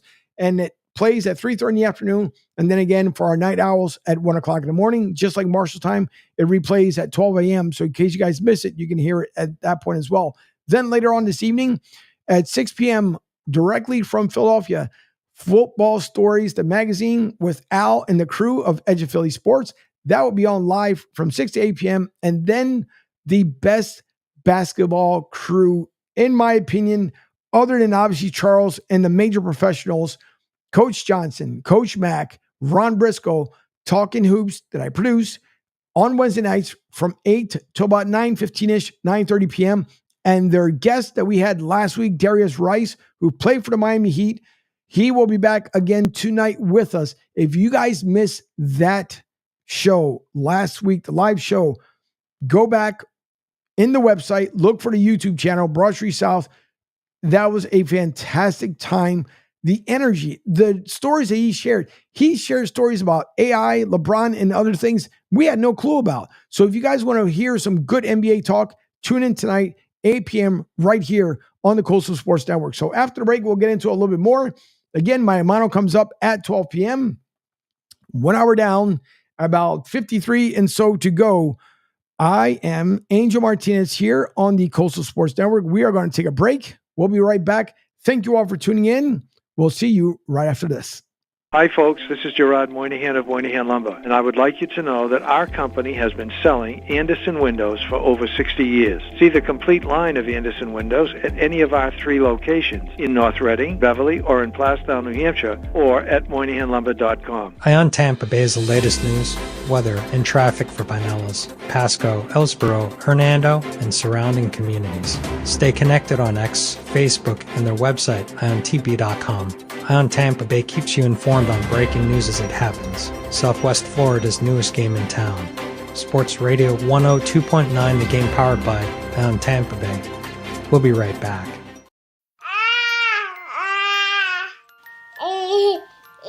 To some people, the sound of a baby babbling doesn't mean much. But that's not necessarily true. By 6 months, they're combining vowels and consonants. By 9 months, they're trying out different kinds of sounds. And by 12 months, their babbling is beginning to take on some meaning. Especially if there's no babbling at all. Little to no babbling by 12 months or later is just one of the possible signs of autism in children.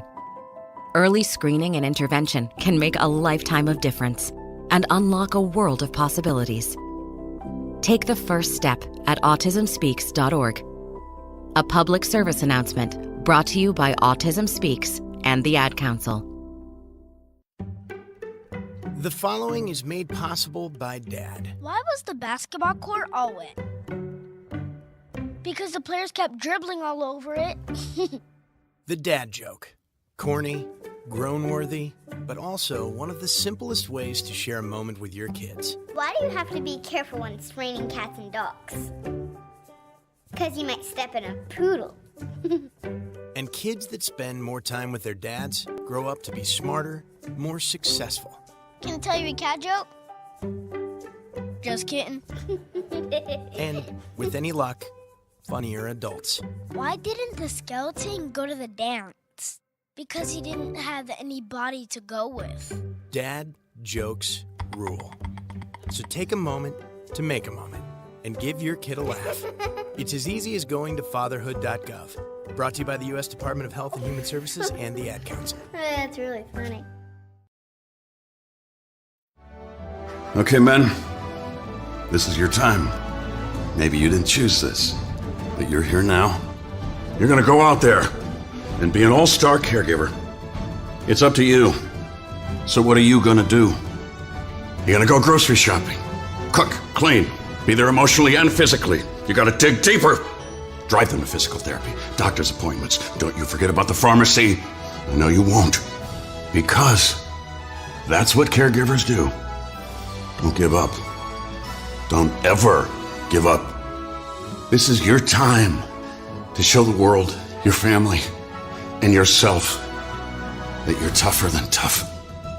Now go out there and be the best caregiver this world has ever seen. Caregiving is tougher than tough. Find the care guides you need at aarp.org/caregiving. A public service announcement brought to you by AARP and the Ad Council. Hi, I'm Danica Patrick and proud aunt. Watching my nieces grow, play, and learn is amazing, but not every child gets to be carefree. 1 in 6 kids in the U.S. are hungry. 1 in 6. That little girl sitting alone at the playground, she can't play like the other kids. She doesn't have the energy because she's hungry. School lunch will be her only meal today. It breaks my heart that this is the reality in our country, but it's something that Feeding America is working to change. Each year, the Feeding America network of food banks rescues billions of pounds of good food that would have gone to waste. This food is then provided to families and children in need.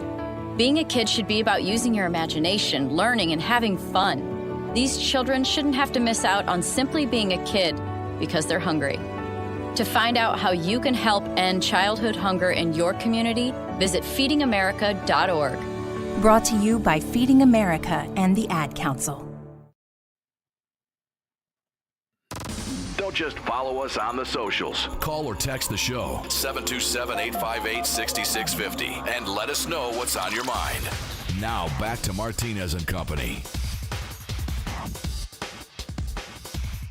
All right, welcome back here, Martinez and Company. I'm Angel Martinez once again here live until 12 o'clock. So we have just about another 45 or so to go here before we end up closing out the show, as I'm looking for a couple of things as I am scrolling around once again, because you produce and host your own show. Sometimes you lose track of a couple of things you end up doing here. So I want to make sure if I can find what I'm looking for, I can bring it up. But we thank you guys for tuning in today. We do appreciate it. Thank you also for following us on the socials. Don't forget, right after me, my hermano, Middays with Q here on the Coastal Sports Network from 12 to 2 p.m. I'm pretty sure he's going to have plenty to talk about.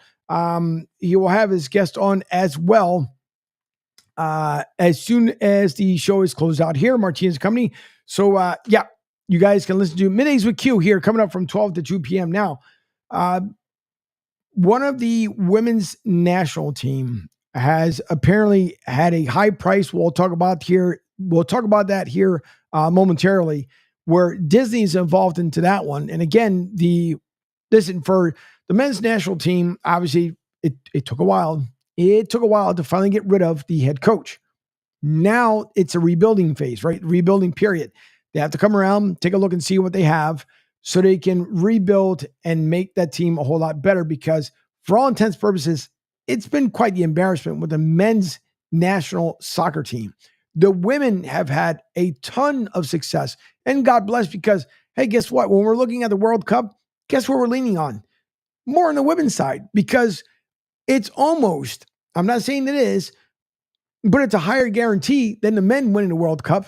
And we've seen it. And listen, kudos to the women as they've been able to, they defended the World Cup, back to back. And hey, it's a great, great feeling. So we'll see what happens with our men and women's soccer team here coming up in the Olympics, which is less than about a week or so away, 2 weeks away, as things are getting ramped up. The Olympics are great too, except for it goes by so fast, like 2 weeks in and out. And then you have the Winter Olympics coming up here, which should be a good one this year for the Olympics. So we're looking forward to it. And the reason why you guys feel like we just had the Olympics before, because don't forget it, for COVID, it was pushed back. And that's why it seems like these athletes, have been basically like training forever. And I'm quite sure they're going to enjoy the break. But then before you know it, they're getting ready again for the following Summer Olympics. But that's coming up here. I always love watching it. Winter Olympics are really cool as well. And yes, I will watch the figure skating because I think they do an incredible job. If you can dance on skates and perform in front of everybody, I wish I could do it. I can't. But if you can, for the way they do the floor exercises, minus the summer, but I'm talking about during the winter time, how they do it on the ice. Listen, if maybe if you play hockey, it was a little bit better. I don't know. I'm just saying, I put on skates before, but believe me, I am not the friggin' best at it whatsoever. But I like the winter sports. The summer one, again, what we see, the floor exercises with the men and women, it's so competitive, and it's great to see that every nation representing, if they can, as a united front at the Olympics. So NFL training camp is underway. Texans are the first one to open up the full camp. You guys remember the tear that the Texans went on last year. DeMeco Ryans coming on board. I don't think we were expecting for the Texans definitely to do better than what they did, right, the year before. And everybody can talk about it ad nauseum, but who knew? D'Amico Ryan's coming in, end up being the right fit, and send the Texans probably on a rebuild faster than maybe most teams in recent history. And who's to say what's going to happen this year? Don't forget, they also had the number 1 draft pick. Who knew? We knew what they had, but who knew altogether how this team was going to end up playing out last season? So everyone is dying at this point. We get that itch this time of the year that we all want to see. Mini camp obviously had passed. Now we got the camp that's about to start up here.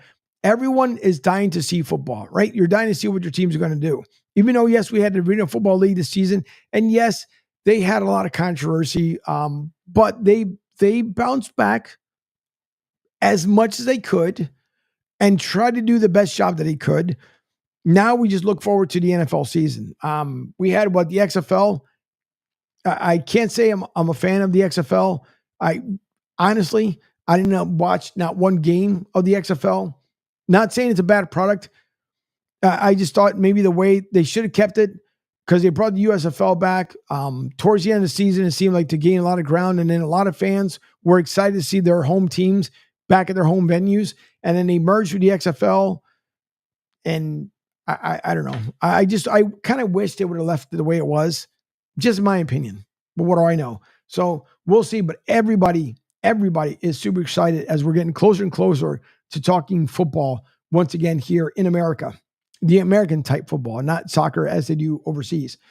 So what are the top storylines of the 2024 NFL training camp? Well, the performances of first-round quarterbacks, including Chicago's Caleb Williams. Let's not forget that I'm not going to say he was holding out as much, but he was definitely looking for that max rookie extension. Washington, Jaden Daniels. We're dying to see what he's going to look like. New England's Drake May, Minnesota's J.J. McCarthy, Atlanta's Michael Penix Jr., and Denver's Bo Nix will be watched closely. Could Bo Nix be the obvious starter in Denver? Denver has, let's not forget what the Broncos did last season. And yes, for all intents and purposes, obviously Russell Wilson kind of went through it as well. Sean Payton, there was a major disconnect there. There was a lot of rumors and storylines that went on. Who knows if that, I guess maybe when Russell Wilson and Sean Payton are finally done with the game, will they come up with their own books, their own story to let us know exactly what happened? No different than my Eagles. By far, the worst collapse, I think, in NFL history is what we noticed last year with the Eagles. So Nick Sirianni has a long road in front of him to gain the trust of Eagles fans. And I know there's a lot of people that just don't like us as Eagles fans. There's a chant that we do. I won't say it here, but there's a chant that we do. And there's kind of a reason why behind it, because we don't care to a certain extent. But nonetheless, there's teams, they got to figure out what went wrong. Take a look at Dallas, right? Dallas, Green Bay has been their daddy. Let's tell it what it is. Green Bay has literally owned the Dallas Cowboys for the last 3 seasons. Even last year with the, not so much rookie phenom, because he was the understudy, but he still went out there and beat the Cowboys. The Cowboys have a lot of, they've got a lot to get right. Jerry Jones, I know a lot of people are not a fan of Jerry Jones. Ryan Neff is not a fan of Jerry Jones. He used to be. He was a uber fan of the Cowboys, and then I'm starting to learn more. First, when Ryan started to say that, okay, so you go from one championship team, and he lives and resides in Pennsylvania, but ends up liking the Kansas City Chiefs. You can say whatever you want to, but I kind of started understanding what he was saying, just like other Cowboys fans were. They're just not uber crazy about Jerry Jones. Jerry Jones, I think in a lot of people's opinion, is that if you're the CEO of the team, fine, we understand it. Just like Jeffrey Lurie with the Eagles. We know there's decisions and stuff you have to make, but then if you hired a GM, let the GM do his job. Head coach, OCs, DCs, all these people you hired, there's a reason for it, because you believed in them, and that's why you hired them for your team, for your organization, because they're supposed to be running it. But Cowboys fans, they amaze me as much as other teams, but It's a $1 billion Jerry World Stadium. And year after year, they fill it up because, like everyone else, we all have hopes and dreams that our teams will go back and win the Super Bowl. Lord knows the Eagles had the opportunity against Kansas City, and then I don't know what in the hell happened in the second half where that fell apart. But Cowboys fans, I believe, have been waiting since the VCR to win another one. Dak Prescott, which I thought, I'll get back here to the Texans momentarily, but Dak Prescott, again, I was one of those guys that he paid the man. They paid him. Hasn't shown up in the playoffs. I don't know if it's all on Dak Prescott's shoulders or sprinkled between the OC, his QB coordinator, the HC. I don't know. All I know is that every year, Dallas fans, just like Eagles fans, Niners fans, Jets fans, gets excited because they figured, all right, you know what? This is it, man. How much more can we go through? And we'll see. We shall see. Dak is, getting paid. And we'll see what happens. It's no different than like Trevor Lawrence, for example, with the Jacksonville Jaguars. Dougie P is a patient man. We all know this. He was the only one so far in Philly history to win a Super Bowl. We wish Andy Reid would have done it. God, that would have been great. He's won the most divisional games in Philly history. And I wish Andy, before he decided to take his talents out to Kansas City, he would have been able to do it. And I think I mentioned it maybe on yesterday or even this morning on the Pete Shepard Show. At one point, Andy Reid's going to retire. As Eagles fans, as the city of Philadelphia fans, we would love for Andy Reid to retire as an Eagle, like Dick Vermeil did, even though Dick Vermeil won his championship and his only championship up there in St. Louis before the Rams hightailed it out to LA. But in retrospect, obviously Andy Reid is going to retire more than likely as a Kansas City Chief. Now, will it be the first time ever that Eagles fans and Philly fans, for that matter, be okay that he does so? Boy, when you win 3 rings with your current team, love the man to death. I'm always going to love Andy Reid. And, I felt bad for what he had to go through with his sons, that situation. But at the same time, too, if he's going to retire as Kansas City Chief, I can't be mad at him. I can't. Great coach. Listen, when he won his first one, I thought it was terrific. Obviously, then he ended up winning one against his former team. That stung. I'm not going to lie. That stung. But again, you've won 3. You could potentially be looking at number 4 this season. And I'll refer it back to Ryan Neff when Ryan Neff had stated during last year that KC was not going to win the Super Bowl at the rate that they were going. But guess what? KC did KC things. They remind me of the St. Louis Cardinals. You guys know Major League Baseball. St. Louis Cardinals could be damn near 20 games out of first, but they find a way to get themselves into a wild card spot. And then we've seen them World Series championships being 10, 15 games out, and they struck lightning at the right time. Take a look at Kansas City, same exact way. Kansas City last year, let's be real. Even Patrick Mahomes, who rarely, and he didn't call out his team like individuals. He just said, we need to perform better. And then you started hearing about, can he do it, away from home? It's the first time he's going to be on the road. Come on, folks. It's Patrick Mahomes. Let's not kid ourselves. When they were talking about it, I knew Kansas City was going to end up winning it. And that doesn't mean, by no means, I'm not no kind of crazy Nostradamus or anything else like that.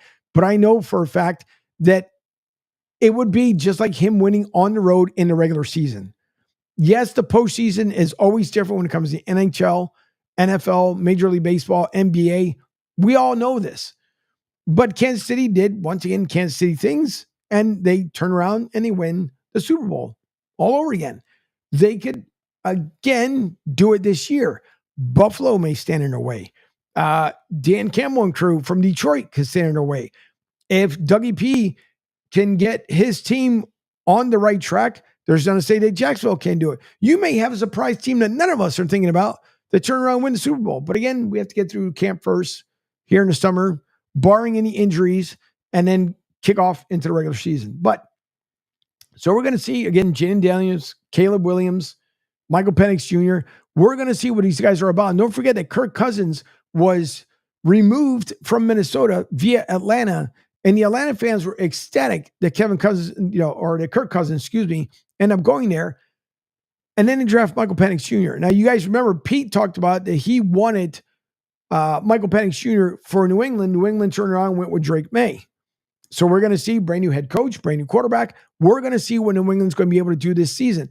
I would have never in a million years, only because of the past relationship between TB12 and the Eagles and obviously coach, which he's going to be now a broadcaster coming up for this upcoming season. But I would have never thought that I want to see what Gerard Mayo is going to do with the New England Patriots.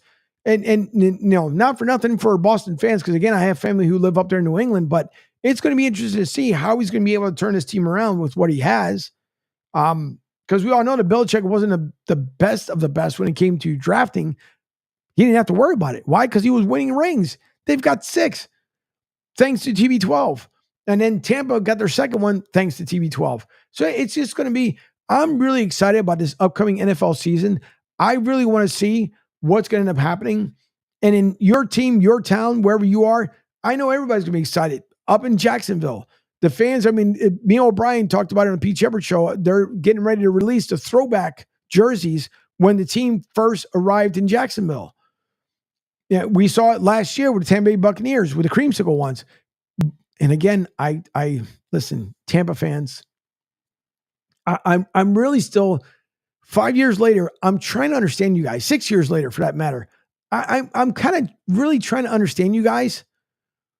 The only time I saw the fans do the breakout jerseys was the week they played in their breakout jerseys, meaning the throwback ones, the creamsicle with the pirate. You guys remember that? I live in the area. I don't understand. How are you not displaying your team everywhere? Listen, the Eagles fans, we know it when we lost, right? They came down here to Clearwater to support the Phillies, thanks to Philly Sports Trips with Vince Rizzuto. If you want to go to a sporting event somewhere, you live or reside in Pennsylvania, take a trip with Philly Sports Trips. Such an outstanding job he ends up doing from start to finish. He takes care of you, the amenities, the whole 9 yards. I wish I could do and follow what he does here in Tampa. I'm just amazed that Tampa fans, don't get me wrong, lightning colors are everywhere. Everywhere. Love their colors too, by the way, because blue is my favorite color. But the big thing is that I don't understand Tampa fans. You guys, I mean, since I've been down here, it felt like I took the championship away from Philly. I came down here, the Lightning win back-to-back. Granted, after the first season, where they lost in the first round after having the best record in the NHL, got swept out, right? But ended up winning back-to-back championships. Then you have the Bucks winning a championship. Rays, not so much. They're trying, except for this year. I don't know what happened to Kevin Cash and crew, but nonetheless, Tampa fans, I've yet to understand them. I don't, and there might be some crazy Uber fans. I have no idea, but I don't know. Joey B, yes. September 29th, Philly invades Tampa. It's going to be hot. It is. I talked about it as well. Hey, listen, if you guys are traveling in for this game, I'm going to tell you, like I mentioned to Joey B yesterday, I think Ray J is the only stadium where you literally get what I call a reverse tan. Meaning, if you are up high, if you've ever been down here to Raymond James Stadium, for those who have been here, especially in the height of the summer, it is ungodly hot in that stadium. But what you can do is head down into the concourse level and cool down for a little bit, like I've done before, like my wife has done before. Go down, cool down, go back up. If you go for a night game, you know, obviously it's a little bit better because then you only deal with the sun for a little bit, and then the rest of the night you're hot, but you're not getting baked by the sun. No different than if you go down to Baycare Ballpark down here to watch the Phillies, or you go across the street over to Yankee Stadium in Tampa, same exact way. I mean, if you go there, you know, even while the minor league teams are playing, it's hot. But if you go to Ray J, and Philly fans who traveled down here beforehand, only one other time that they've been here in recent time, obviously during the playoffs, regular season, yes. But when it was early September, that's when Nick Foles, the year after they won the Super Bowl, ungodly hot at Ray J. But the sun, because it seems like it bounced off the concrete, you feel like all you have to do is you can almost turn around and look at the concrete, honestly, and get the biggest tan ever. So if you guys go to Ray J, don't forget, right? Come August, September, October, extremely hot, even during USF games, super hot. Just make sure you hydrate and keep yourselves at the ready because it does get hot up there, Ray J. So in terms of contract situations to monitor, Dolphins quarterback Tua Tagovailoa, Cowboys wide receiver CeeDee Lamb, and 49ers receiver Brandon Ayuk, which we all heard. And we keep hearing that he wants to request a trade request from the 49ers. Could be in line for new deals these next few weeks or lingering drama if they don't get them. Now, I would like to know how people feel about Tua. What kind of contract extension should he get? Would this be for Miami Dolphins fans? And I would love to hear from Dolphins fans. Do you guys feel that this is the make or break year for Tua?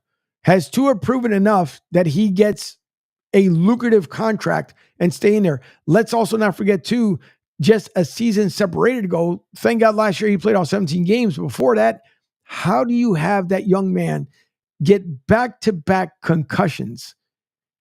The first one was bad enough. Then it sent him out a couple weeks later. Then he gets a second one, which is equally as bad. I just hope we all know what happened with Junior Seau, right? Because of concussions. We didn't understand it. We learned after his death that because of the concussion protocol, it wasn't the way it should have been, is what caused Junior Seau to take his own life. God bless the man. You know, from what I understand, friends, family, and the likes of the NFL, they absolutely loved him. Was he a beast? Sure. But the way he ended his life, that's not the way anybody wants to go. But we didn't know. What we got fed throughout the media was that we had heard that he had some tough times, but we didn't know because of the concussion. It wasn't made as prevalent as it is today. So we're going to see. But Tua, I just want to know, Dolphins fans, and you guys can always text or call into the show, 727-858-6650. You can make your comments here on social medias. You know, do you guys think that Tua deserves a big contract? Is this the make or break year for Tua? We'll be covering a lot of the Dolphins and Jaguars as well. You guys know Mia O'Brien. She comes on. She covers and does a fantastic job with the Jacksonville Jaguars. So she's down there in SEC country as they're having Radio Row, and she's been a part of it there this morning. So she was busy, but thankfully she was able to jump on with Pete, myself at the Pete Shepard Show this morning. As always, there are a buzzy quarterback competition in store as well, highlighted by Russell Wilson, Justin Fields in Pittsburgh. Right? Those two. Chicago fans, I know you guys are out there as well. Do you blame Justin Fields partially for the non-success in Chicago, or does Matt Eberflus take a lot of that hit? I'm not a uber fan of Eberflus because if you take, let's just say, again, hypotheticals, we like to use them around here. If Justin Fields, and supposedly, according to Pittsburgh, according to his agent, Russell Wilson is supposed to be the starting quarterback in Pittsburgh. Again, alleged supposed. But if I see it, Justin Fields ends up having a better camp, I'm going with Justin Fields. And let's just say, for all intents and purposes, he has more wins with Pittsburgh than he did with Chicago. Do we then look at the coaching staff and the head coach and say, well, obviously it wasn't Justin Fields. He just didn't have the right people behind him. So we'll see. It's going to be interesting in Pittsburgh. It's going to be really, really interesting. Another person to keep your eye on is Gardner Minshew versus Aiden O'Connell in Las Vegas. Let's not forget about Gardner Minshew as well, right? The Minstash, right, from Gardner Minshew, played with the Eagles, did well, and then we know a couple games that he had come in because of injuries, didn't do so well. Went out to Indy, had a good season with Indy, and now is out there in Vegas, and he's going to be competing against Aiden O'Connell. Meanwhile, May, Nix, McCarthy, and Penix will all try to push presumed starters as much as possible in their camps. And here's a wild card: Daniel Jones versus Drew Lock with the Giants. I'll probably get into it with my hermano here at 12 o'clock, middays with Q. Huge Giants fan. Is anybody sold on Danny Dimes? Is he still, would you guys figure, in New York, like your starting quarterback for your New York Giants? We shall see. Does Drew Lock end up taking over? You know, big things that we look at for Chicago again. Houston Texans, the first team so far early on, full camp. You guys can also get a good report from Big Sarge, my great friend, my brother out in Houston, does a lot of coverage for the Houston Texans. Listen, I'm not one of those guys. I will say this much. If in order to have good content, right, you have good people also that help you along the way, and you guys end up sharing stuff back and forth. My brother, Big Sarge, and you guys can find him on X, does it. And he, again, started from the bottom, started to work his way in, and now has covered the Houston Texans coming up for his third full season and does a terrific job. Did such a bang up job last year with, covering how this team turned around and everything else. I think he was more excited to get back there this year than he was when the Astros won the World Series. And by the way, he covers the Astros, also covers Houston Rockets. Give him a follow. He does a phenomenal job. Big Sarge. Don't forget BIGSARGE. Big Sarge. Give him a follow. It does a phenomenal job. Other camps that are going to open up here. The Bears, July 19th. They've had some rough weather out there in Chicago the past couple of days. Saturday, July 20th is the Chiefs and the Ravens. Sunday, July 21st will be the Green Bay Packers. Yes, Cheesehead Nation, you guys are back in business on the 21st. We'll tell you about the other teams that will be back in camp right after the break. I can't thank you guys enough for hanging around for the Pete Shepard Show. Of course, right here on Martinez Company. I am Angel Martinez, live Monday through Friday from 12. Excuse me. I'm talking about my brother's show from 10 to 12 a.m. heading into your lunch hours to the mid-morning show. And thank you guys for visiting SR1029thegame.com. Don't forget, you can download the all-new digital sports app right there directly from the website. It is not available in the stores. If you guys are looking at it, the ones from the stores, it's the old apps that no longer work.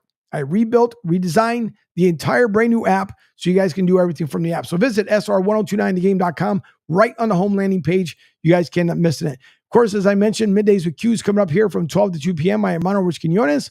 He will have his guest, Corey Parsons, on with him. And then, of course, you start your day off in the morning. Pete Shepard, the Pete Shepard Show from 7 to 10 a.m., executive producer, right here, yours truly, and sitting in the co-host seat with Pete.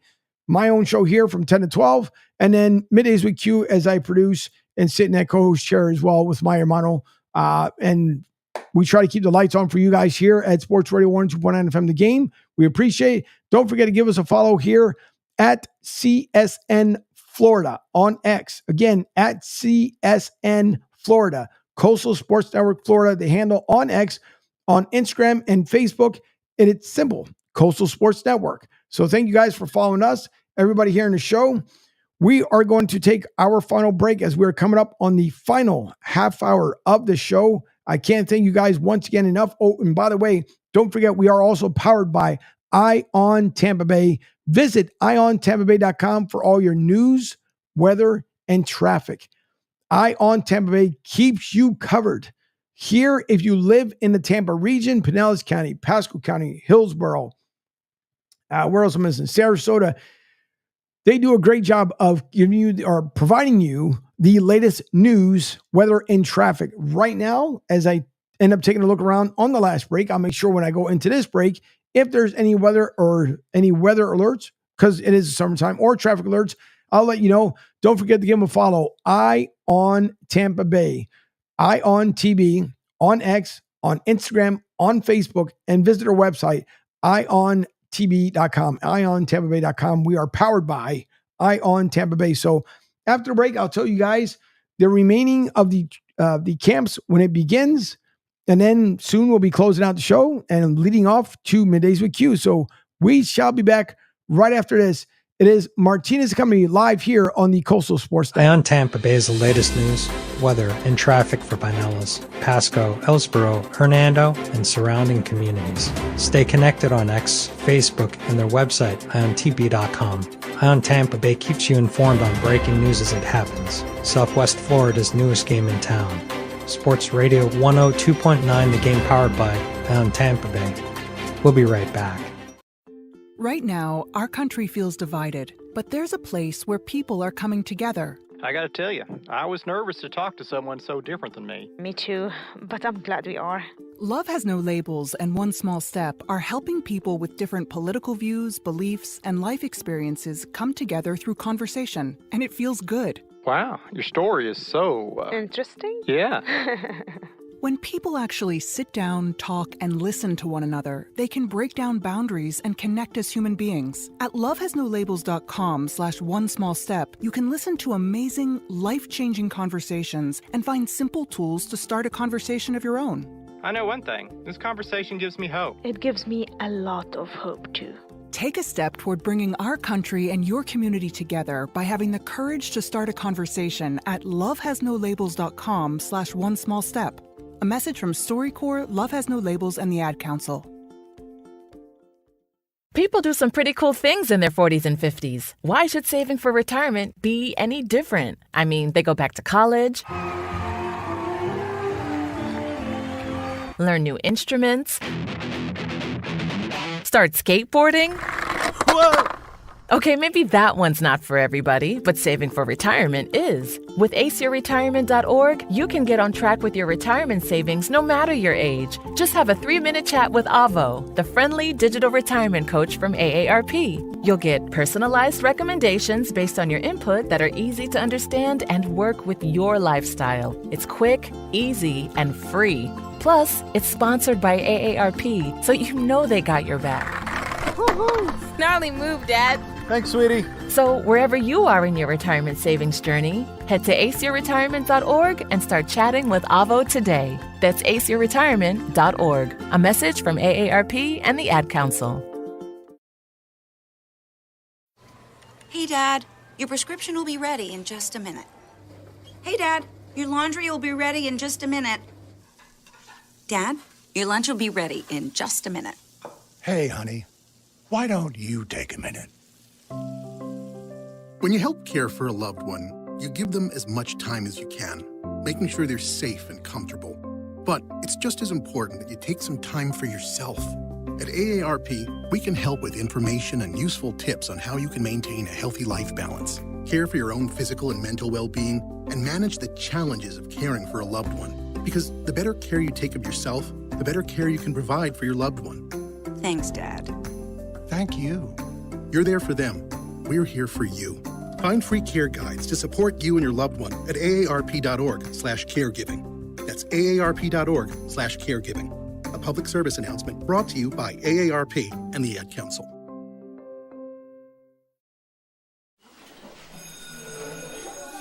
All right, class. Let's hear what everyone did this weekend.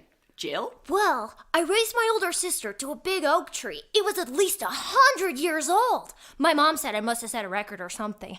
And then we went down by a stream and perched up on this huge rock and saw all of these little minnows swimming around way below us. And then I rescued my little brother from an evil slug king who was guarding him at the bush fortress. And my sister and I brought him back to our super twig fort for safety. And then we all laid out and told stories until it got dark. And the Big Dipper led us all the way home. Wow. Awesome. Where were you, Jill? Yeah. We went to the forest. It's not that far away. Anyone want to come this weekend? Ask your parents to take you and your friends to the forest this week and find the fun, adventurous you. It's closer than you think. Check out discovertheforest.org.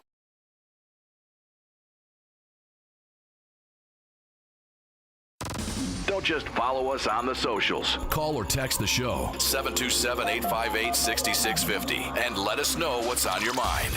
Now back to Martinez and Company.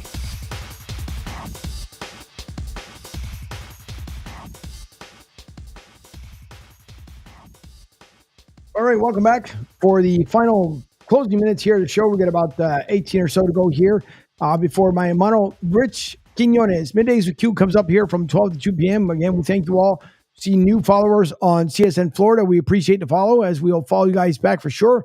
We do appreciate it. And as we had mentioned prior to going to the break, is that the camps have opened up. Texans being the first and only solely camp right now that's opened up here at here on a Wednesday. So if you guys missed it and you're just tuning into the show, right now the Houston Texans are the only ones that are open up for a camp for today and tomorrow. Then come Friday will be the Chicago Bears. The defending Super Bowl champions will open up camp on Saturday along with the Baltimore Ravens. The Ravens are, again, kind of one of the favorites for the AFC side of the house. We'll see also what the Bills end up doing. Then Sunday is Green Bay Packers. Then next Tuesday, which may seem like an eternity for some as we're all getting ready to get ramped up here for the NFL season. Tuesday, July 23rd, it will be the following. Arizona Cardinals, which are in, I don't even know what kind of rebuild, ? I'm not too sure. But the Arizona Cardinals open up on Tuesday along with the Buffalo Bills. Carolina Panthers with Dave Canales, you guys remember, was the OC here in the Tampa Bay region with the Tampa Bay Buccaneers.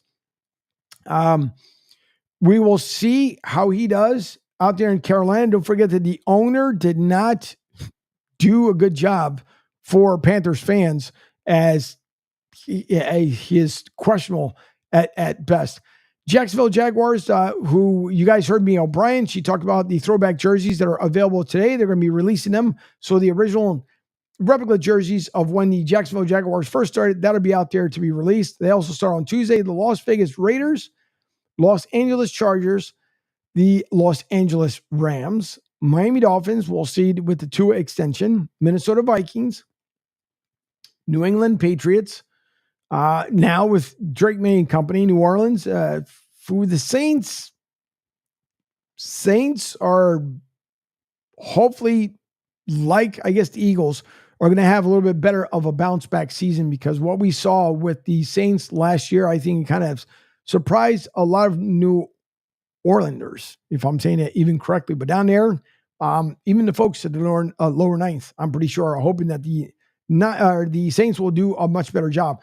New York Giants, to me, again, my opinion, they also start off on July 23rd. They are probably going to be in rebuild mode, especially with Saquon Barkley. If you guys missed it, the GM and seemed like the owner, management, were kind of surprised on the Eagles not being on the radar for Saquon, and then how he worked his magic and lured him from New York. So I'm quite sure when Saquon heads back to New York, the Boo Fest and everything else is going to start. It is what it is. New York Jets, Aaron Rodgers coming back. Will he be eliminated game 1 in San Fran? Well, you get to see, but the camp starts for them as well. It's Tuesday, July 23rd. My Philadelphia Eagles opening camp on the 23rd. Nick Sirianni has a lot to prove, along with Jalen Hurts. Make sure they can put the Band-Aid necessary to put the band back together. 49ers with Brandon Ayuk, who's requesting a trade, also open up on July 23rd. Seattle Seahawks with Gino and crew. We'll see what the Seahawks end up doing. BJ Daniels, who I have a great conversation with, will be more actively involved here during the NFL season. Super Bowl champion, who's become a great friend. Him and I connect over at USF, so he's going to be a little bit more involved here on the network as well during the NFL season. I can't wait to have my next conversation with him. You guys can see that conversation right on the website as well with BJ. Tampa Bay Buccaneers, 23rd. Tennessee Titans, again, hoping to turn things around. And listen, folks, it's always going to be the Washington Redskins. Let's keep it really 100. Sure, it's Commanders. Come on. I don't understand why we the whole name change. If our Native Americans didn't have an issue with it, I don't understand why you should have changed. But again, cancel culture. How did it work out for everybody? Washington Commanders, they will open up camp also on July 23rd.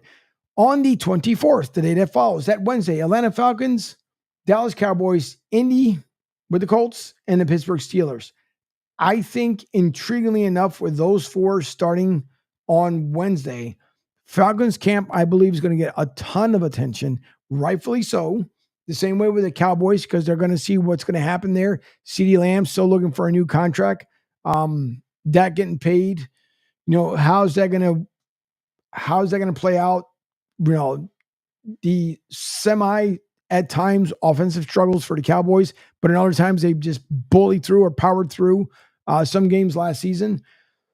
Same way with the Colts. They're going to be, again, back in kind of a somewhat rebuild mode. And then you have the Pittsburgh Steelers with Justin and Russell Wilson.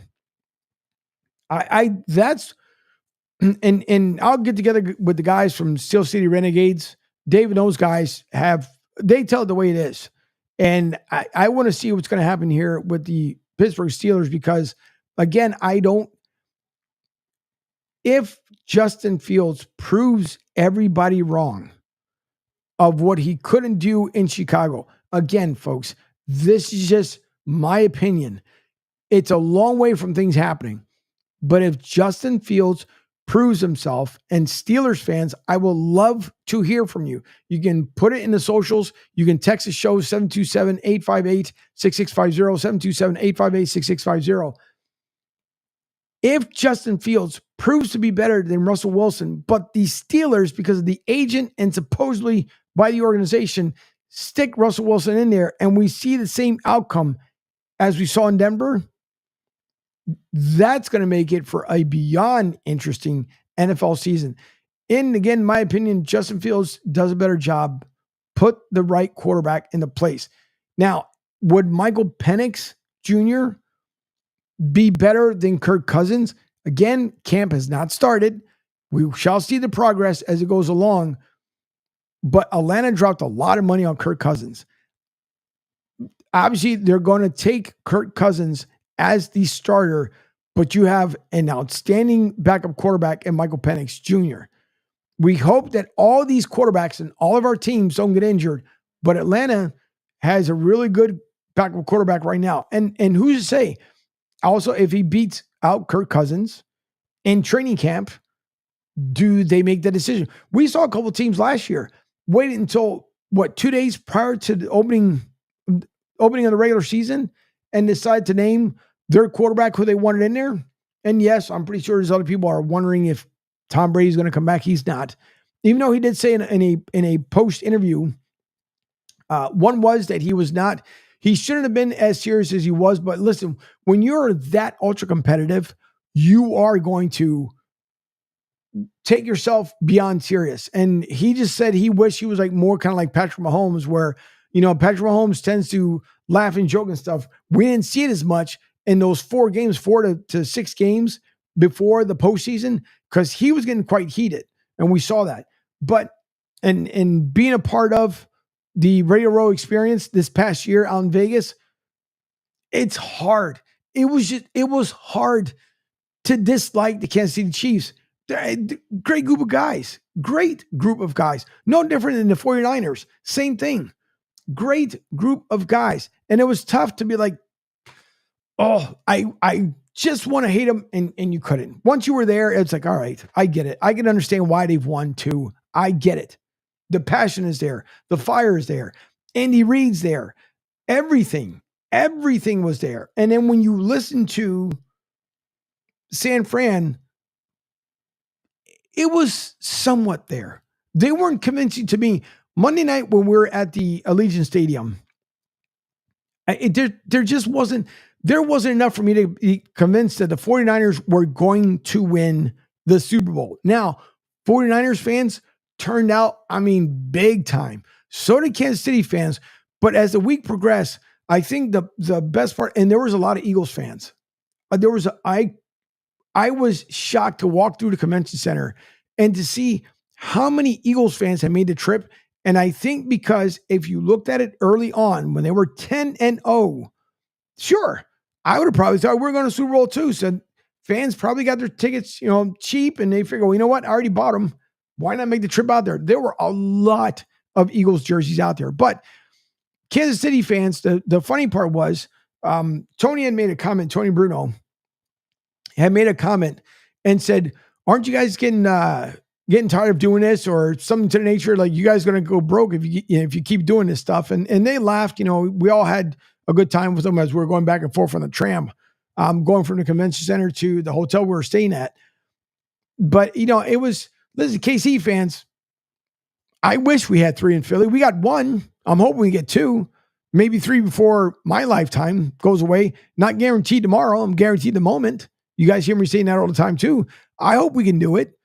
Nick Sirianni was almost the guy 2 seasons ago when I didn't even think the Eagles had any kind of a chance to make it out there to the Super Bowl. But KC fans, they were pretty cool. They kind of let San Fran have their moment at Allegiant Stadium.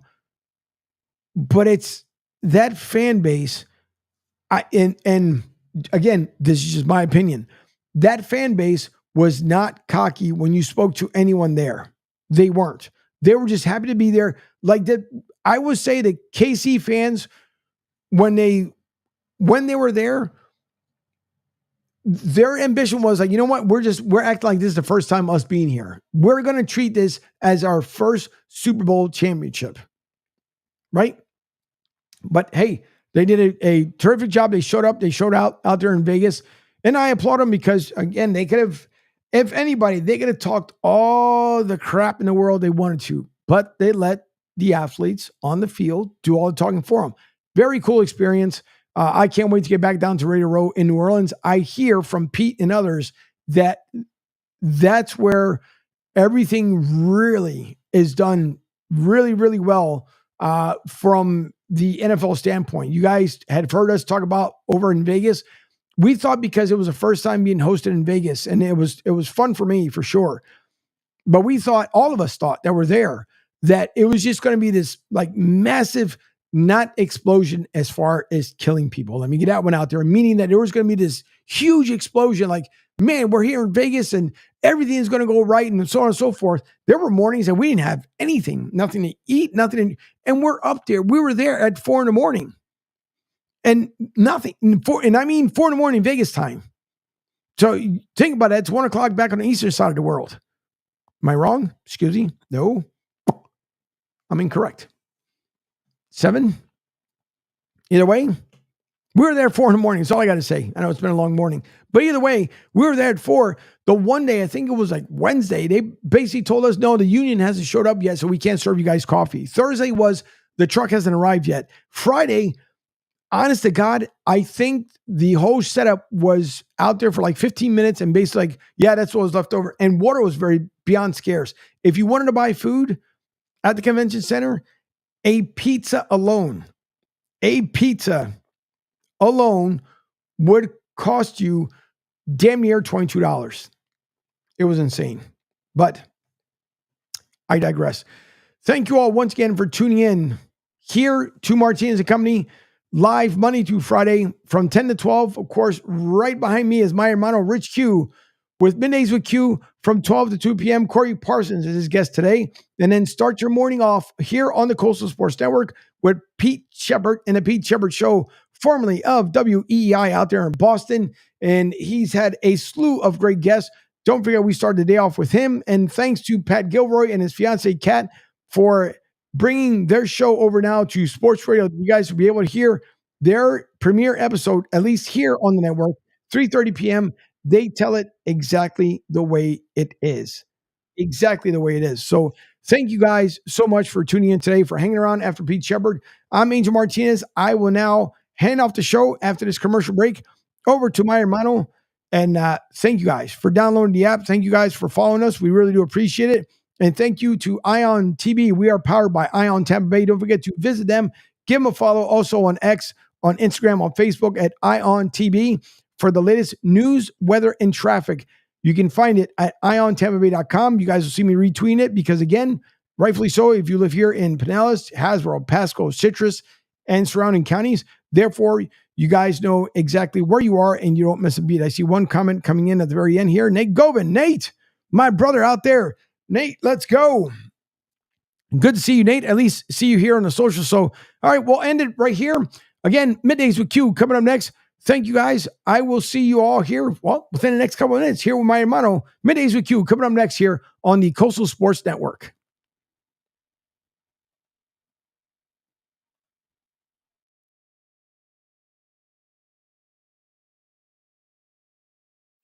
Right now, our country feels divided, but there's a place where people are coming together. I gotta tell you, I was nervous to talk to someone so different than me. Me too, but I'm glad we are. Love Has No Labels and One Small Step are helping people with different political views, beliefs, and life experiences come together through conversation, and it feels good. Wow, your story is so... Interesting? Yeah. When people actually sit down, talk, and listen to one another, they can break down boundaries and connect as human beings. At lovehasnolabels.com/onesmallstep, you can listen to amazing, life-changing conversations and find simple tools to start a conversation of your own. I know one thing. This conversation gives me hope. It gives me a lot of hope, too. Take a step toward bringing our country and your community together by having the courage to start a conversation at lovehasnolabels.com/onesmallstep. A message from StoryCorps, Love Has No Labels, and the Ad Council. People do some pretty cool things in their 40s and 50s. Why should saving for retirement be any different? I mean, they go back to college, learn new instruments, start skateboarding. Whoa! Okay, maybe that one's not for everybody, but saving for retirement is. With aceyourretirement.org, you can get on track with your retirement savings no matter your age. Just have a 3-minute chat with Avo, the friendly digital retirement coach from AARP. You'll get personalized recommendations based on your input that are easy to understand and work with your lifestyle. It's quick, easy, and free. Plus, it's sponsored by AARP, so you know they got your back. Woohoo! Gnarly move, Dad. Thanks, sweetie. So wherever you are in your retirement savings journey, head to aceyourretirement.org and start chatting with Avo today. That's aceyourretirement.org. A message from AARP and the Ad Council.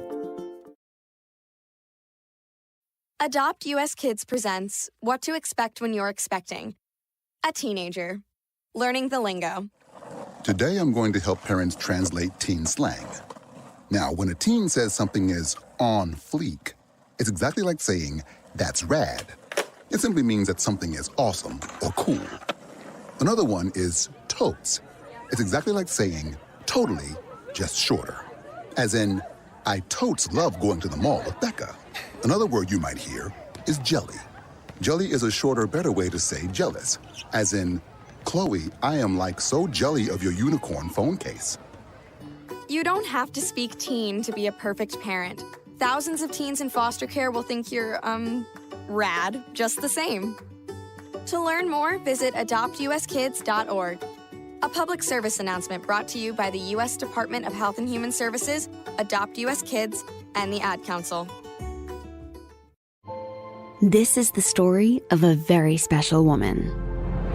In a matter of seconds, she turned herself into a great mathematician or an entrepreneur. Her knowledge was limitless and still is. She could also make monsters disappear, especially those that lurked in the shadows under the bed. Once, this woman put back together a teenage girl's broken heart, which had been shattered in 1,000 pieces, just by giving her a bear hug. She masqueraded as a regular person at work, but as a superhero at home. Everyone knows her as Gabriella. I still call her Mom.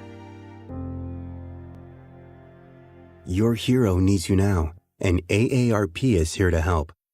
Find the care guides you need to help, complete with tips and resources at aarp.org/caregiving.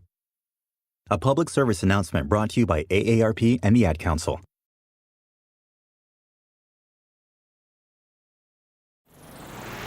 Live on Sports Radio 102.9 FM The Game. It's time for Middays with Q.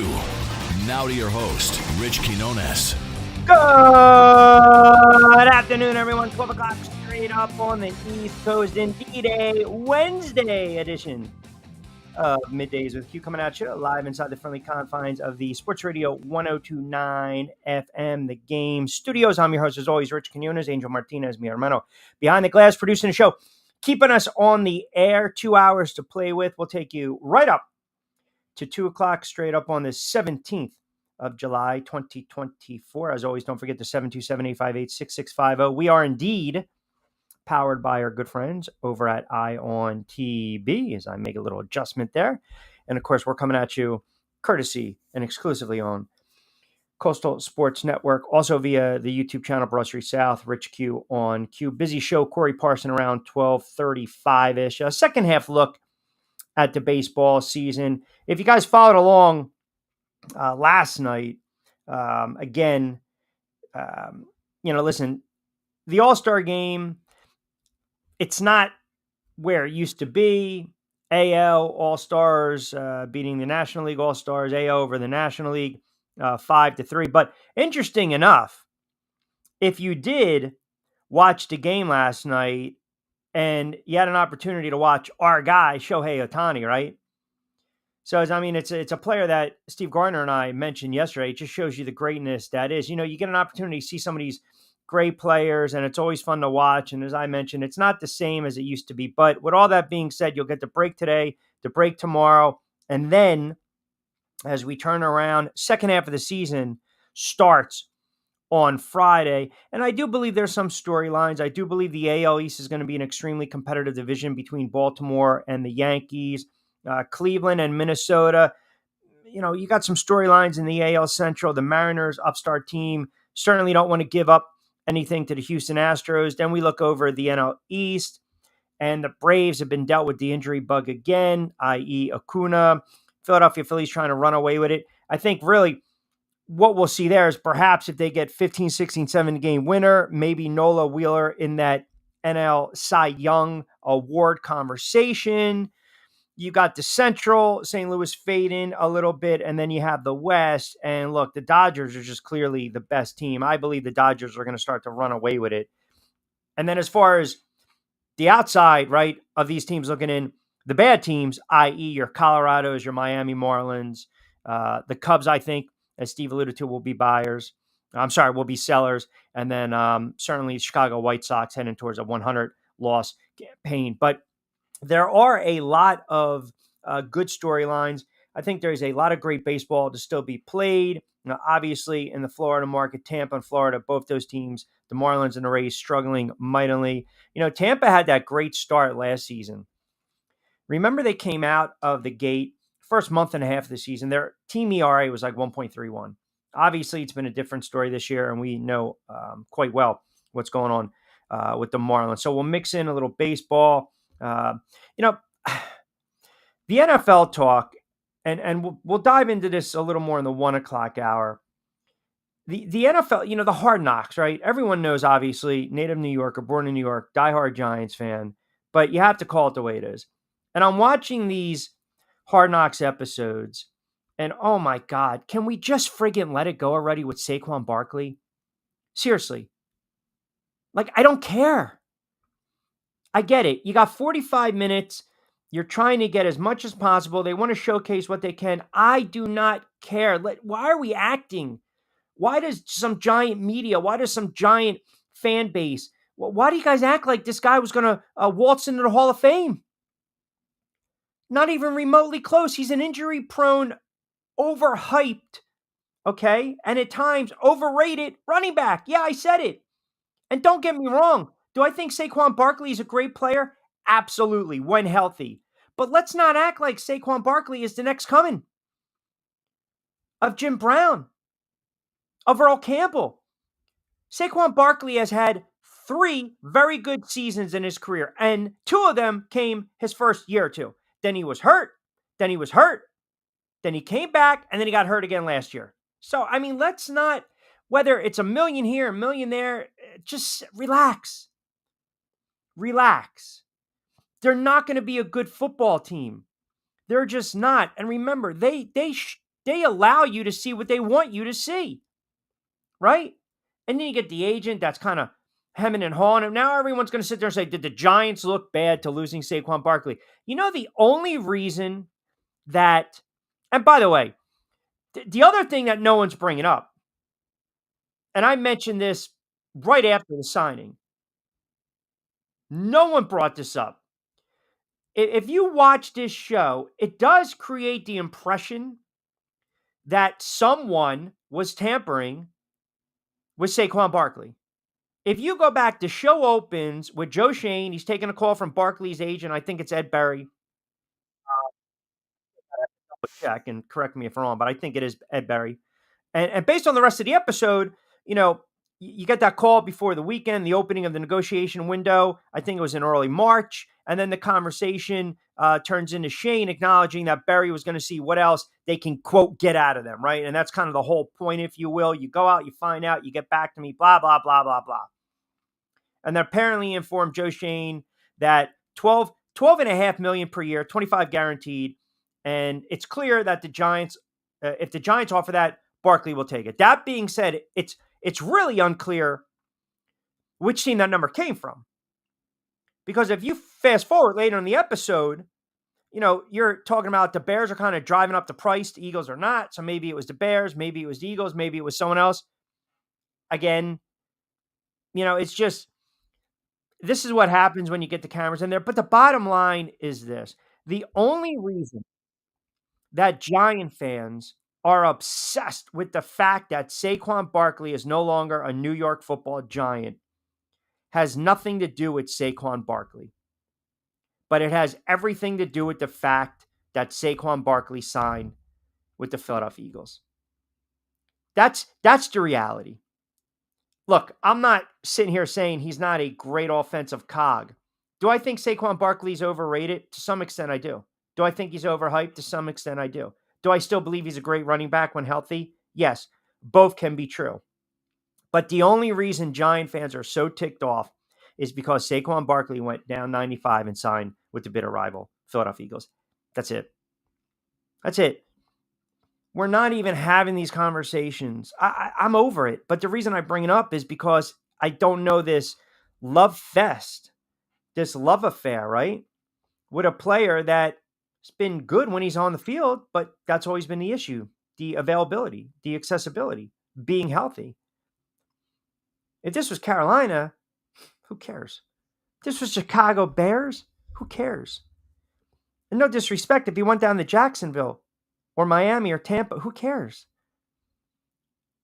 People care because it's the Philadelphia Eagles.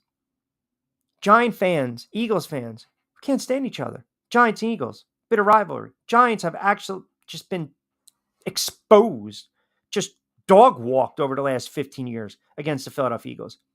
Any other team, nobody cares. No one cares. But it's amazing how we put these athletes on such the highest of pedestal, right? And then you have to think of this realistically. This team is not a playoff team. It's not. So why are we acting? We want to treat this team like it's a playoff team. It's not a playoff team. Not at all. They're not a good football team at all. But we want to act as though they're a good football team. We want to sit there and say the moves that they're making equate to a good football team. And quite frankly, I don't believe it. I'm not seeing it. That's just me. Now, you guys can tell me different. 727-858-6650. But again, I don't believe for one moment that this is going to be a playoff team. I believe they're going to struggle mightily. Even if they had Saquon Barkley, I think they're going to have issues. We already documented, we've highlighted, we talked about the NFC East. It will be a compelling division this year. I think the Washington Commanders might sneak up on some teams this year. I'm not going to sit there and tell you that this is going to be a 10-win team. I don't. I think they have a very interesting start to the season where if they can get through Tampa to open up, then they have the Giants, Cincinnati, Arizona. Maybe they're 2-2. There's a little glimmer of hope. But this notion that, you're being outbidded, outpriced, it happens all the time in the NFL. It happens all the time. It's just fans get a little more salty and a little more testy because the last thing they want is a player they've really admired or a player that they've really have grown with and come to appreciate and followed. All of a sudden, he goes right down the turnpike or he goes right, to the next door neighbors, to the bitter rival, and we get ticked off. We get ticked off. We don't like it, but that's the nature of the NFL. And I would never, there's this now, don't lump me in with some of these goofballs. You never wish injury for a player. Ever. Ever, ever, ever. I'm curious to see how the Philadelphia Eagles and that offense are going to use Saquon Barkley. Because let's be honest, they underutilize DeAndre Swift. Right?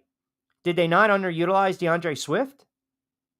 I mean, they've had some good running backs in the past. Sanders took the money and went to Carolina. But point being is you have to be able to utilize these guys the right way.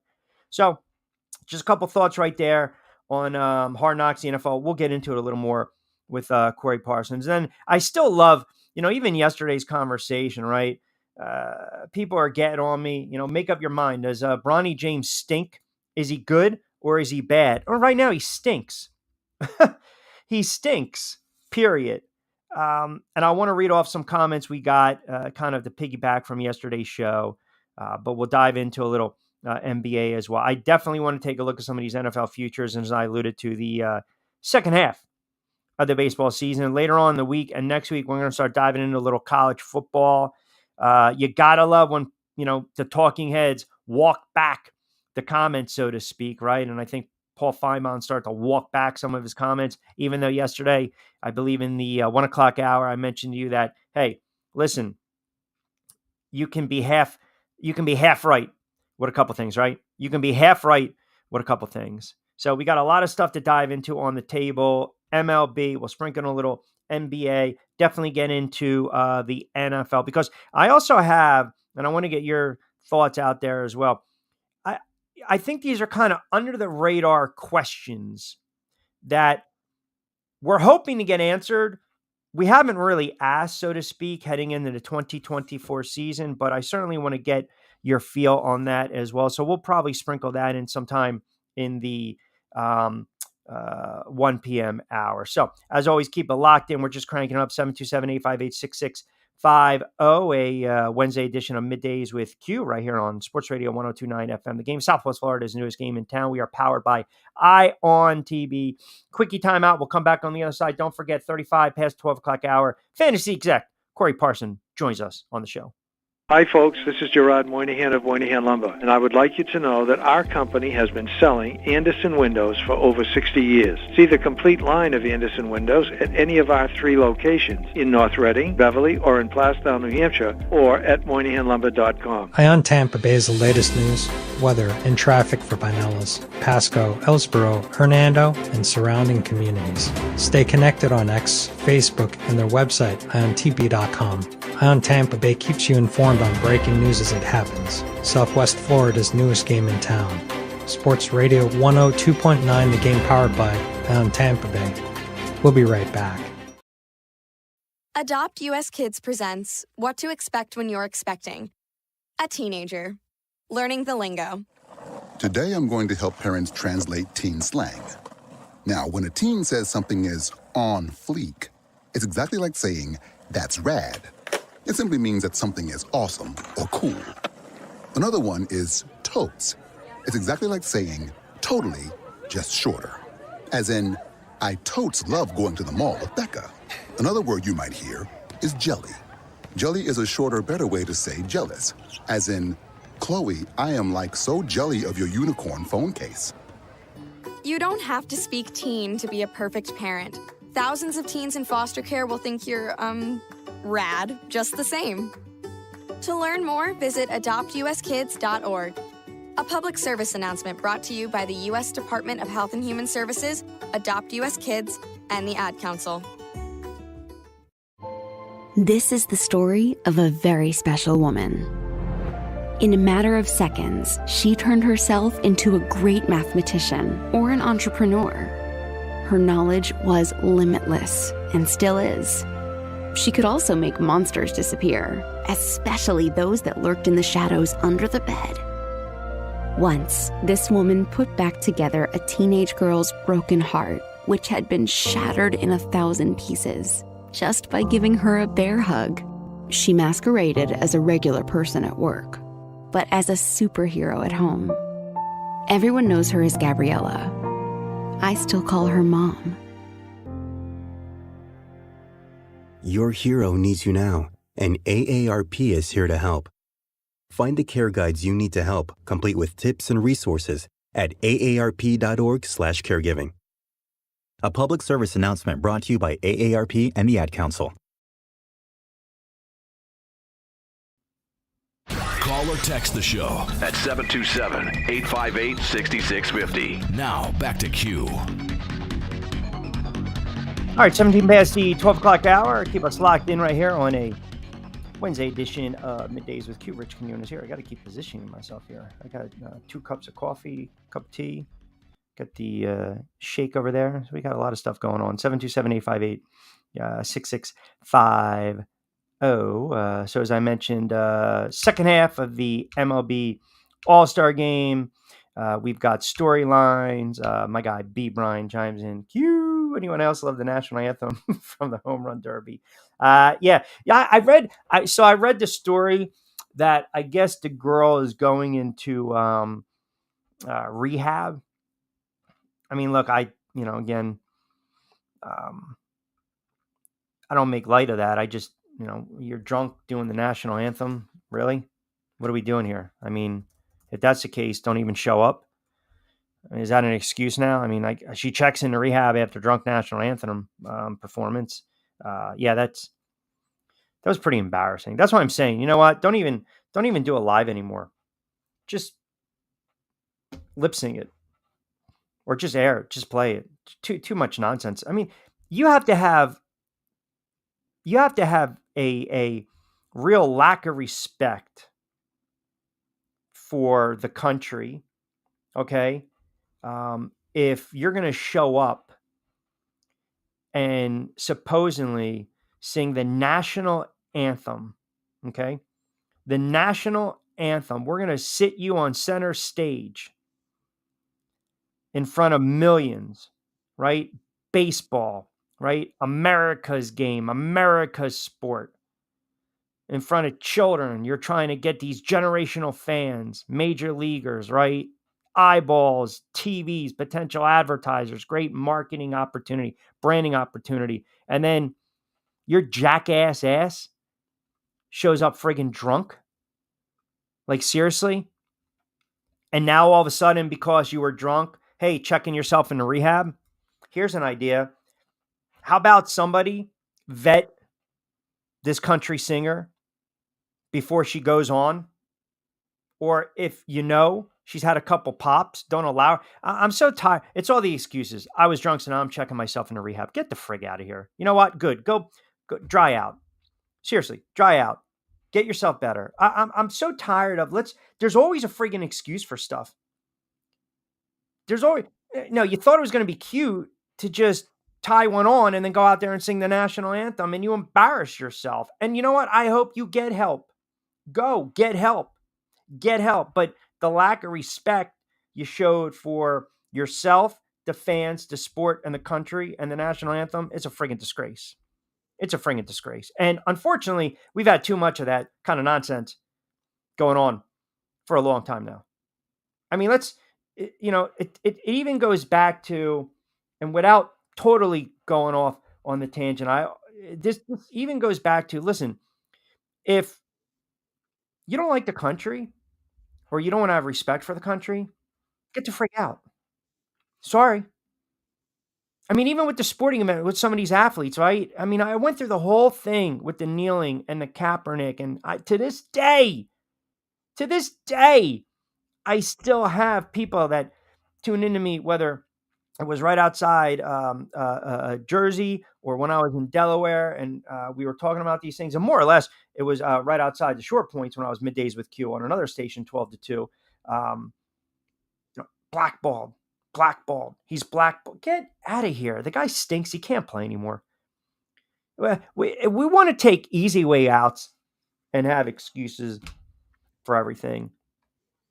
Incredible Shrinking Hermano, what's going on? How Listen, I probably would have never been more honored to share the airwaves with you with what you just said, because it drives me bananas between the excuses, between the he said, she said nonsense, this, that, and the other. I talked about it earlier today. It's about choices, right? You get up in the morning, you make the choices you want to make. Good, bad, or indifferent. Doesn't matter. Then, by the way, did you see her, somewhat kind of like apology that she had posted? To be honest, once I started listening, I thought it was an embarrassment, and then I knew something was wrong, and I was like, I don't have time for this nonsense. It just, after a while, everyone apologizes when they're embarrassed or they get caught with their hand in the cookie jar, and I'm tired of it. Get your shit together, Be professional, have a cup of coffee, have a cup of tea, go out there and sing with friggin' pride. Yep. Nope. Don't tie one on and then blame it on the alcohol, and then boom, here you go. Oh, I'm going to check myself into rehab. Maybe you do have a problem. I don't know this person from Adam. Never met her. I hope you do get some help. But why? Because you sang like a jackass because you were drunk during the national anthem and you had no choice but to come out. How many times? That's the other thing. I'm such a friggin' cynic with certain things, part of me is like, yeah, you're only saying that because of the backlash. Right. Yep. No, you're right. And then the other thing and you hit it right on point. I know Brian made another comment here, but it's the same way. If you hate this country so much, let's go somewhere else. Let me know how it works out for you, because you guys will not have the same fortunes and abilities that you have here that we do in America. You hate it so much, leave. I just think it's hypocrisy. I think it's a sign of disrespect. Like, listen, you have freedom of expression. You have the right to say what you want to say, freedom of speech, all of that, right? We say what we say, but you also have to be held, even if it's just the most insane take in the world, sports related or not, political related or not, rant related or not, you have to be held accountable for what comes out of your mouth. You got to be held accountable for your actions. And I just feel as though sometimes, we're spitting in the wind, and that's the problem. It's like, okay, you want to play in these leagues, right? And you're gifted enough to play in these leagues. Respect the league. Respect the fan base. I get it. Fans are jerks sometimes, but fans are also going to the games. They're buying liquor. They're doing parking. They're buying merchandise. They're supporting you. They're buying dish. They're buying direct. They're buying tickets. They're following you all over the track. They're making road trips. They're spending their money to support you. Don't spit back in their face. Don't do a disservice, right? I mean, don't do a disservice. And it's still, to this day, it does bother me.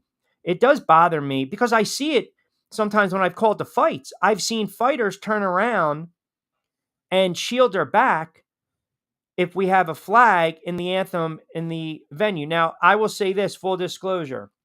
You know how everyone says remove hats and stand?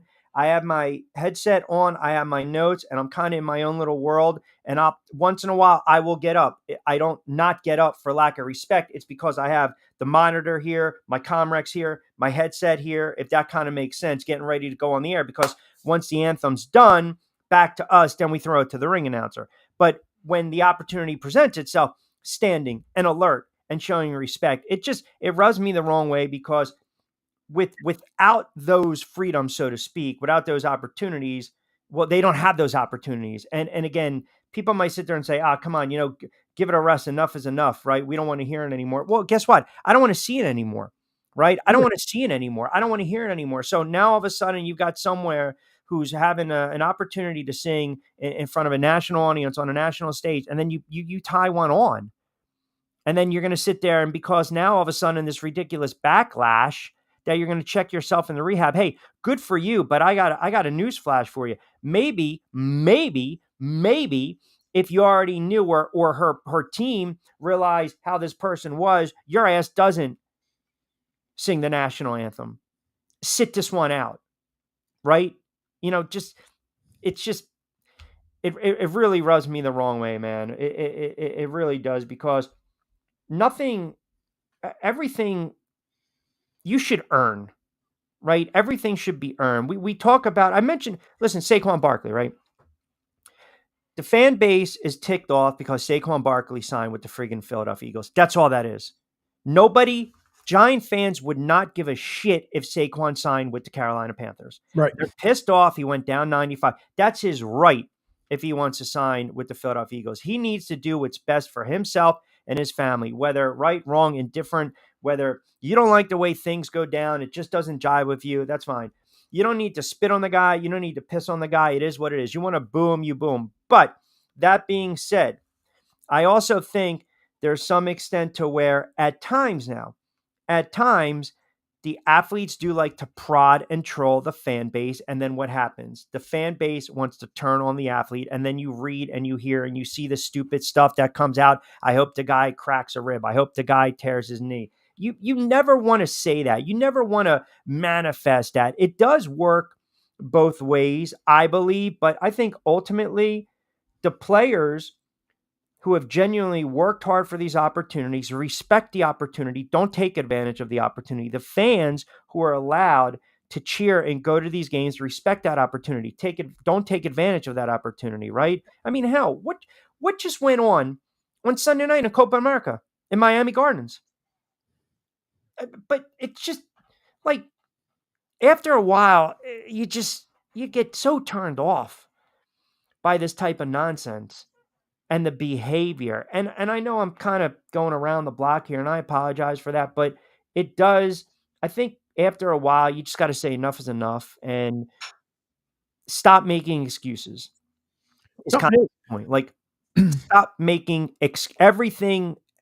I think it's an easy out. If somebody's really, let's just say, and we've all dealt with it, and we've had family and friends deal with mental illness, real legit mental illness. Mhm. I think sometimes it is a very quick out, especially with some of these athletes.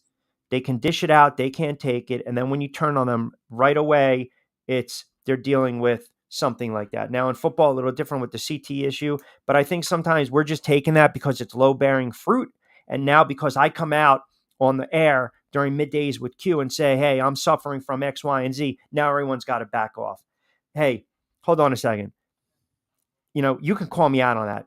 Am I really, really, really, really suffering? Or maybe I'm just thin-skinned. Maybe I can dish it out, but I can't take it. And again, I'm taking you down a rabbit hole and a slippery slope, but that's just how I feel. That's all. No, you're right. You're right, though. Not as soft in that regard. Yeah, no, but you're right though, because again, I get tired of it as well. We saw someone get traded for someone who wasn't friggin' worth it, and I'm not talking about both people, but we saw something that should have never friggin' happened because there was warnings, there were all kinds of stuff that went on.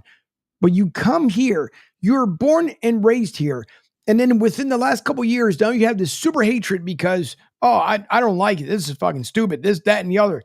That is not my problem. It isn't my problem. My problem is you are privileged to do stuff around here. Unlike other places where you're told where to be, you're told what to do. You don't have rights because they take that away from you from birth.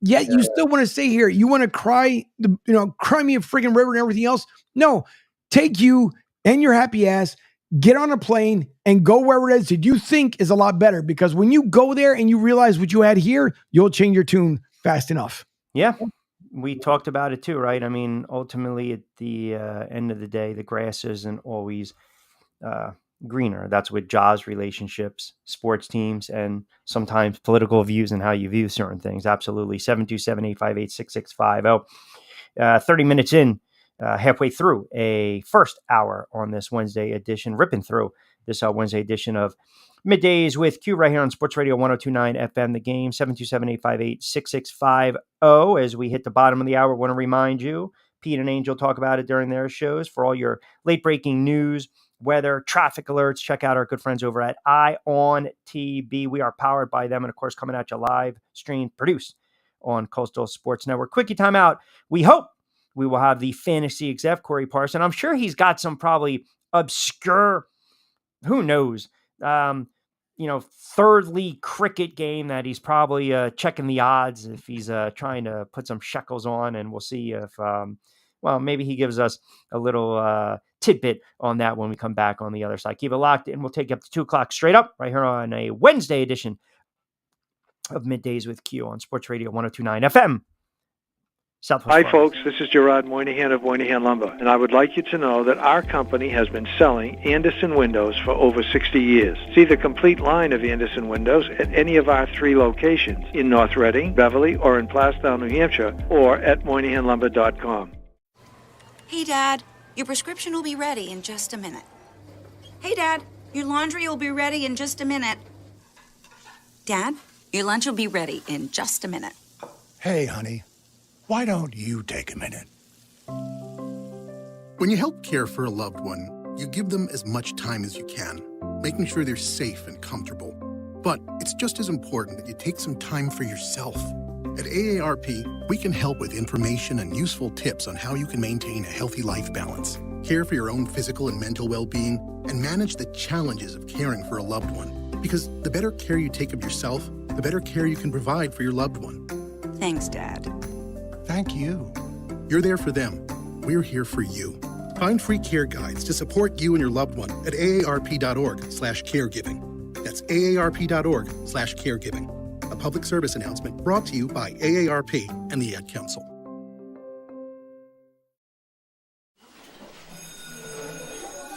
All right, class.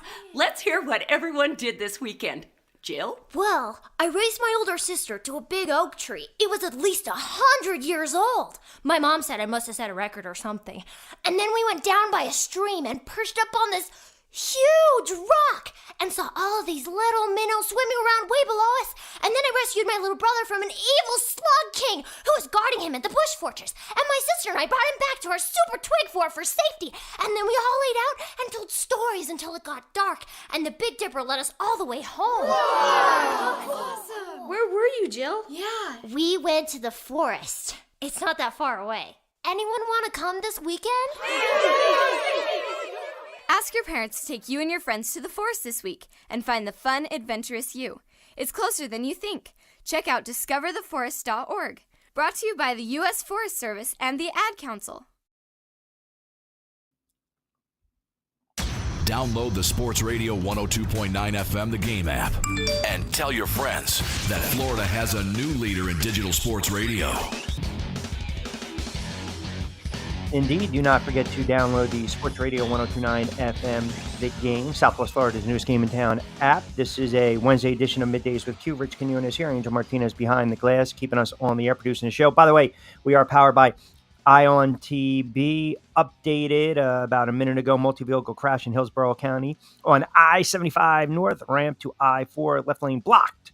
So again, check out Ion TV on social media platforms, Facebook, IG, and of course X, or as we like to say, Twitter back in the day. By the way, you can also capture us too at Rich Q on Q, at Coastal Sports Network, at CSN Florida. Corey Parson in a moment or two. I was getting crushed yesterday. People are like, make up your mind. Does Bronny stink or not? And I was just like, I mean, I think I kind of clarified that he's just not good right now. And I think he can still be a serviceable player, but you do have to have some type of skill set. When you're 6'1", 6'2" in the NBA, you either have to be able to hit the three or play lockdown defense, right? And I don't think that's hedging. I don't think I'm saying anything outrageous, not to kind of belabor the point. But, you know, I just think it's I think it's a situation where if this kid's not drafted by the Lakers and if his last name's not James, we're not even having this conversation, right? So, I mean, it's kind of the world we live in. Well, the good guy to ask that question is our next guest, which is Corey Parson. Oh, there we go. We pop in on. There you go. My guy, the fantasy exec, Don in the Yankee hat, our good friend, Corey Parson. What's going on, brother? What up, Rich? What's going on? Yeah, got the Yankee hat on. Time's tough in the Bronx right now, but they'll be there in the end. You think so? I'll tell you what. I hope so. Well, depending upon the futures bet or the win total that you have for them coming out of the AL East. I will say this. They haven't played particularly well, and I believe, and I mentioned this yesterday with USA Today's baseball writer Steve Gardner, they have to win the AL East because the last thing you want to do is play in that wild card. Yeah, especially if you got to deal with Boston. Or, I mean, not Boston, excuse me. If you got to deal with Baltimore, but even more so, the all of a sudden now hot Houston Astros. Yeah. And that's been basically taking a decade of championships or at least World Series appearances away from the Yanks. But I still got the Yankees, Phillies. I still think those are the two best teams in baseball this year. A good point on the Astros, right? Because they're kind of sneaking up on. The Astros are coming. Yeah. Well, if you're like the Mariners, you got to sit there and say, look, the last thing we want, is that offense that kind of goes south, or a team like the Astros to jump over us, because that's a team with how many ALCS was 6, 7 straight seemed something ALCS? Ridiculous like that. Listen, what was my I can't think of my buddy's name now. He used to do the newsletter, Joe Sheehan. And I remember when Joe Sheehan predicted that the Houston Astros would turn into a dynasty. Right. I remember the cover of him saying a dynasty was coming to Houston, and he nailed it. And a dynasty arrived in Houston, and yeah, there was some cheating that went along with that dynasty. But for the most part, they took a couple of World Series appearances at least away, AL pennants away from the New York Yankees. Because, listen, Judge and these guys been there for a while. Yep. And they haven't won nothing.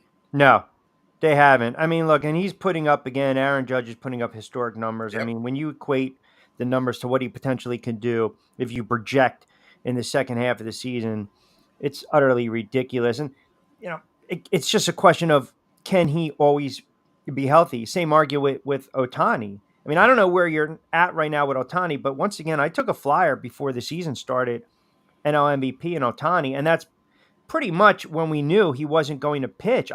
The value and the numbers he's putting up with the Dodgers. Now, some might argue, let's see what Harper does second half of the season with the Philadelphia Phillies, but I believe if or when Ohtani pitches and hits, he's the best player in the game, hands-on, every single solitary season, probably for the next 3, 4, 5 years. Yeah, I want to see some postseason success, though. I want to see what he looks like in the brightest moments of the Major League Baseball season in the month of October. And that's when the legends of this sport are made and born.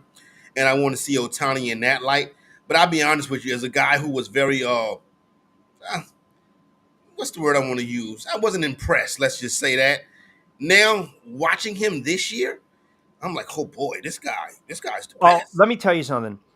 I had a crush, one of my old producers at a station that I was on for a long time, because I'll never forget, he turned around and said, he's a fluke. And I'm like, are you freaking kidding me? This guy's a generational talent. And now all of a sudden you're seeing he's a generational talent. Corey Parson, the fantasy exec, does his own show on his YouTube channel as well. Also part of 107.5 The Game in South Carolina and Columbia, South Carolina. Kind enough to join us the days with you. Yeah, it's just a remarkable.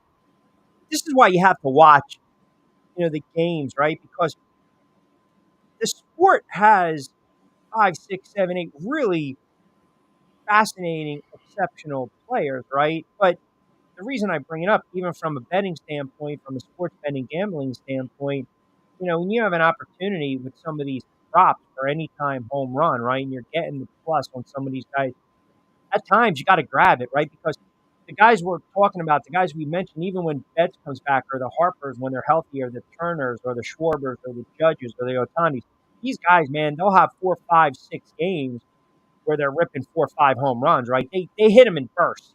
So if you have the bankroll, you should put $20 a night.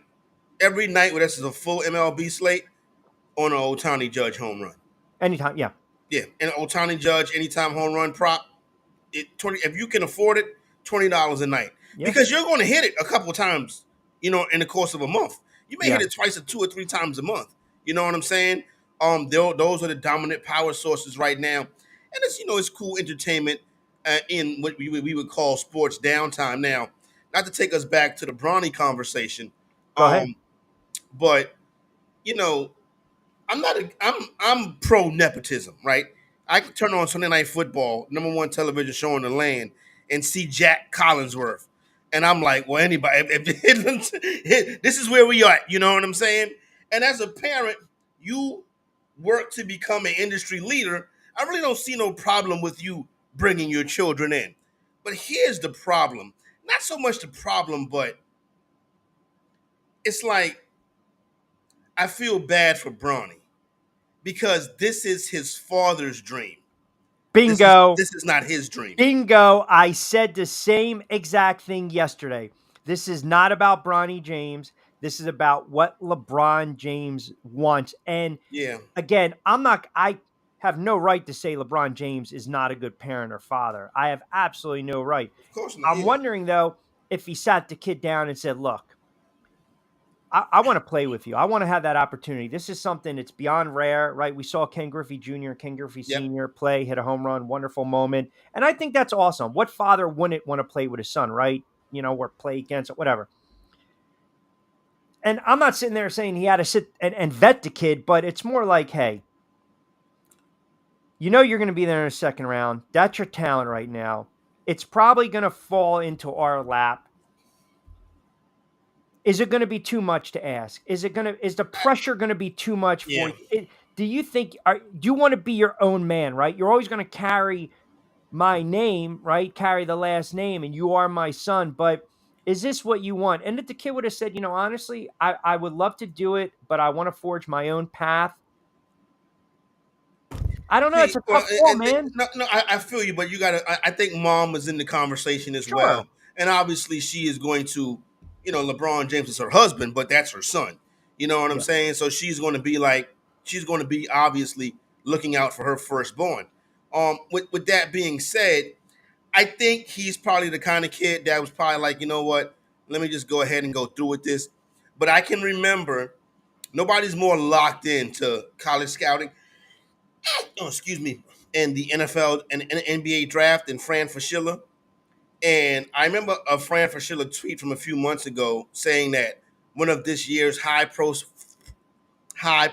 prospects doesn't really want to play basketball. And I'm like, I think he was talking about LeBron James. I don't think that the kid is like wants to be a basketball player. I think he talking can about Bronny. Talking about Bronny. I think that his passion lies elsewhere. I think he plays basketball. I think he wants to make his father, his parents happy. Proud, yeah. And yeah, exactly. You know what I'm saying? But I think if you was to, talk to him, well, and I'm sure his parents have talked to him, but they're going to tell him different stuff. You know what I'm saying? I talk to my pops. I tell him different things. You know what I'm saying? Because if this is what you want, so be it. You know what I mean? So, and as a child, sometimes you can see that and you can adjust to it. But I don't feel as if this is for him. You know what I'm saying?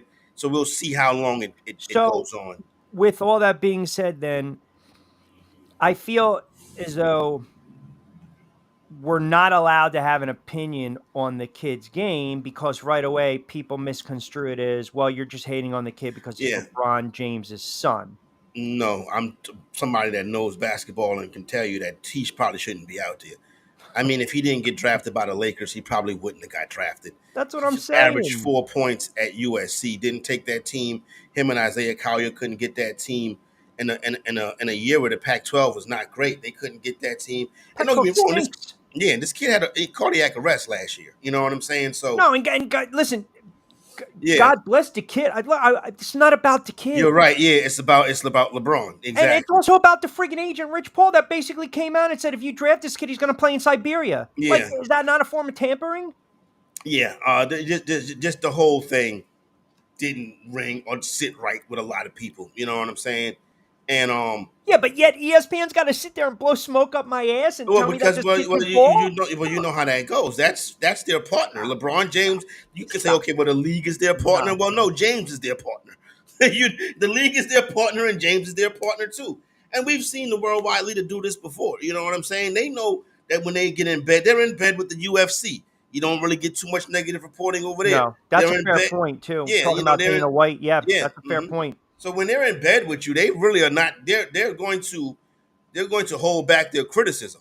Oh yeah, listen. They're not renting the room by the hour. Yeah, yeah, for real. They pay. This is high profile money they're paying for these partnerships. Are those motels or hotels? Do they exist, by the way? Not that I'm asking you if you know if they exist. I am curious. I plead the fifth. What was I watching? Oh, it might have been the 30 for 30 on Survive in Advance. Okay.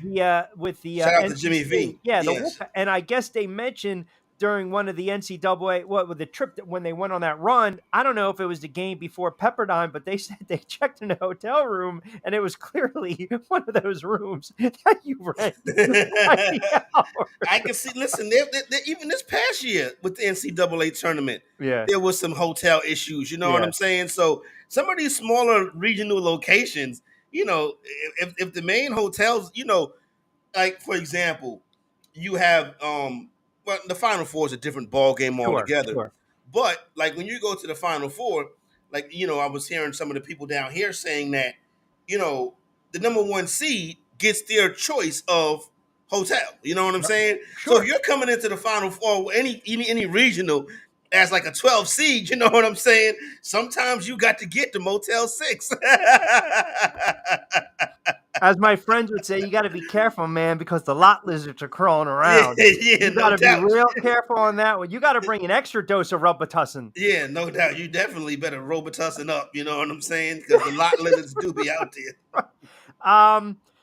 So when JJ Redick comes out and makes the comments that he Lord. does, listen, I think no matter what, if you're 6'1", 6'2" in the NBA, you have to have a certain skill set. Maybe this kid could be a good on-the-ball defender. I don't know. Obviously, we saw the lack of ability to hit the three.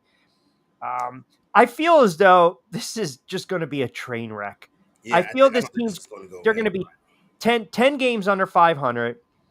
LeBron's going to be, barking at JJ. They're going to Doesn't want to put care. this kid in. And then how are you going to coach him up? I mean, I can tell you this. I don't know. You might have already have it in front of you what their win total is for next year, but I'm hammering the under. Yeah, I would hammer the under too.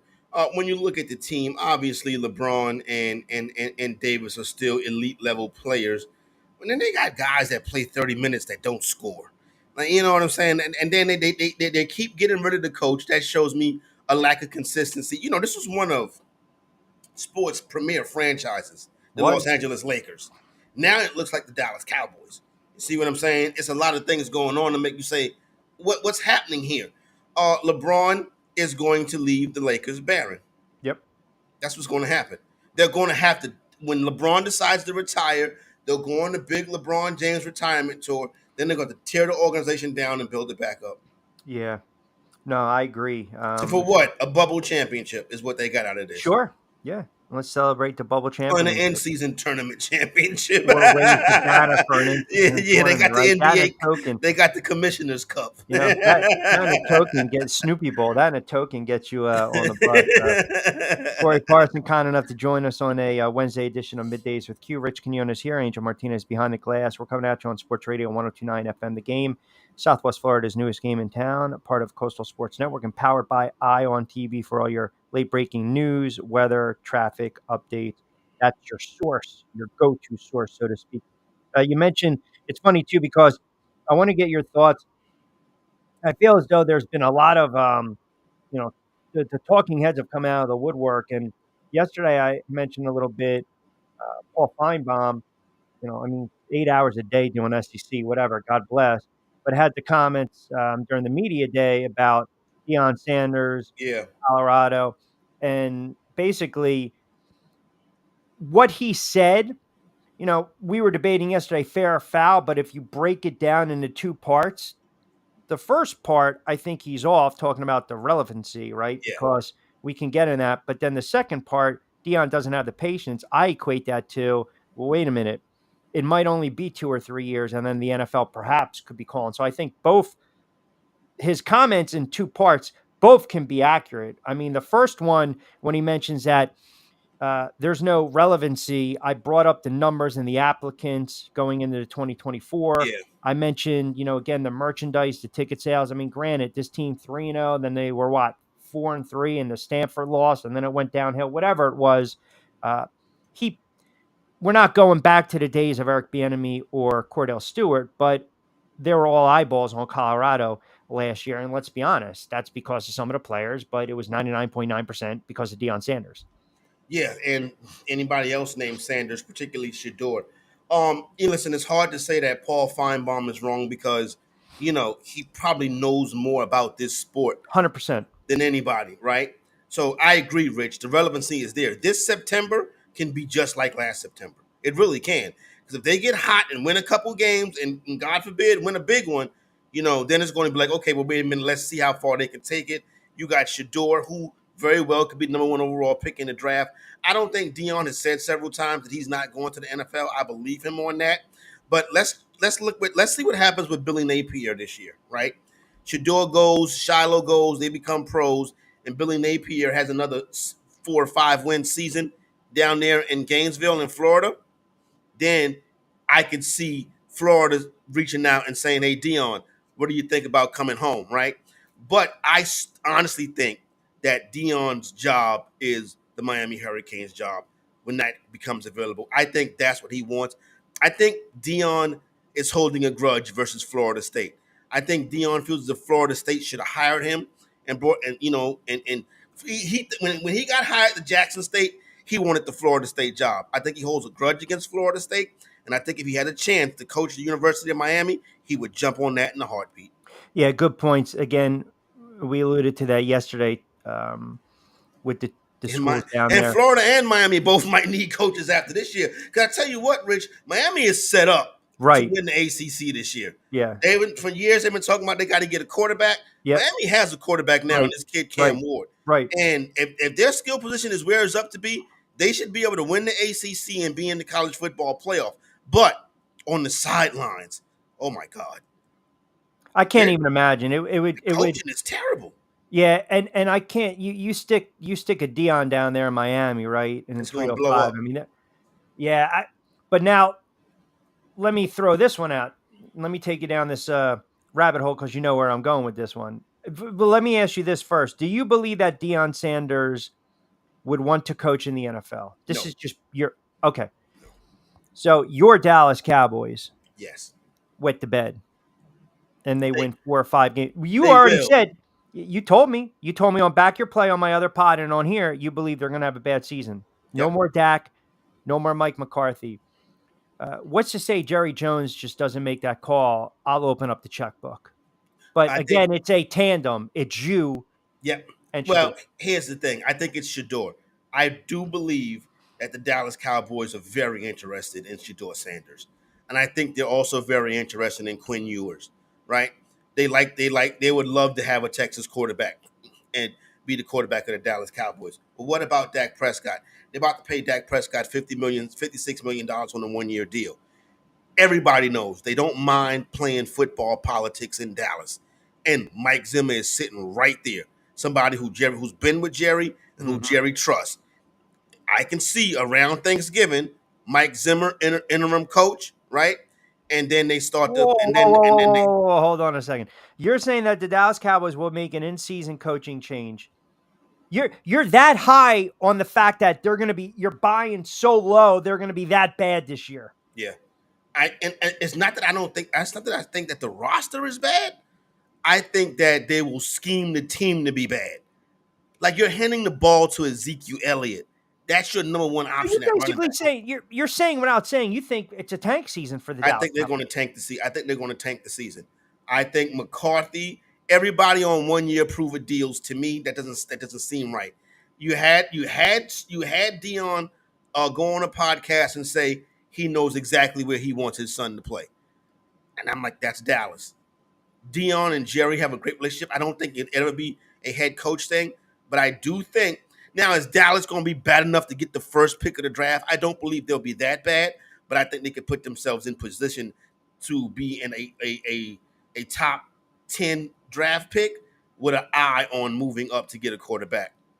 So the Dallas fanatical fan, Cowboys fan that you are, would you prefer the Cowboys go 12-5 again and get bounced in the first round and then run it back, or you're ready to just say enough is enough? McCarthy, Prescott, blow it up, rebuild. It's over. The Dak Prescott era in Dallas needs to come to an end.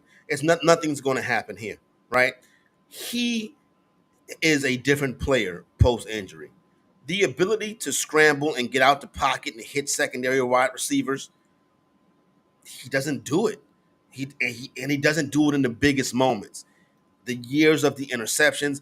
This is what I tell not just Dak, but I tell the Micah Parsons too. It's cool to beat up on the Giants and the Commanders. What you gonna do with the 49ers? See? Yeah, it's not fun now. You don't look like all pros when you play against other all pros. You do. It's easy to sack Daniel Jones. 2 shots at the Giants, by the way. Not one. 2 shots. So when it's all said and done, who would have had the better run as Cowboys quarterback, Tony Romo or Dak Prescott? Tony Romo. Because you can point to Romo. Now, Romo had a lot of failures, don't get me wrong.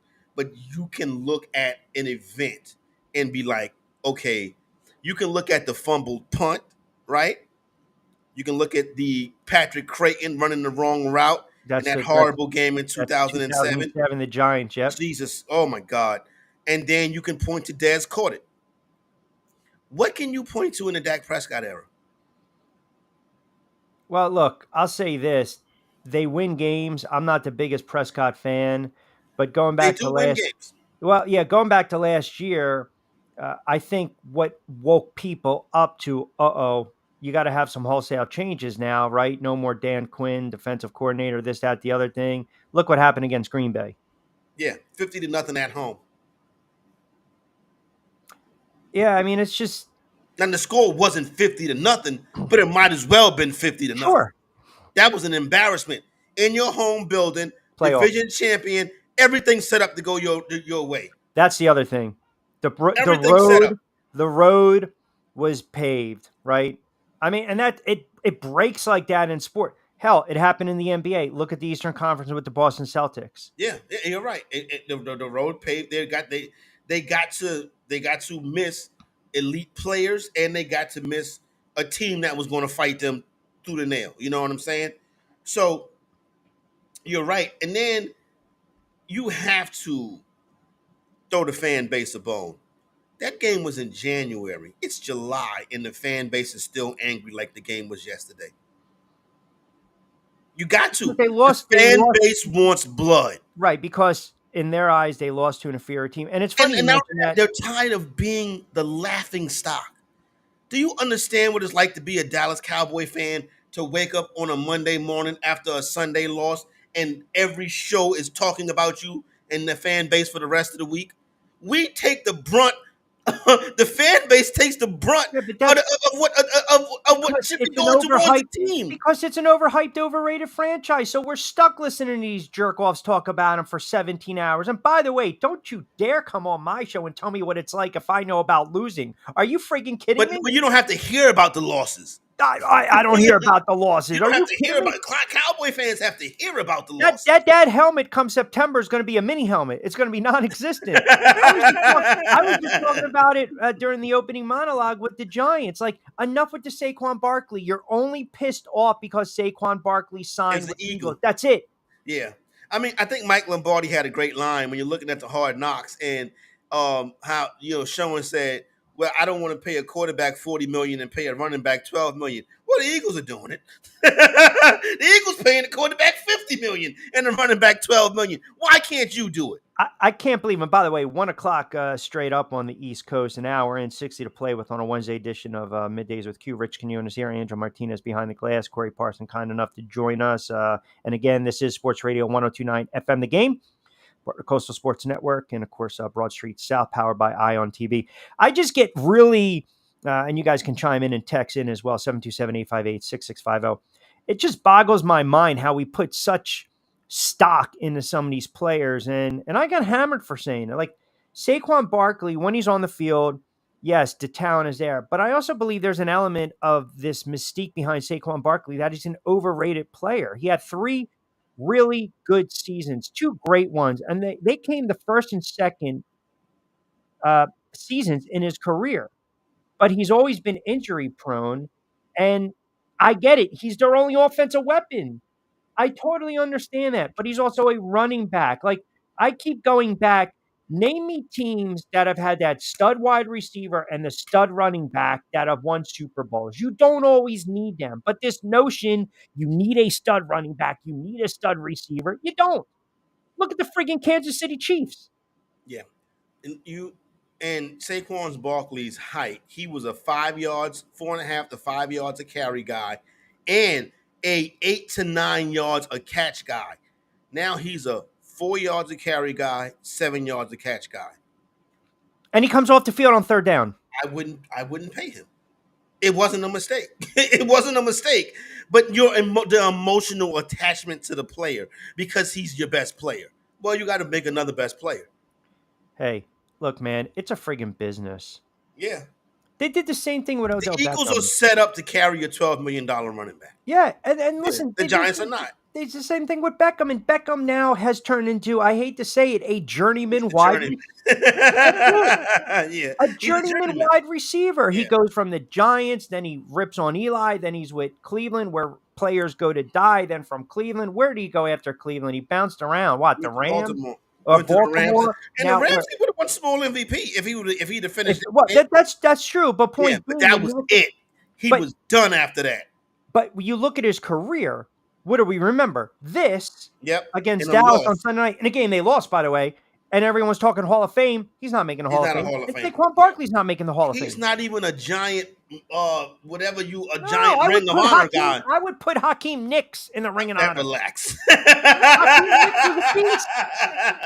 Hakeem Nicks was very good, but he's a beast. Ring of Honor is a little much for Hakeem Nicks now. I would put Hakeem Nicks.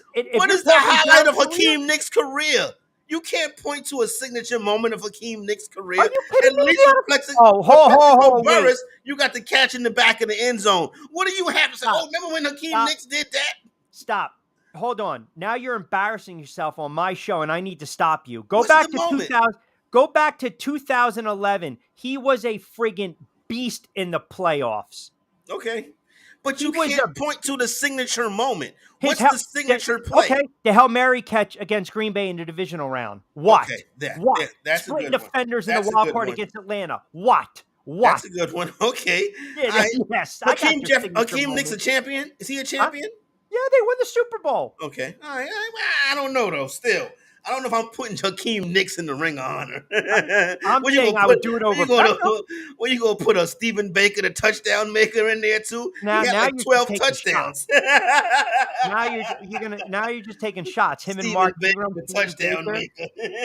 By the way, Stephen Baker had one of the greatest plays on 3rd and 13 in the Super Bowl against the Buffalo Bills. Yeah, no, he did have. And it's funny too because now you're coming at me like that, and I'm thinking to myself, for you got to go watch VHS tapes. And I actually have the VHS tape still of, when Sports Illustrated, you get the windbreaker and the VHS tape of the season.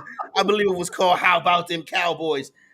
Listen, I've been beaten down enough by the Dallas Cowboys, right? So I'm going to just spread my hate to the other teams as well. By the way, I'm just letting you know. It's not fair. It's not fair that if the Eagles go on a 3-game losing streak, nobody talks about it. If the Cowboys lose 2 games, it's talked about for the whole entire week. It's not right. 2 things. Just letting you know, Hakeem Nicks, 7 for $165, 2 touchdowns in a divisional game against the Packers. That's number 1. Second of all, if the Eagles are losing, we're talking about it. They lost 6 out of 7. That was a 10-1 team, and everyone was talking about Jalen Hurts. The problem is with your Cowboys, it's either the Cowboys or when LeBron played with Miami or Cleveland or the Yankees. Those are the teams that they gravitate and focus on. Why? Because it's the Dallas Cowboys. It's the star. You take that star off of that helmet, that's it. Yeah, well, listen, they shout out to the Dallas Cowboys for building the biggest brand in sports. They're the number 1 show on television. It's the truth. But the fans want to see championships. I'm sick of it. All the other stuff about the ratings and number 1 show on television, a fan and a season ticket holder in every 50 state, the UK, China, and Canada. It doesn't mean anything until you hoist another Lombardi trophy. It don't mean nothing. The Hall of Famers, the Pro Bowls, all of that, it doesn't mean anything. Yeah. By the way, my guy on Facebook, Tommy D, chimes in, Summers Point Giants fan. Q, please school your guest, Hakeem Nicks. 4 games in 2011 playoffs, 444 yards, 29 receptions, 42 targets, 4 touchdowns. That should silence him. I remember the helmet catch. I remember Mario Manningham. I remember Plexico Burris giving Al Harris the business. I remember Hakeem Nicks being a good fantasy guy. Plaxico did give him the business. He did. Plaxico ate Al Harris lunch that game. Yeah. Have you started? Well, I'm sure you did. I know I only got you for a couple more moments, but futures-wise in the NFL, when let me just bring up the Patriots for a moment. Yeah. I believe the Patriots are going to be a team. I know it's dropped. I think the win total was 5.5. Now it's dropped all the way to 4.5.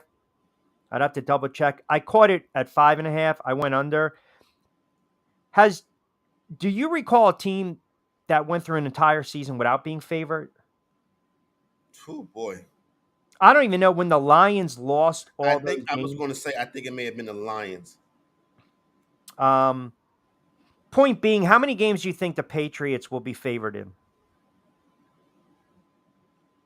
Oh, man. This is going to be really tough because even the bad NFC... I have their schedule. I'll give you their schedule right now. All right. I'm here for it. Go ahead. They go on the road against Cincinnati. They're going to be an underdog. At home against Seattle. They'll be an underdog. On the road against the Jets and the 49ers. Two more underdog games. At home against Miami, Houston, Jacksonville, and the Jets.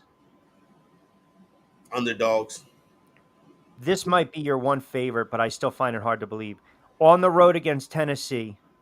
If it was home, I could see maybe that being Tennessee minus 2.5, right? Which still makes them the favorite, but you're in that margin of error. On the road against Chicago. I like the Bears. I think the Bears are going to be a good team this year. So they're not going to be a favorite. So, Patriots will be. Unless they was to play Carolina. All right. No, not on the schedule. At home against the Chargers. No, this is Harbaugh. Now, Harbaugh doesn't turn it around fast. Oh, you know what? Speaking of the Chargers, you know what we're going to do this year? Let's, since we can have a conversation about everybody else, right? Particularly Dallas Cowboys. We need to have a conversation about Justin Herbert. Because, I don't want to hear about the talent no more. I don't want to hear about the arm strength and the anticipation and the footwork. I need to see results. I need to see results from Justin Herbert. We got to see results from a lot of these young quarterbacks. Why is Justin Herbert being crowned and ain't done nothing? Well, because I also think he's a product of a horrible head coach, right? And Harbaugh is going to come in and be good for at least 3+ wins. And Herbert, I think, weapons, some injuries. So now we judging Herbert from here on forward? I'm a big Justin Herbert fan. I do think, though, he's got to win a playoff. But why? I think the kid's extremely talented. I also think that he don't win. You see what I'm saying? Listen, that is a fair point. He puts up gaudy like Dan Fouts numbers, but I also think that head coach was a debacle. Yeah, no, I agree with you on that. And they probably should have kept Anthony Lynn because he had a running game there. Correct. And they were solid when they had Anthony Lynn. They messed that up. This latest guy was a disaster. And now you get Harbaugh. Harbaugh's a winner. Yeah. And I think Harbaugh will be fine, but Harbaugh's going to rebuild the team in his image. So going back real quick, I want to finish this out with you. So you got him as a dog against the Chargers, on the road against Miami, at home against Indianapolis. I think Indianapolis is going to be a good team, and they'll compete for the division championship again. All right, so they're dogs all the way up. They're into dogs the all the way in through. Okay. Here's the deal: are you going to pick on them in Survivor? Like, how many weeks do you think you'll be picking a team that's playing the Patriots? Well, they got Arizona, Buffalo, the Chargers, and Buffalo last. I don't see them being favored at all. My guy, Tim Moten, big heavyweight, my man Mayhem, tuning in. We appreciate that, brother. He's going to jump on the show hopefully in a week or so. I don't think they're going to be favored in any game. They won't. I just look at their roster. It's horrible. Look at their best player is Ramondre Stevenson. Look at their coaching staff. Yeah. This is they gutted this. They gutted this. And they needed to. But listen, and you give Bill Belichick a hard time for the way that he left the organization. See, Bill Parcells would never leave an organization like this. It would have been stuff in the cupboard when Parcells left. Right? The problem is you're drafting at the back of the draft for 20 years. You know what I'm saying? That's what happens when you're winning. That's not a bad problem to have. No doubt. That means that you were winning. You know what I'm saying? I mean, Mac Jones was a horrible draft pick. And don't get me wrong, I was a Mac Jones supporter. But they messed him. They messed Mac Jones up when they made Patricia the OC. I think there was a lot of head-scratching moves, but I can also turn around and sit there and say, well, the Jets kind of screwed up Sam Darnold and maybe Zach Wilson. Yeah, and then Trey Lance wasn't no big success anyway. Everybody was talking about, oh, that's who the Patriots should have drafted. You see what happened with Trey Lance. That just Justin Fields in that draft too. That just may end up being a bad quarterback draft. Interesting you said Justin Fields. Who starts for Pittsburgh? It's got to be Russell Wilson. Why? Mike Tomlin is going to go with the veteran quarterback. Until when? If you get a little bit better quarterback playing Pittsburgh, you're a playoff team. In a tough division. He stinks. He's done. He's cooked. He's over, but he's better than Kenny Pickett. Yeah, but Kenny Pickett's not on the roster anymore. Okay, Justin Fields is. A younger player, fresher legs. Turn the ball over too much. Did the kid get a bad rap in Chicago? A real project. When he hit the open market, nobody wanted to trade. They were talking about second, third round draft picks. How about their roster? Pickett, Rudolph, Trubinsky, and Hayward. You know what? You know why? Because when all of these years, as Ben Roethlisberger was aging Yeah. and couldn't throw the ball past the line of scrimmage, whenever they would talk about drafting a quarterback, Roethlisberger would get his panties in a bunch, and then they would back off. So Roethlisberger was the reason why this happened. They were too scared to draft a quarterback with Roethlisberger there. Yeah, but that's Then when Roethlisberger let them draft a quarterback, it was like Mason Rudolph. Yeah, but that's they the can norm never right go now. and get a first round quarterback because Roethlisberger won 2 Super Bowls. But that's the norm right now in the NFL. We have to run it by you, right? I mean, think about this: the Atlanta Falcons pay Kirk Cousins, and then they draft Michael Penix. Yeah. So here's the thing, right? The run it by you thing, to me, that's the NBA-ing of the NFL. Yeah. Right. When they asked Jerry Jones if they ran it past Dak Prescott when they brought Trey Lance in, Jerry Jones said no. See, that's what I like about Jerry. I mean, we don't let the players run the organization. You know what I'm saying? You don't do that. This is not LeBron James. Yeah. Now, Rodgers let LeBron James run the organization, and the Miami Heat are still in good shape. Well, yeah. By the way, I pinpointed I have to find it. I pinpointed the game. I mentioned it a couple times. How many games do you think before Cousins gets benched? That's an interesting one right there. Is Cousins healthy? So let's start there. I need to see Cousins healthy first. Now, as far as benching goes, here's the thing. What is Atlanta? They got a lot of home games in to start the season, so they should be all right. They have 1, 2, 3. They have 4 out of their first 5. Oh, at home. No, 6 out Yeah, of their but look first at their 7. schedule, though. Pittsburgh, Philly, Kansas City, New Orleans, Tampa, Carolina. Give me They can winnable beat games. those teams. Yeah. Yeah. They can beat Pittsburgh, too. Pittsburgh in week 1 is going to be tough, though. Yeah, I don't think Pittsburgh is going to be very good this year. I think there's a lot of bad football teams in the NFL because there's a retread of these quarterbacks. I think that you got guys coming off injuries, i.e. the Daniel Joneses, the Kirk Cousins. You got guys got paid and maybe haven't lived up to the contract. Look, I know it's low-bearing fruit to say, but I think Jalen Hurts is a top 10 quarterback. He's the best quarterback in the NFC. What's that? He's the best quarterback in the NFC. Yeah, but how do you say that when you look at the consistency and the winning that a guy like Purdy has had? And I feel I would take Hurts over Purdy. I'm not saying you won it, but I feel as though Purdy is a guy that we just lump where he got drafted. Away. And you know what we're doing with Purdy? We're saying it's the system. We're looking at Kyle Shanahan's system and how most quarterbacks have success in it, and we're saying that Purdy's success is because of the system, and that's not fair. But I'm a Purdy supporter. Yeah, I just don't think he's better than Jalen Hurts. You take him over Dak? To do what? To be the quarterback of the Cowboys? Sure, why not? I'm just to be the quarterback of the Cowboys? Sure. To shuttle you in and out at those hour rentals over there. He's fine. Yeah, he can do just as good a job as Dak can. Probably won't turn the ball over in the playoffs. This is true. Now, listen, can we catch you down? What's going on with the station? We'll have some announcement coming up as we go into the season. So we're putting together an in-season plan for the fantasy executive. So, hopefully we'll see. You know what I mean? It's a tough business, but I am a believer that the talent rises to the top. It is. I don't know when. It is a ridiculous nut to crack at times because we talked about this so many times off the air. I find it funny too. Sometimes on social media, I saw some of these posts where like someone will lose, 20-year-old kid will lose their job in media. So what do? They tweet out, "Hey, I'm looking for a job." I'm thinking to myself, first of all,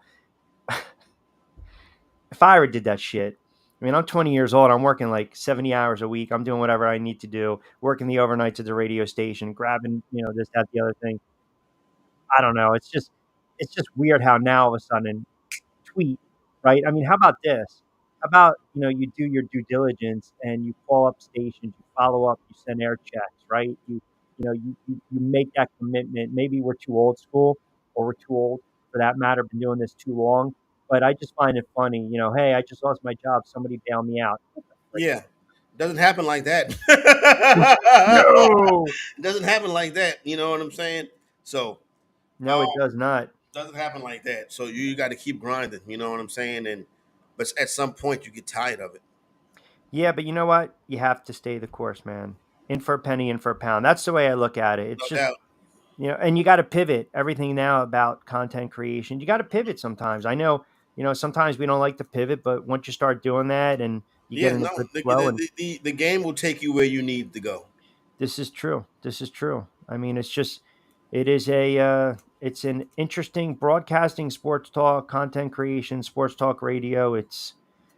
We're at a very interesting time now. And then I kind of joke, man, because maybe in 10 years when they use this AI, I mean, crap, maybe we'll just have our silhouettes of ourselves. Talking. Oh, Yeah. Rich, let me get out of here. Give me something to eat. All right, brother. I always appreciate you, Corey. Be well, Man, tell Angel I said what's up, and y'all be good down there. All right, you got it, my friend. Take care. There you have it. My guy, Corey Parson, got to get to his other gig, and we always appreciate him jumping on board for a couple moments. Yeah, we might have the silhouette in the AI, 727-858-6650. By the way, he gave us about 40 plus great entertaining minutes, and we always appreciate that. What's going on, Angel?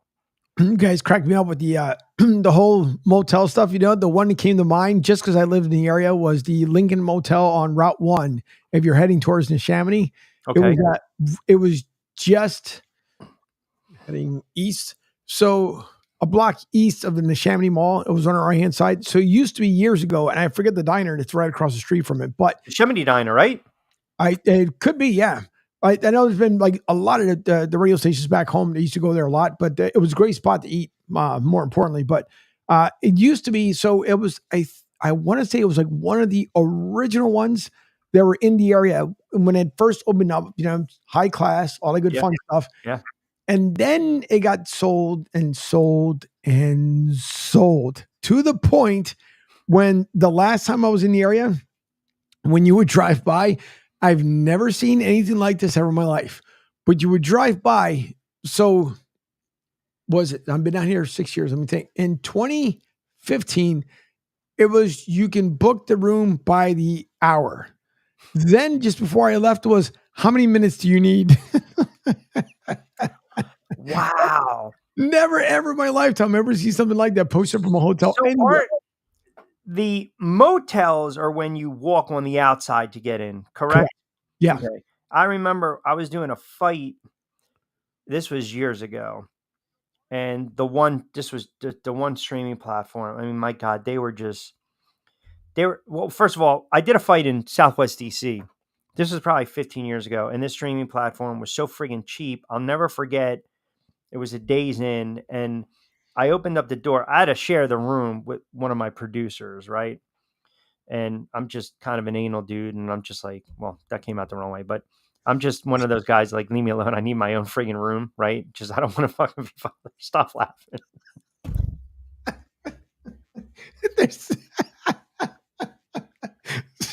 I know what you meant, but it's still just this guy over here has got jokes.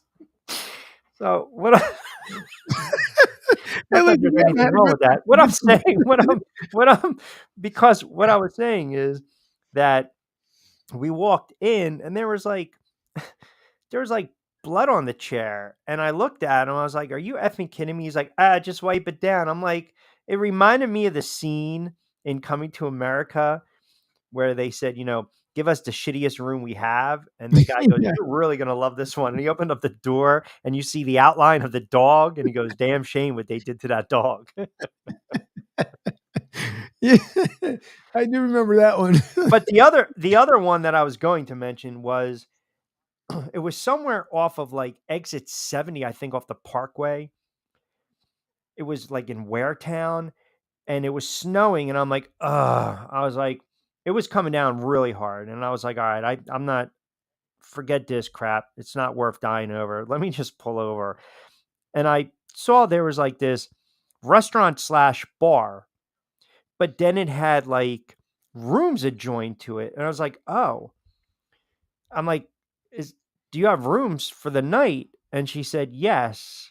And I said, okay. And she goes, are you sure you want to be here? And I was like, I'm just going to sleep for a couple of hours. What's the problem? She's like, not the best area. I'm like, I just really need to sleep. I think it was like 70 something dollars, right? Gave her cash. She didn't ask for nothing. It's just like, here you go. No receipt. There you go. I walk in and I had a walk in from the outside. So it was a motel. It had the old school, the chain lock, right?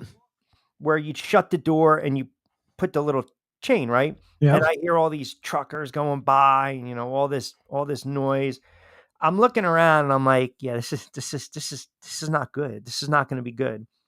So I had a change of clothes, and then I ran to my car and I got my hat, my gloves, my scarf, my coat, tucked in, trying to get some sleep.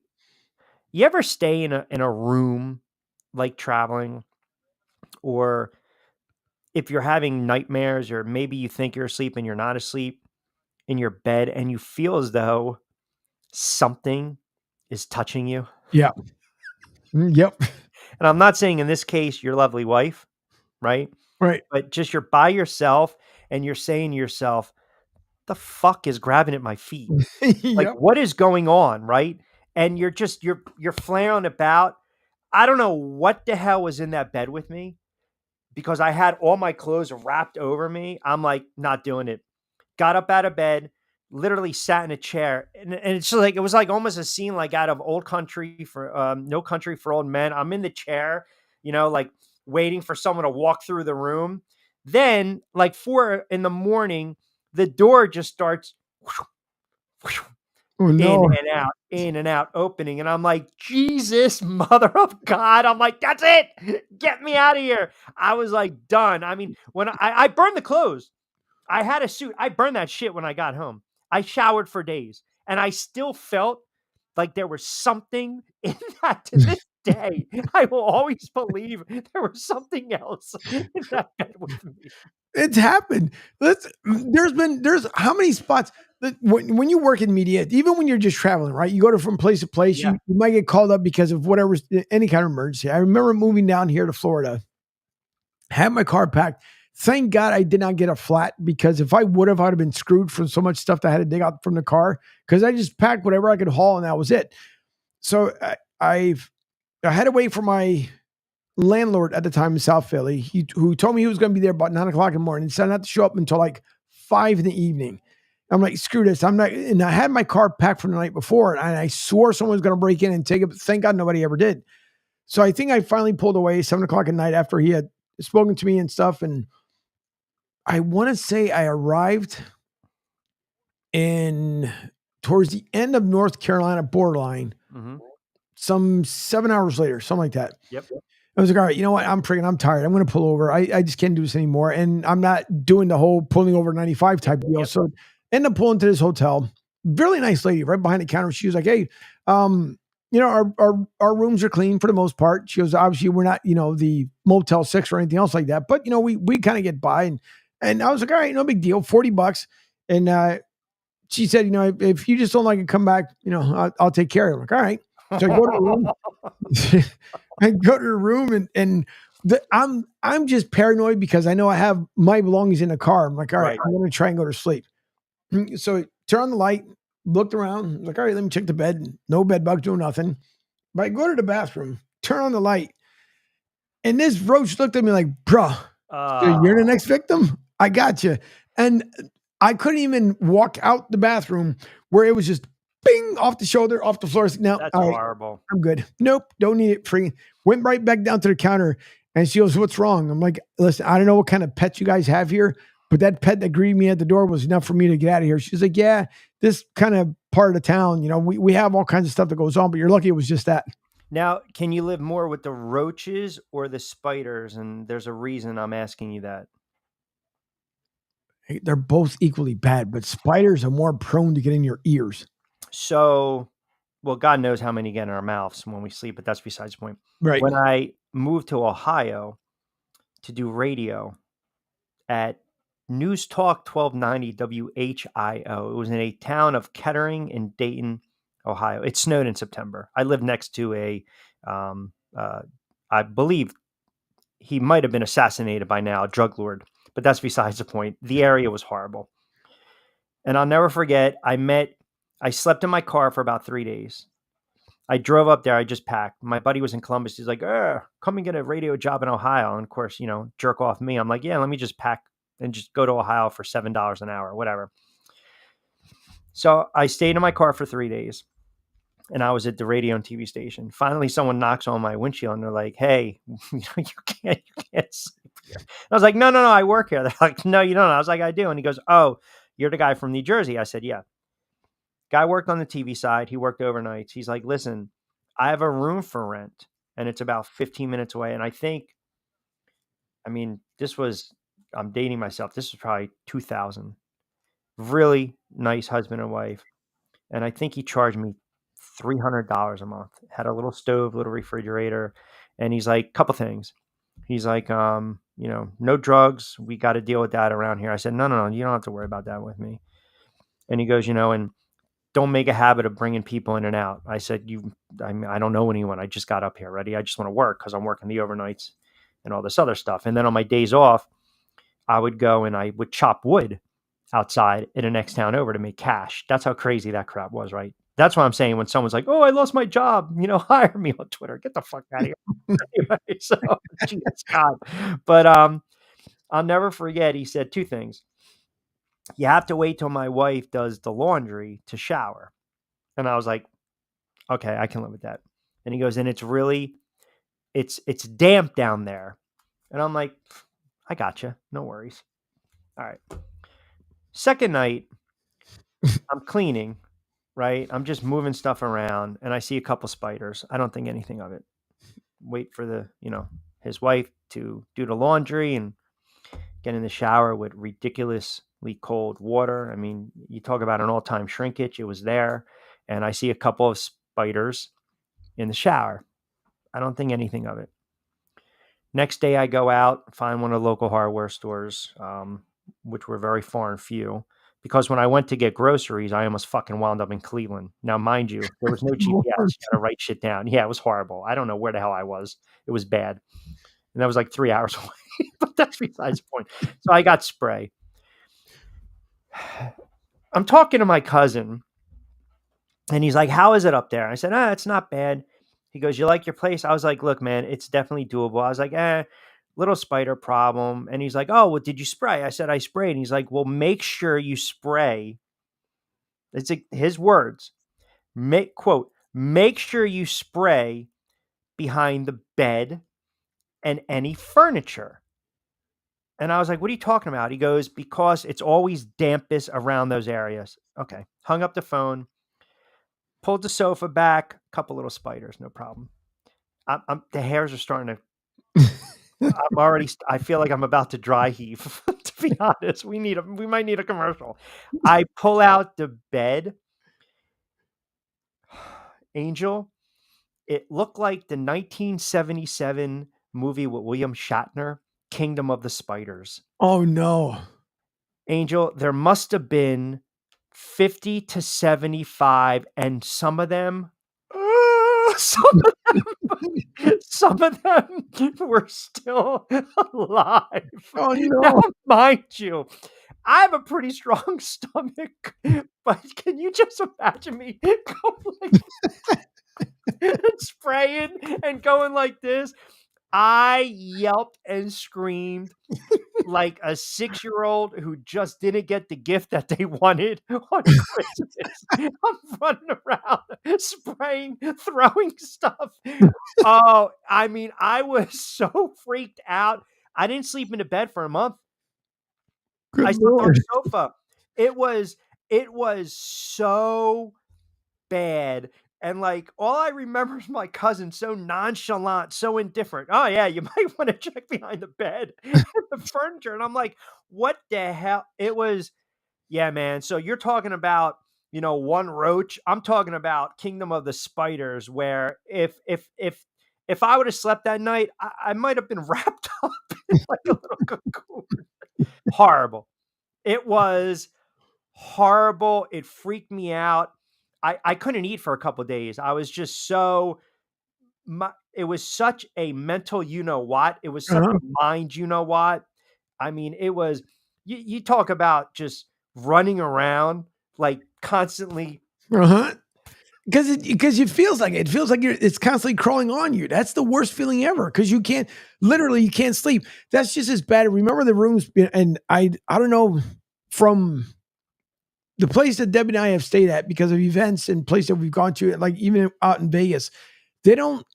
It used to be, which I never understood why they would put the mirror on. So if you're going to the bathroom, for example, no, it's not going that talk. But, all right. So you know how, because remember, like, back in the day, that they used to be the big thing. It was mirrors freaking everywhere. But well, it used to be where they would put instead of putting the mirror. My opinion, if you own a hotel, if the hair dryer is already inside the bathroom and you're getting ready, let's just say, for example, inside the bathroom, then like the mirror should be on the inside door of the bathroom. This is before they start putting on the sliding doors. So I think I was on leave. This is when I was at Fort Bragg. Right. Stop at this hotel. And I was like, all right, you know what? I'm just tired. Came back from deployment. I'm ready to freaking go back. I was going to take a plane ride, but the weather was freaking bad. I'm like, you know what? Screw it. I'll just freaking drive. So stopped by this hotel, and I mean, it was clean. Don't get me wrong. It was nice, the whole 9 yards. And I was just tired. So I take my bag, put her on the bed. I'm like, you know what? I think I just need a freaking fresh shower and I'll be just fine. So now picture if you're going, you just came from inside the hallway of the building. So now you enter your room door and you go in, and the bed is up against the window wall. Yeah. So mind you, I didn't even turn on the lights or anything. So I put the bag down, half freaking asleep. I come back and the door to the bathroom is halfway open, but there's a mirror as you're walking back towards the bathroom that was on the closet. So as I walk, I see the reflection, which is me. I've never kicked the door so hard that I thought I kicked the crap out of this person. Like, yeah, that's what you get. And I'm thinking, like, who is that? Where the hell where's that person? So like an idiot, what do? Scare the crap out of myself as I pull the door. I'm like, I'm trying to see. I'm like, what? And I scream like a girl. Yeah. Head towards the bed. I'm like, the hell am I doing? So I walk back. I'm like, are you freaking? I just kicked the shit out of my reflection on a mirror that was on the door, reflected off. But when you're tired, you just don't know sometimes. That's correct. And when you see, like I said, Kingdom of Spiders, it freaks you out. Dedicated story time with Q. Yeah, listen, I love sharing them on the air. I mean, so I all the driving and all the stops that I've made over the years. I mean, it is crazy some of the places that they put you up, or like when flights cancel. But we do what we need to do, and but the spiders, it was. Yeah, I think that's the worst. Those spiders, like roaches. You listen again. Some of us who grew up, they know who you are. Sometimes the cockroaches, the roaches just hang out. You just, hey, man, it is what it is, man. We'll see you later down the street. I say it's no problem, man. Yeah, that's what it was. Because you turn on the lights and we're like, hey, what's going on, buddy? Like, yeah, I know. Yeah. I'm already dealing with you guys. Don't even run. I already see you guys. No big deal. But when you go for the first time at your friend's house, same exact thing, and you don't expect it, and you turn the lights on, and all you see something just scatter real quick. Goes, what the hell was that? Goes, oh, dude, that's just nothing. That's just our friends. I'm like, that's our friend, man. He just came to visit us, right? Yeah. I mean, it's not like having a little chipmunk come and visit you on the exactly. Or like us, a woodpecker. First thing in the freaking morning, he wants to just go ahead and peck on the damn roof. 727-858-6650. All right, I know we're behind. We got 20 to play with. Good stuff. We'll take you up to 2:00 straight up. Keep it locked in on a Wednesday edition of Middays with Q right here on Sports Radio 102.9 FM The Game. Do not forget to download our app as well, sr1029thegame.com. We are powered by ION TV and coming at you live, streamed, produced, courtesy of Coastal Sports Network. 20 to play with. We'll come back on the other side.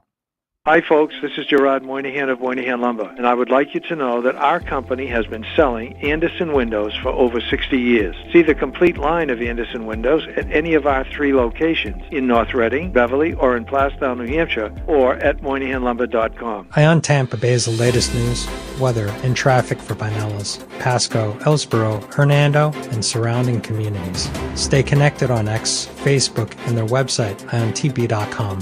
Ion Tampa Bay keeps you informed on breaking news as it happens. Southwest Florida's newest game in town. Sports Radio 102.9, the game powered by Ion Tampa Bay. We'll be right back. Not completing high school is more of a social thing than it was an academic thing. Even though all these years have passed, I still had that longing to have my diploma. At age 30, Carissa finished her high school diploma. If you're even considering getting your high school diploma, you can do it. No one gets a diploma alone. If you're thinking of finishing your high school diploma, you have help. Find free adult education classes near you at finishyourdiploma.org. That's finishyourdiploma.org. Brought to you by the Dollar General Literacy Foundation and the Ad Council. Rock.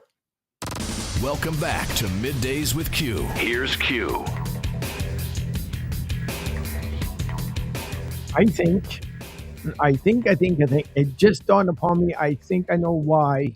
So for those who have been tuning in, both from SR 1029 The Game and CSN Florida on X, I think the bell just went off, and I just remembered why. So you think the what went off? The bell, as Okay. you know, ding dong. Yeah. Park bells. Hey, it's your show. Go ahead. So, no, your show. I'm just taking up a minute. No. I meant it's. You know what I'm saying. Go ahead. Yes. No, but I think I know why. Because my lovely producer had walked in like just before 12, and she goes, "Hey, by the way, it went away on my phone, but everybody else is still watching." I think it just dawned upon me. So what ended up happening was when on Monday, those who have premium accounts with Twitter X, for some reason, including Elon, could not go live. And it's because what was supposed to happen was all these bots that were on X, not saying that they're not anymore, but the ones that were on there and they were broadcasting all kinds of raunchy stuff, everything else. Basically what Elon was like, all right, I'm going to one up you guys to make sure you get a premium account. So not only do you get a blue check mark, but you also make sure that you're verified. So you are a human. Okay. I set up the default of the way I kind of backdoored it to work for the last 2 days. And what I ended up doing was to so-called end the broadcast at 12, yours to kick on from 12 to 2. But because it went one long continuous one, I think what ended up happening was it thought, oh, you guys are done. See you later. And so I got to go back. Mental note, I have to go back, adjust it. So therefore, everybody can continue because, again, you can see the show live still on Twitter if you were watching from 7 a.m. this morning all the way through. Right. Yeah, everything gets so confusing because we want to sprout out so much content on so many different platforms, and it's never really easy, to be quite honest with you, right? They're always changing something every single solitary day, but that was a very well thought out, well drawn out explanation, Mr. Gambini. Oh, thank you. I got no my use for this guy. That movie, that has to be the one movie. Okay, so are you telling me that your grits soak faster in your water than the entire grit eating population? Are these magical beans?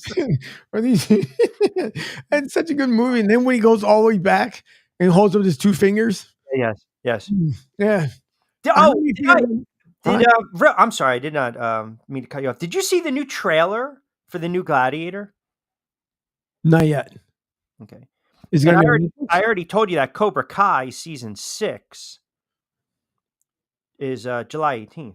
Is that going to be the final one? I hope not. Yeah, season 6. Yeah, that's. I mean, listen, who are they going to fight left? They're going to fight death. I mean, after this point, you just get to a point where there's no one else. I hate to tell you, Mr. Miyagi, God rest his soul, is not walking through that door. There's not.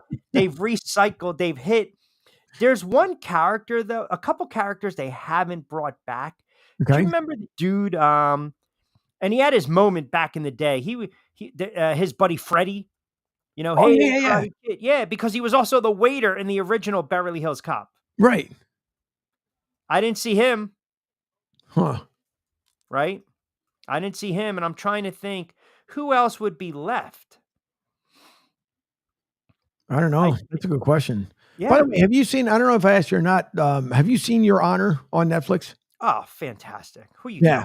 doing? But it's driving me bananas because, so we binge watched it, but what drives me kooky is like, why you went back to jail and then there's all these hanging questions, but it looks like the series is going to be over. I would hope not, but it looks like Bryan Cranston was like, all right, you know what? That's it. End script. That's it. See Well, you later. I don't want to ruin it for anyone, but I think that's what they do with some. I think sometimes when like for instance, True Detective. Like I thought the best season was season 1 of True Detective. It gets a little goofy the second and third. Fourth season, I will say this, full disclosure, Kaylee Reese, who's one of my broadcast partners for boxing, she co-starred with Jodie Foster in season 4. She was phenomenal. But I think there's a shelf life for some of these shows. Like, I think for Your Honor, they squeezed everything in. Like, they wrapped it up nicely. Like, I'm still waiting to see Bosch Legacy, the lawyer. I think there are some shows that a season or 2 or 3 you're done with. I never knew how great of an actor Bryan Cranston was until I watched Breaking Bad. Now, I remember him as Tim Watley on Seinfeld, but until I watched Breaking Bad, I binged Breaking Bad, and I was like, wow, this show is phenomenal. And Breaking Bad, I think, went 8 seasons. No, it only went 5. Did it? No, Yeah. You're right. 5 seasons. Okay. So sometimes, I mean, what's the shelf life here? Like Cobra Kai, what are they going to have? 15 seasons and wait for the kids to have kids and they're fighting their kids? I mean, after a while, it's a funny, cheesy show. Close it out. One more season. Just Now, here's a fun fact for you, though, for Breaking Bad, because Better Call Saul ended up being an additional season over Correct. Breaking Bad, which they were supposed to make it even, not one go over, but because the demand was there. But for Breaking Bad, they figured like they didn't want to do the whole jump the shark thing, and they thought, all right, you know what? That's it. It kind of ran its course. But what ended up happening, and this was at the end of season 4. Okay. They were like, all right, you know, that's it. We're not going to do any more. I think we're good here. At the final 2 episodes that they were recording, all of the actors said, what in the world are we doing here? I mean, everybody, because let's not forget, it was almost like Napoleon Dynamite. If everybody remembers, when it hit the movie theaters, it sucked. When it went on DVD, that's where the popularity. classic. Yeah.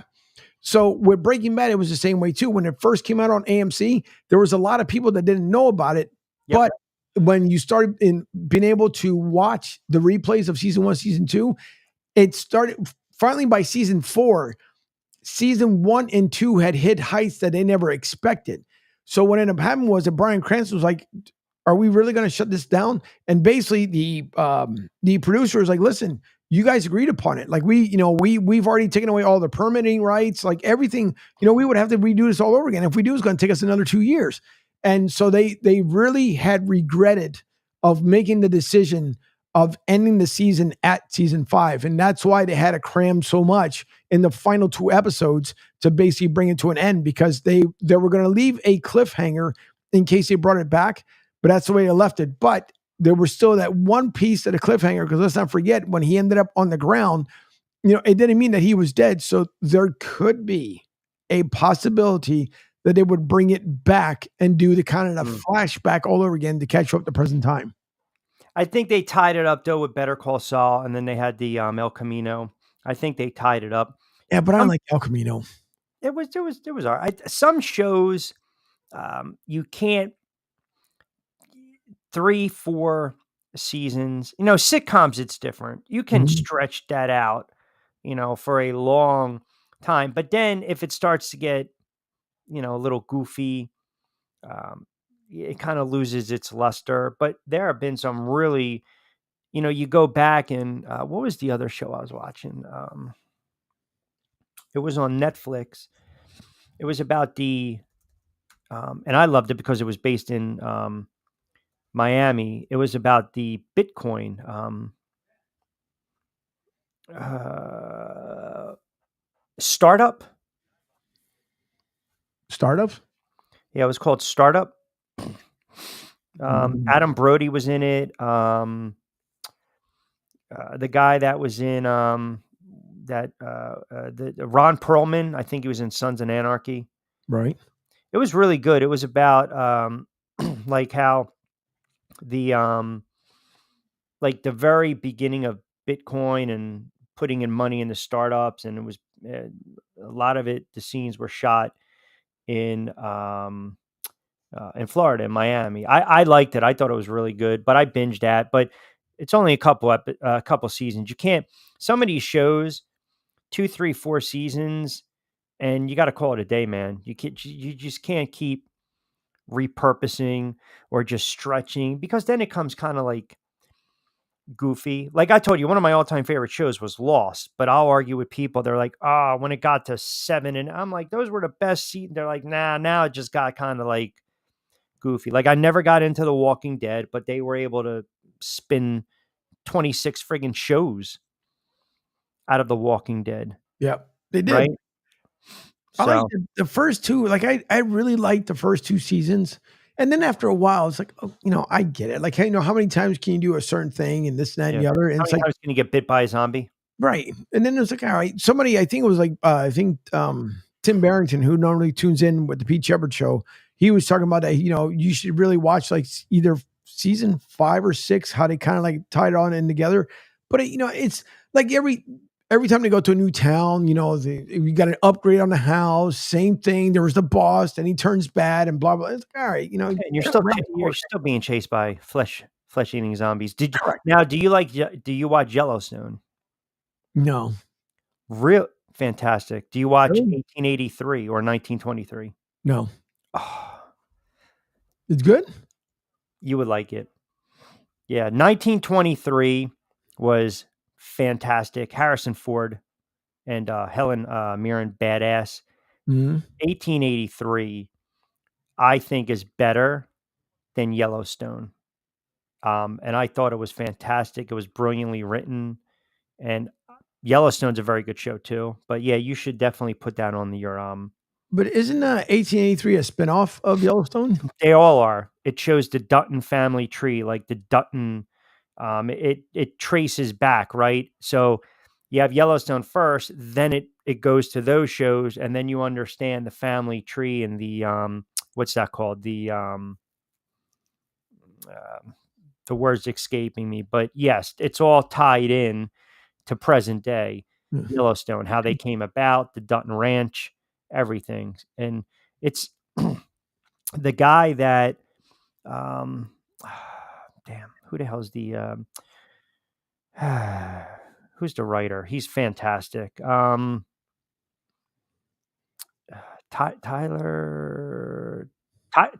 Sheridan.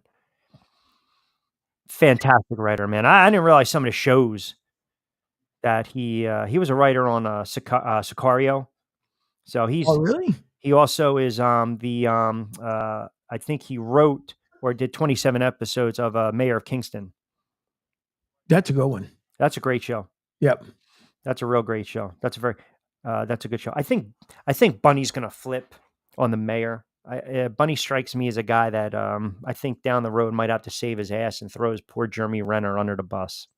Oh boy. That's just my thought. All right, 10 minutes to play with. 727-858-6650, Wednesday edition. Middays with Q. Hey, don't forget, start your week off right. Pete Shepard Show, 7 to 10, Monday to Friday, followed by Angel Martinez and Company, 10 to 12, myself. Middays with Q, 12 to 2. You also have Talking Hoops. You got Jonathan Marshall Time. You got Lloyd Vance's Insider Football. Angel mentioned a couple new shows coming on board as well. So as always, download the app, SR1029 The Game. Check us out online, SR1029thegame.com, part of Coastal Sports Network and, of course, Broad Street South. And as always, we are powered by ION TV. A couple thoughts to close out on this Wednesday coming up. Not completing high school is more of a social thing than it was an academic thing. Even though all these years have passed, I still had that longing to have my diploma. At age 30, Carissa finished her high school diploma. If you're even considering getting your high school diploma, you can do it. No one gets a diploma alone. If you're thinking of finishing your high school diploma, you have help. Find free adult education classes near you at finishyourdiploma.org. That's finishyourdiploma.org. Brought to you by the Dollar General Literacy Foundation and the Ad Council. Don't forget to get social with us. Don't forget to get social with us. Sounds like Don't forget to get social with us. Follow Q. I don't know why in the world. Welcome back to Middays with Q. Here's Q. Let the beat go round and round. That's what it sounded like. Well, The little, I tried to play who's Bumper that, Guy. Bumper Guy didn't want to play. Sheila E., right? No? Colt Jam? Yeah. Yeah. I got a friggin'. This is horrible. Hold on. Tony Montana's got to reload. Hold on. Don't go anywhere. Don't Yes, it's what happens. Thank you guys all and ladies as well for watching us here from 7 a.m. up until 2 p.m. in the afternoon. Q will be back in about 5, 4, 3, 2, 1. And here he is. We're sinking. What was that? A little I think Lisa Colt Jam. Yeah. Man, so many good freaking 80s. God, man. Our time, I swear, was the best time. I know. swear, by far, it was the best time. My friend will always send me like obscure 80s hip hop. Just out of nowhere on YouTube. Who was and I even showed it to Debbie the other day. It was at 80s. Who was the three ladies? Oh, they sang the oh my God. Come go with me. Yeah. Show me. Okay. So now let us remember that obviously we don't expect them to be what we saw. What was the song though? Oh, hold on. I gotta Cover Girls. There you go. So they were, I believe they were down somewhere kind of in the Mid-South region. And you know, because you remember, even like Stevie B, for example, Stevie B has been touring a whole lot. Down here in Tampa, I think they already passed. But in Tampa, they do the kind of like the throwback to the 80s stuff. These three came on stage and I really had to do like a triple take because I'm like, no freaking Hey, freestyle, man. Freestyle music. Yeah. Well, no, they have they have the tour here. We've yet to go. We've missed it now twice. One was because it was close to our wedding date, but it apparently it draws like a really good crowd because there's here between here and Orlando, there's a lot of us that we were clubbers, back in the day, club days. Now, of course, it's the EDMers for electronic dance music, but some of these clubs, some of these music or some of these artists, excuse me, some have aged well, and then you look at some, and it's going to happen. We all know this. Mm-hmm. Same way. Have you seen, by the way, like Casey from the Casey and the Sunshine Band as of late? Mm-hmm. Mm-hmm. Wow. Yep. Something else. Sheila E. looks fantastic. Yeah, she does. She's always doing stuff on Instagram. Yeah, she's 66. She looks phenomenal. Yep. Still plays like she was freaking playing when she was in her 30s. We have, it's bizarre here. So on the other side here of the home studio, it's been rolling thunder now for like the past maybe 20 minutes. And the funny part, it gets closer, it gets louder, and then it almost like zips by our house and just goes over to the other development. See, I was going to, because I'm a movie geek, I was going to, when you said Rolling Thunder, I thought maybe you were talking about the 1979 or 77 movie with William Devane, Rolling Thunder. That's almost like Roller Boogie, if you remember back in the day. Boogie Nights. No. Not Roller Boogie. Yeah. Rolling Thunder, man. Tommy Lee Jones was in that movie. Yeah, but you don't remember Roller Boogie? What's her name from? No, I know Roller Boogie. I also know Disco Duck. Joke. There's one to pull out. Yeah. Disco Duck. So Roller Boogie, I think that's Linda Blair was in that, right? The chick's head that went, like. Yeah, and The Exorcist. Yeah, there you go. Remember Solid Gold? That was a good one. How about Dance Fever? That's another good one. You're a kid with the popcorn. You got to stay up late on a Saturday till 8:30 at night. Yep. That was good. Well, it's just, if everybody remembers, WPHL 17 in Philadelphia when you had Dancing on Air. Correct. And that's where, what's her name? Jesus, what's Regis and what was her freaking Kelly Ripa. Yeah. That's where her first kind of like TV so-called appearance was there at dance. She used to dance every afternoon out there in Philly when it was, Monday through Friday when it was live, even before she got on TV. If you look at her then, that's when she had a little more, I guess, me tour. I don't know how to describe it, density, whatever. Sure. But of course, now she's kind of ultra slim. Kind of like how Courtney Cox was in Bruce Springsteen's video. Which one? What was it? 1984. What was it? Dancing in the Dark. Oh, really? You don't know that? No. It's a girl dancing on stage. I had not a freaking clue. Wow. That's a poor way to close the show. Well, you know what? You learn something new. You do. Every day. And with that, as we start to put a bow on a Wednesday. Hey, by the way, tomorrow, Logan Holler, a really good female fighter for TCL Pro Fighter, is going to join us. Jovan Alford on Friday shows. I mentioned good stuff from Corey Parson. Give everyone a follow on social media. Do not forget to follow us at CSN Florida. You got Pete tomorrow, 7 to 10. You'll wake up with him. Pete Shepard Show does a fantastic job. 3 hours of just nonstop entertaining sports talk, Angel in-depth analysis and great opinions, always entertaining with Martinez and Company 10 to 12. You have to give all of us respectively a follow. And to do that, just go to CSN Florida at CSN Florida Coastal Sports Network. You'll see we're growing on our X and Facebook channels as well. And of course, you'll catch me tomorrow, 12 to 2, middays with Q. We always want to encourage you guys.